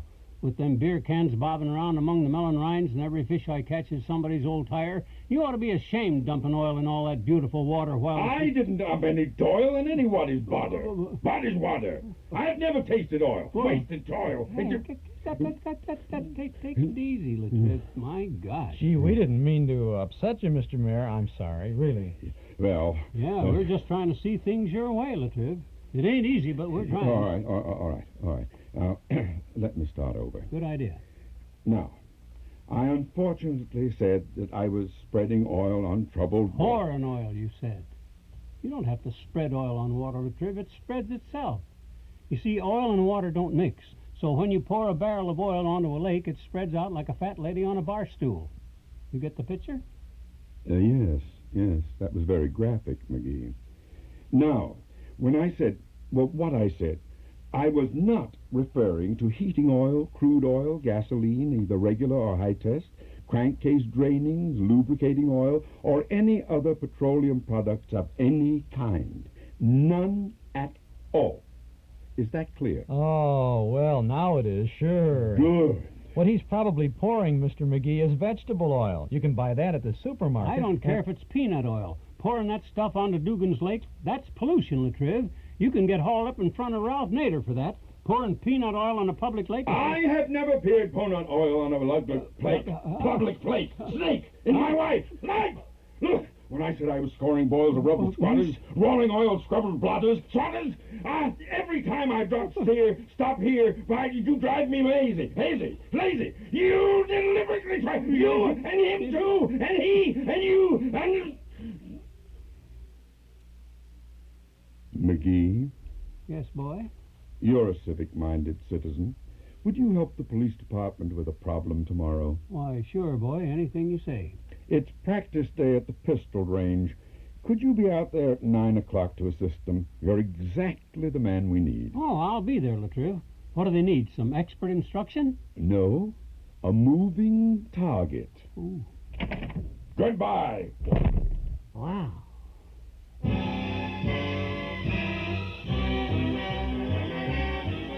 We'll get back to Fibber and Chuck in just a minute.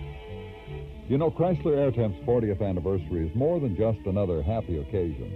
It's the perfect time to remember how fortunate we are in this day and age. Oh, sure, I like the good old days as much as the next person, but then was then and now is now. And while most everything else has changed radically since the good old days, at least one thing has stood the test of time: Airtemp's dedication to quality in air conditioning. And today, with Airtemp, you get the only air conditioner with Chrysler engineering. Call your nearest participating Chrysler Airtemp dealer now. He'll give you a free home cooling survey. He'll check out your air conditioning needs according to the style of your home and the size of your family. Then he'll recommend the Airtemp system that's best for you. Your Airtemp dealer has the knowledge and experience to back up every installation. And this season, he also has something more: an Airtemp 40th anniversary gift for every homeowner who calls for a free home cooling survey. The gift is a free comedy record of the good old days of radio. It features great comedy stars and great comedy shows from original broadcasts of the 1940s and 50s. A $5.95 value, it lets you enjoy the humorous highlights of radio's golden age again and again. Remember, call your local Airtemp dealer for your free home cooling survey and your free record, and get his best price on whole house air conditioning equipment that's quiet, efficient, and dependable. Look in the yellow pages under air conditioning and choose Chrysler Airtemp with confidence. And now, let's get back to Fibber McGee and Chuck Shaden at 79 Wistful Vista. No, I guess that's it, Chuck. This old super heterodyne's had it for a while. It's a great old radio, Mr. McGee. Certainly proved your theory all right. Yeah.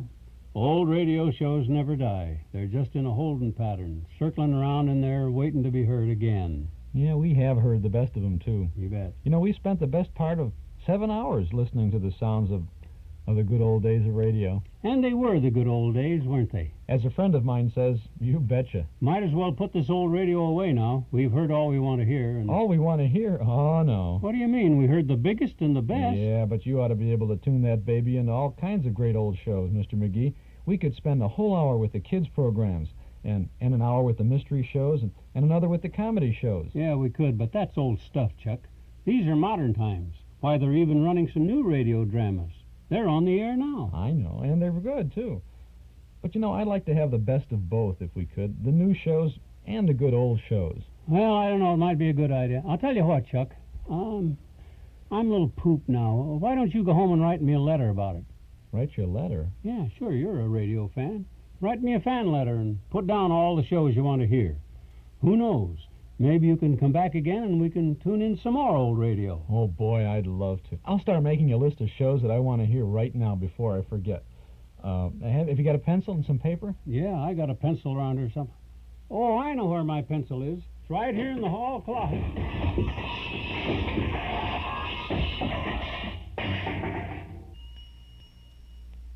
Gotta straighten out that closet one of these days. You've been listening to Fibber McGee and the good old days of radio. Presented by the makers of Chrysler Airtemp, air conditioning for the home, for business, and for industry. With Jim Jordan, Chuck Shaden, tonight's special guest, Gail Gordon, and me, Larry Thor. Fibber McGee and the good old days of radio was written by Phil Leslie, produced by Todd Kaiser, directed by Jim Dolan, and is a copyrighted presentation of Radioland Productions, Incorporated.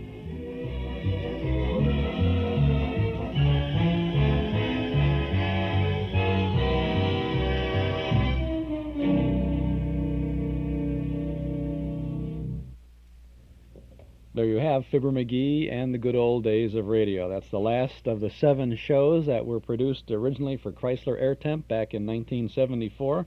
Has 55-minute radio specials, and we've added and expanded and deleted and came up with 7 4-hour specials, or close to it anyway. We're going to have a chance to chat with the people who made that show work and the people who made the original Fibber McGee and Molly show work in just a couple of minutes. I'm Chuck Shaden. This is our Those Were the Days program, WNIB Chicago at FM 97. You buy with confidence when you get the Townhouse Guarantee from Townhouse TV and Appliances. Give them a try. They won't be undersold and you won't be underserviced. Shop around, get the best deal possible, then visit Townhouse. They guarantee that you'll get the best price on the hundreds of Frigidaire refrigerators, washers, dryers, and ranges in stock. Townhouse TV and Appliances, 7243 Touhy Avenue, just west of Harlem. Open Monday, Thursday, and Friday nights till 9, Saturday until 5. Eden's Plaza Shopping Center, where Eden's Expressway, Skokie Boulevard, and Lake Avenue meet at Wilmette. Eden's Plaza Shopping Center, where convenience is important, and so are you. Eden's Plaza Shopping Center, easy to reach, easy to park, easy to shop. Smile when you shop 7 days a week at Eden's Plaza Shopping Center in Wilmette. Before we get into this interview, I guess that maybe I'm not going to get those prizes from Truth or Consequences because Miss Hush, it turns out, was dancer Martha Graham. And Mrs. Hush, when they had an earlier contest, Mrs. Hush was Clara Bow. And I recall now that there was a Mr. Hush contest, and that was Rex Bell, Clara Bow's husband. And he was an actor, cowboy-type actor in the movies. And the clues would bear that out, I guess. We got a lot of Sharpies out there in Radioland listening and trying to figure out and checking some of the resource material, too. Dunning, in his book, Tune In Yesterday, says it was Clara Bow. But Buxton and Owen in the big broadcast say it was Martha Graham, and but I think it works out right. It is Martha Graham. That's showbiz. Didn't tell the truth, so you got to pay the consequence. That means you got to listen now. Here's a tough consequence for you. You got to sit for 28 minutes and listen to Jim Jordan, Hal Perry, Gail Gordon, and Phil Leslie, and yours truly, talk about the original Fibber McGee and Molly radio show. At the conclusion of the taping of this series, Fibber and the Good Old Days of Radio, I could not pass up the opportunity to get all these folks together in the studio to sit down and reminisce. We have a rather rare opportunity to talk with 4 people who played a very important part in the Fibber McGee and Molly radio series. Our guests are Jim Jordan, who was Fibber McGee, Hal Perry, created the role of Throckmorton P. Gildersleeve, Gail Gordon, who was Mayor Latrivia, and Phil Leslie, who, with Don Quinn, wrote the Fibber McGee and Molly series. Jim Jordan, when was the first time you worked with Hal Perry? Can you remember? Let me refresh your memory, Jim. This is Hal Perry. It was Carlton Myers Kindergarten. No kidding. Yeah. Was I on that show? Yes, I think so. You and Marion did a couple of Irish kids, didn't you? You know, he threw me for a loop. I couldn't any more remember when I first worked with you. It seemed to me I worked with you forever. No, what happened was that you had an Italian musician around. I think he worked on your show, too, at one time. Don Mangano. Don Mangano, and he was supposed to be on the Carlton Myers Kindergarten. Yeah. And he was snowbound someplace, you know. Oh, yeah. And somebody said, well, there's a guy outside, it was Menzer, Clarence Menzer, production managers. There's an actor out there who's just started to work here. He's Portuguese. You ought to be able to do an Italian. And so they came out and got me. And I played, like 4 or 5 lines. I think I was somebody's father. And that was the first time I met Marion and Jim. That was, of course, in Chicago. Yeah, and that occasioned a big thing. That was Carlton Myers Kindergarten. Yeah, right after that, they hired me to do a Chinese laundryman by the name of Gooey Fooey. It just shows you how talent gets out.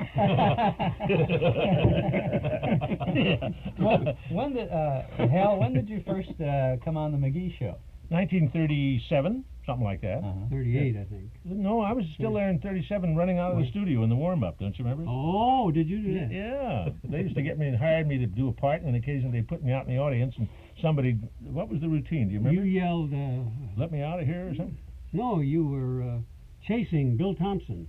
Oh, was that across the stage? Is that the one you mean? Well, no, somebody'd say, You'd say, Sanborn. Yeah, Sanborn. That's right. Yeah. And That's then right. I'd say, what? And to stop you and say, what are you doing? And you'd say, chasing Sanborn. Yeah, but prior to that, though, I'm chasing Sanborn. But prior to that, Jim, I just sat out in the audience, and the guy came out to warm it up. I guess it was Harlow, and I finally said, "Hey, what's the name of this show?" And he said, "Fibber McGee and Molly." I said, "Let me out of here," you know. I think I came to see somebody else. I can't remember. I never had the chance to write any of that sparkling stuff like Chasing Sanborn. Phil, I came in too late. Yeah, Don Quinn used to work in the audience too. Did he? Yeah, and I'd say in the warm-up, I'd say somebody whispered in my ear, and I'd say, "Is there a doctor in the house?" And he'd stand up way over by the door, and he'd say, "Yes, I'm a doctor." And I'd say, "Hi, Doc." Yeah. Yeah. You remember when I also played Perry, the Portuguese piccolo player, in Ted Weems' orchestra? Yeah. That's when Perry Como was on the show, Yeah. and Country Washburn, and, and Red Ingalls. All that gang, yeah. And the Whistler? What was his name? Pete Tanner? Bielman. No, Elmo Tanner. Elmo Tanner. Yeah. I saw Elmo Tanner when I was down in Birmingham. I went down to, I had a valve job down there, at the University of Alabama. Valve job. And Elmo was living there. In where? In Birmingham. Oh, in Birmingham, Alabama. Huh. He was in the implement business. Still whistling? I don't know. Still what? Still whistling. Whistling. Yeah. He was never the whistler, though. But, I played a guy called George Feditch. You haven't forgotten that. Yeah. Don Quinn was wonderful with names. From Gooey Fooey, I went to a guy called George Feditch. And I even played a mayor at one time called Applepuss. It was done by Tom Post, and then Tom didn't do it. His name was Appleby, wasn't it? Mayor Appleby? On our show? Yeah. Tom Post used to do it. And then, and then Tom, I know Tom used to be on the show. Yeah, and he was ill or something, and so I doubled a guy called Mayor Appleby, and he used to call me Applepuss. That didn't last long. Then I became George Feditch. Yeah. And then later on, when the voice got kind of well known, they changed it to George Gildersleeve. I moved in next door to you, and that didn't sound too good. And then that's how we came by Throckmorton P. Gildersleeve. Yeah. And then I got a $10 raise, right off the bat. I got deducted $5, so I That's wonderful. Gail Gordon, when did you first come onto the Fibber McGee and Molly scene? 1941. Yeah. This was after for a one-shot for a character named Otis Cadwalader. Yeah. Yeah, a boyfriend. That's a show I'll never forget. An old friend of Molly. Yeah. And we were going to put on the dog, and he was coming through town, and we wanted to have a nice dinner, and so we wanted to let him think we were rich. So we got the guy next door to dress up in wear his tuxedo, and come over and act as butler. And I was the guy next door. I've got a 10-minute recording of that. That's the funniest radio show I think we ever did. And we stood right behind me. He was standing right behind me. And this little guy, McGee, see, after he's doing him this favor, trying to help him out, he sat there and just couldn't resist telling Cadwalader what a rat he had living next door. And then you ran him around as a butler, like crazy. Yeah, You took every advantage of him possible.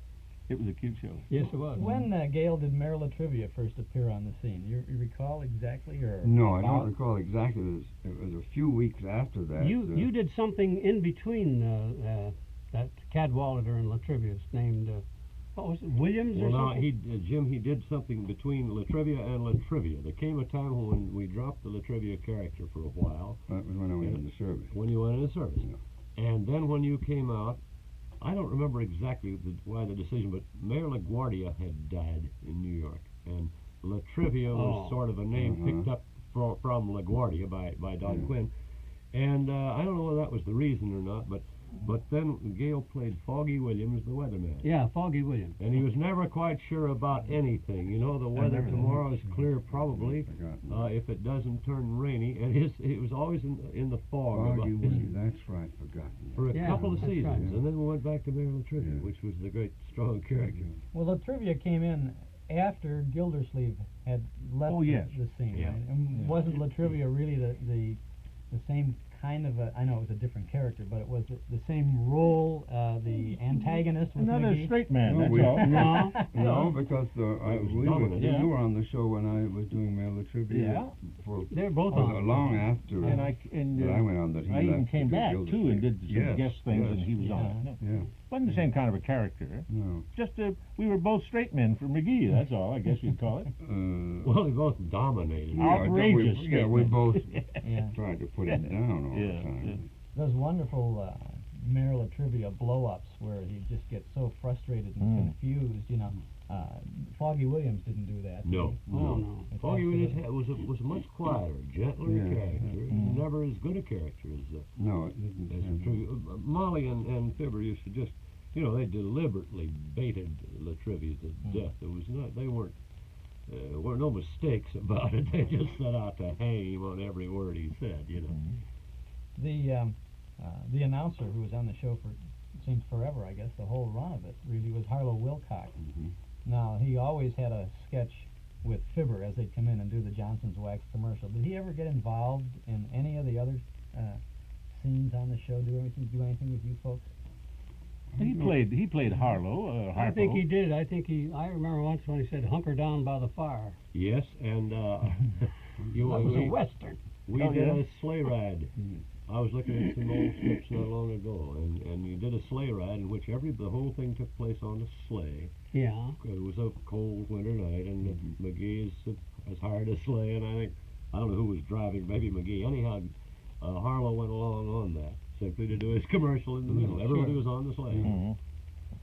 But he never played anything but Harlow Wilcox. Oh, no. There was a bit in there where Harlow said, I just recently read this, says, I'm trying to get some circulation back in my feet. He said, they're freezing. And McGee said, well, I don't know. He says, I don't know whose feet you're rubbing, but he says, you're rubbing one of mine, and it feels just great. And then the trivia says, and the other one you're rubbing is mine, and keep it up. And Harlow's freezing to death. This was on the sleigh. On the sleigh. Everybody's in blankets and quilts and everything else. Gail Gordon, you were involved in a lot of radio shows, as were Hal Perry and Phil Leslie, too. Jim, of course, didn't do much other than Fibber McGee after Fibber McGee started, which is enough for anybody to do. But you were on the Judy Canova show, and I think you were on My Favorite Husband later on, weren't you? Yeah, with Lucy Ball. Right. Yes, the forerunner of I Love Lucy. Gail also played a very important character with us, Mr. Bullard. Mr. Bullard, The stinker next door who was so rich, remember? On the Gildersleeve. What's the name of the kid that does the sports on CBS? Yeah. Bill Stratton. Gil Stratton. He was your son. Hello, everybody. Yeah. And he still sounds exactly the same and looks the same. I hate it. Yeah. He does exactly the same. Yeah, thing. he does. Oh, yeah. Yeah. You were Mr. Conklin on R. Miss Brooks, too, on television as well as radio. Can you folks remember a specific show that might have been outstanding in your memory? Jim remembers the Otis Cadwallader one with Gildy as the butler. I wonder if there's any other special moments you might be able to recall from one of the McGee series. Well, the one that I remember, and I think Jim will agree with me, it was a great Yeah. show, was where we fixed a watch in the bathtub, wasn't it? We took it apart. Yes. And we got in the bathtub so we wouldn't lose the parts when they fell. The watch parts, you know. Yeah.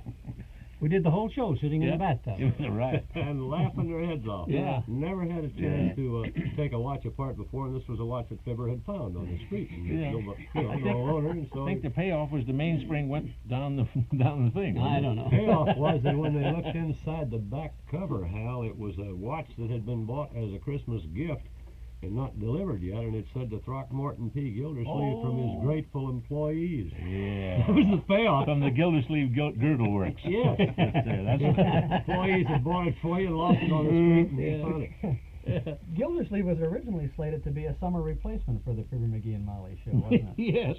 Yes. What happened when Mary and Jim wanted to extend their vacation? Now, you used to take about 8 weeks off, and you decided you wanted 13 or something like that. So, I got a real fast shuffle. And Don Quinn's assistant in those days was a man by the name of Levinson, Leonard Lewis Levinson. So he was assigned to kind of go to work and we'd write a show, We even went to Jack Lewis's house, who was the advertising agency executive, in Evanston. In the one he had in Arizona. Phoenix. Yeah, and with Cecil Underwood, who was the producer, to present this little idea we had. And I was a bachelor as Gildersleeve in Summerfield, but I was really married, but we were raising a niece and a nephew. Yeah. And so this is the idea that we got, about Gildersleeve has to go to another town to take over the care of a niece and nephew that have been orphaned.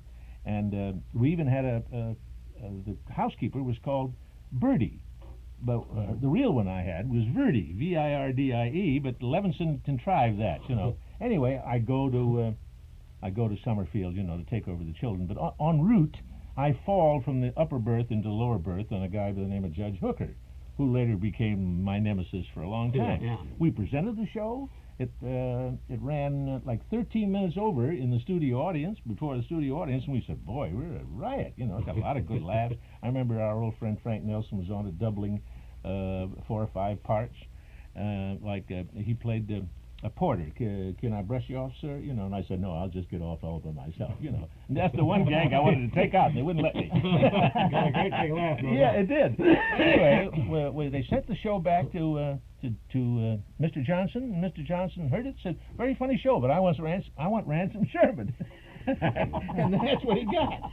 So I was quite relieved. I didn't necessarily want the troubles of having my own show. I wanted to go back and work with him, with Fibber, and let him worry, So I went on a vacation. While I was gone, they're trying to find me. I'm up at Glacier National Park, and they finally found me with the guys. Dave. No, the guys.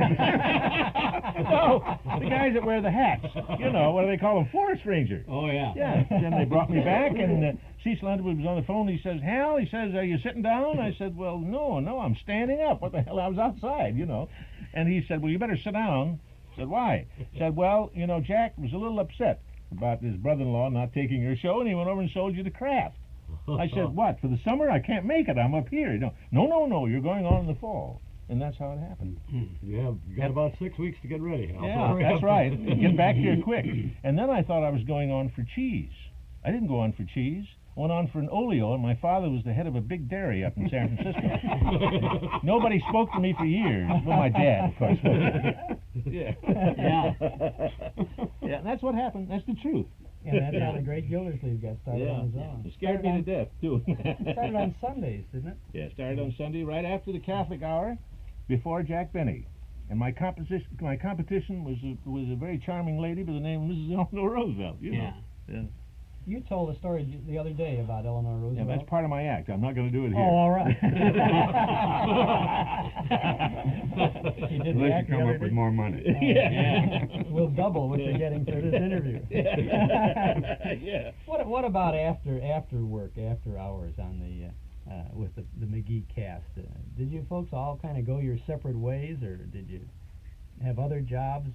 Were you pal around? Or what about the rehearsal sessions? We always used to go to dinner. We always went to dinner after the show. shows, all in a group for years. That wasn't always everybody. The life of We started out at Lowry's, and then there was a private that's here, private place in that club that was on 3rd Street. It was some sort of club. Lucy's. Over and the Derby, of course, the Derby.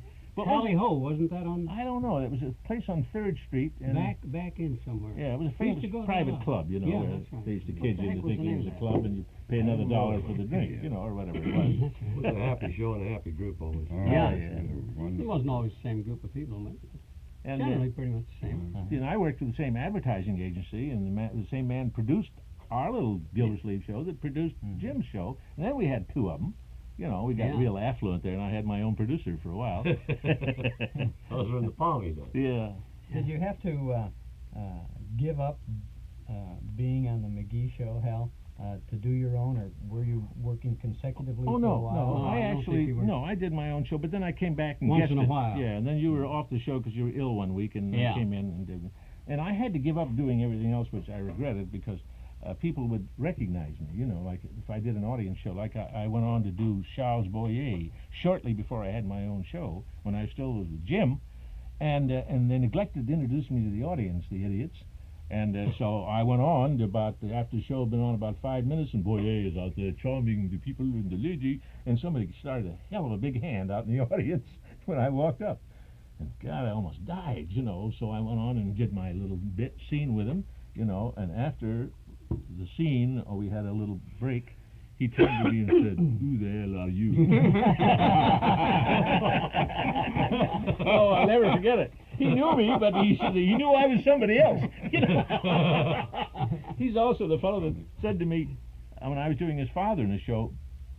After that, no, shortly before that, Jay Clark. You remember Jay Clark, the producer? He said, "I want you to play Boyer's father in this show." And he said, "You do a pretty good impersonation of him. I've heard you, so be sure and do it, but make him older." You know. So I did. So I did it during the dress, you know. I started coloring it during the dress, and after the dress he said, "Why are you playing my father with an accent?" And I thought he was putting me on, you know. We had to change it. I went on and played it straight. Straight? Yeah, right. Oh, no kidding. Yeah. That's funny. Yeah. I don't think Charles really thought he sounded as French as he did. Gail, you first were associated with the McGee Show in Hollywood, right? Yeah. When it was out here. How did you first come about to get that job? Were they Well, auditioning actors? Or? No, it was Cease Underwood, who was the director, who suggested to Jim and Marion when this part came up. That Cadwallader part. That's the first thing you did. Yeah. That Cease suggested my name. I'd done a lot of things for him and so forth. And I know Jim probably doesn't remember this, but he was terribly worried because he didn't know whether I would wait for laughs.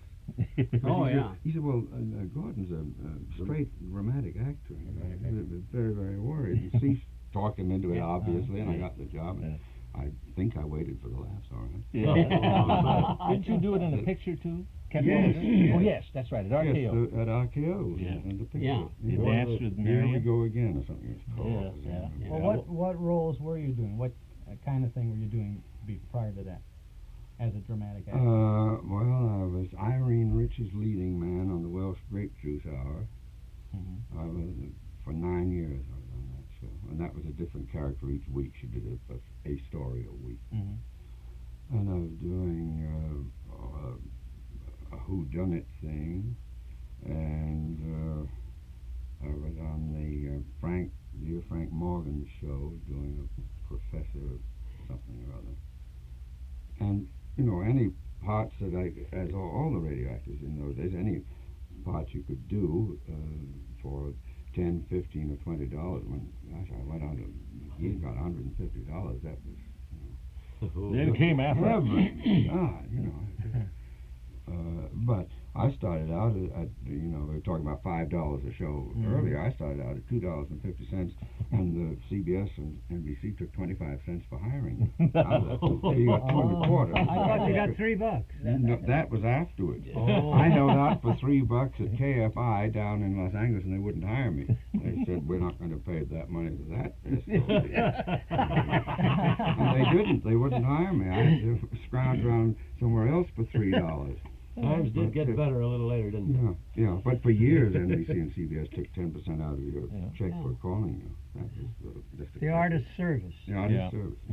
Well, now, was that while you even though you may have had an agent, they still took... well, they were the agents. We didn't have any agents. You know, they never did that with us in Chicago. No. No, because Marion was a union musician, you see.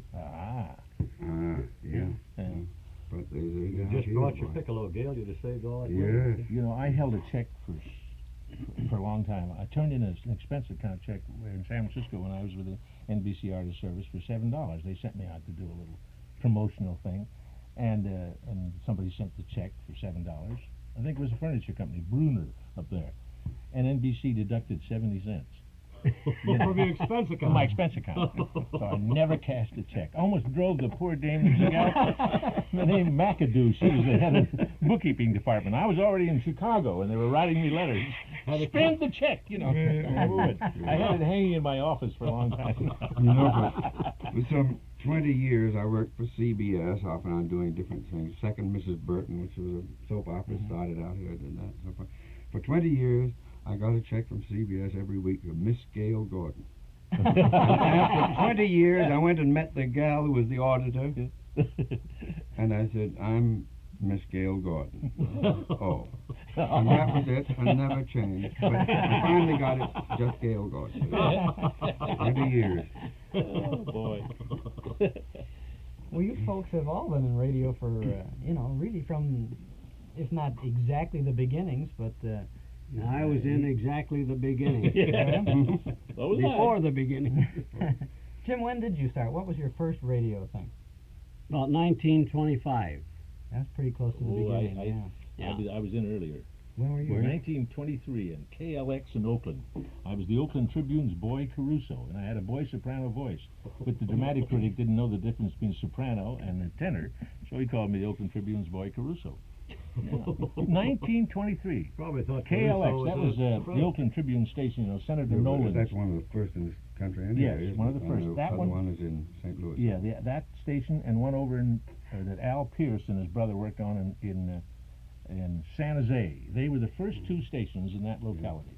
Then came KGO Oakland, which later became the Blue Network, and so on. I'm KDKA Pittsburgh. That's when Marion and I went on in 1925. I had been on before when I was a singer in vaudeville and picture houses with when I was with Egbert Van Alstyne. And we played, it was about 1922 or 3, whatever it could have been, whatever that year was. Must have been 23. We were playing the State Theater in Minneapolis.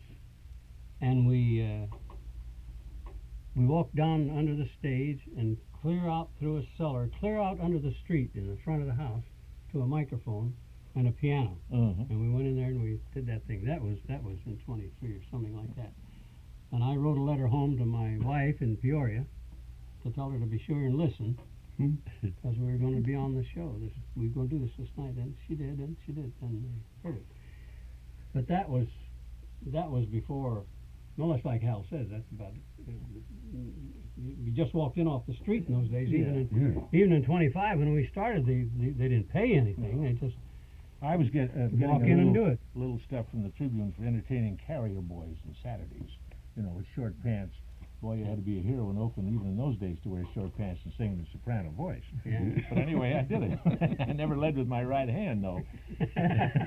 But the Nolans used to pay me a little weekly stipend, for a bank account, and so I worked for nothing, though. Singing. But it was a living, Gail, I was pretty young. Admitting that you are considerably younger than these two fellas, Nothing of the sort. when did you start? When did you get started in radio? The first radio show I ever did was in 1926, and it almost killed radio before it had a chance. It almost died of boring because I went down to a little studio that was under a tower on Sunset Boulevard where Warner's studio is now, and they had a little room under this big tower that was there for many, many years. That was a radio station. And some friend of mine said, "Look, why don't you go down to this Warner Brothers thing? They want to fill up time. So walk out the street, do anything, do an imitation or say hello, but anything to use up time because they need people." And in those days, I had learned 4 chords on a ukulele, and I had written some original lyrics to "It Ain't Going to Rain No More." Lyrics you should not even be bothered with. And I went on and I sang and accompanied myself on the ukulele with these 4 stale chords on this radio station in 1926. Almost finished radio right there. The worst thing that had ever happened. I wasn't paid, I didn't even see anybody except when Micah walked into the room, somebody said, "Go ahead." And that was it. That was the first time. All by yourself. All by myself. Walked out and nobody said goodbye, hello. You remember Jim, we were talking the other day, and Jim commented on how much fun they had and how easy and relaxed it all was in those very early days, because he said, we all had the feeling that nobody was listening anyhow. Yeah, that's right. That's the way it was. Well, you weren't sure, anyway. No, well, you never thought about anybody listening. And that's why we just grew up after years and years and years doing the same thing, and when you found out there was 40 million people listening, it didn't mean a thing. You're still nobody listening in your own mind. That's the way we felt about it. They came in kind of one at a time or something like that. It was pretty tough for people from the theater in those days. I remember I brought Tony Smythe up, that later was the father in One Man's Family, and he came up to do an audition. Ted Maxwell and I knew him both very well, and he came up with his fawn-colored gloves, and he used to wear a hat like Al Capone wore in those days, always down to one side and up in the air. And he came in, and he had the Bible with him to read for his audition, you know, and a beautiful copy with a red bookmark in it and everything else. And he looked at the microphone, and he just froze. And Maxwell came running out and said, "Well, go ahead, go on." He said, and something came out, but that was the end. That took him out quick. Rushed him out, you know. The next time he auditioned, he read, like, "The boy went to the school." And he got the bum's rush again. And then he started practicing, you know, and he started on a show that Carlton had wrote starring Richard LeGrand called Dr. Post. And he played the detective, Richard LeGrand, who was Dick, peevy with me, and what did he do with you? Ole Ole Svensson. Svensson. I wouldn't say that. I think that we could just go on and talk about these things forever and ever, but I know everyone has to move along today, and it's a pretty exciting thing for a kid who grew up with radio to be talking about the people who made radio grew up. You know, he called me one night from Evanston, Illinois. When was that, and what time? About a year and a half ago. And he says, I'm a disc jockey in Evanston, Illinois, and how about calling you back in about 5 minutes doing an interview? I said, "You're kidding. You know, I thought somebody was putting me on." And then you told me he had all these famous McGee records that somebody had found in the Johnson's wax basement. Really? Yeah. So I said, "All right, I've heard about those. Okay, call me."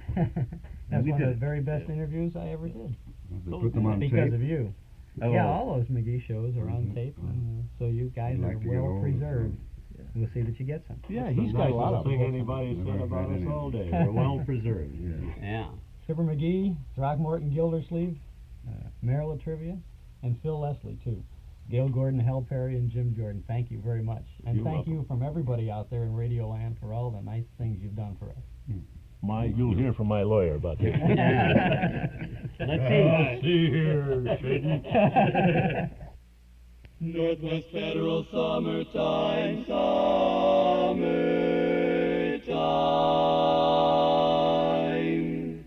It's Northwest Federal Summertime, summer savings time. Ah, some fun and song. People have lots of ways to spend summertime, and Northwest Federal gives you lots of ways to save. Choose one of 23 gifts free or for special low prices when you deposit $250 or more at any Northwest Federal Savings Center. There's an Igloo ice chest, a Weber grill, a Norelco Gotcha hairdryer, a Sunbeam hand mixer, and other gifts to help make summer savings a little easier. So when summer's over, you'll have more than a suntan to show. So sing. It's Northwest Federal Summertime, 63 hours a week, summertime.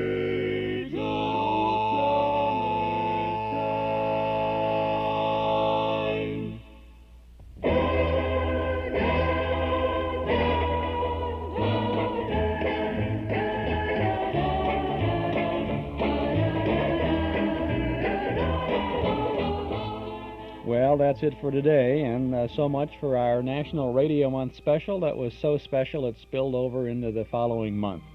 Fibber McGee and the good old days of radio. Pleasure to share that with you in the way we've shared it over these past 7 weeks. The old clock on the studio wall says it's time for us to go for now, but we'll be back again next Saturday afternoon from 1 to 5 with more nostalgic sounds. Next Saturday, the big bands from Chicago. Remote broadcast with Bob Crosby, Ted Weems, Benny Goodman, Woody Herman, Will Osborne, Stan Kenton, and Glenn Miller, all from Chicago in the 30s and the 40s. Our special guest will be Carl Pearson, record collector and big band buff, and we'll be chatting with him about the good old days of the big band remote broadcast. Our thanks to Mort Paradise, Dennis Bubaz, Joel Bogart, and Gary Schroeder for the help behind the scenes, to our sponsors, Northwest Federal Savings, Nelson Hirschberg Ford, and Eden's Plaza Shopping Center for making this weekly get-together possible, and to you out there in Radio Land for making it worthwhile. This is Chuck Shaden speaking. Have a nice weekend. Don't forget about The Fantastics, a Broadway show presented by the Chicagoland Youth Theatrical Troupe tonight at 8:15 at Northwest Federal's Irving Park Community Center Auditorium. Thanks for listening.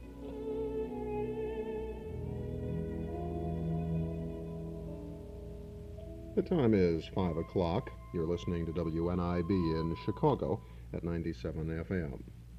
This is Fred Heft speaking, inviting you to stay tuned now for Zephyr. Zephyr is a 2-hour program of shorter, mostly lighter classical music presented each day of the week on WNIB between 5 and 7. Tonight in our first hour we have music by Shostakovich, Prokofiev, Schumann, and Mendelssohn. Then between 6 and 7, the continuation of our Beethoven Sonata series on Zephyr, and also music by Glinka, Dargomisky, and Dvorak. Music by Shostakovich to begin today's program, music from a ballet which he wrote called The Limpid Brook. The Bolshoi Theater Orchestra is conducted by the composer's son, Maxim Shostakovich.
summer.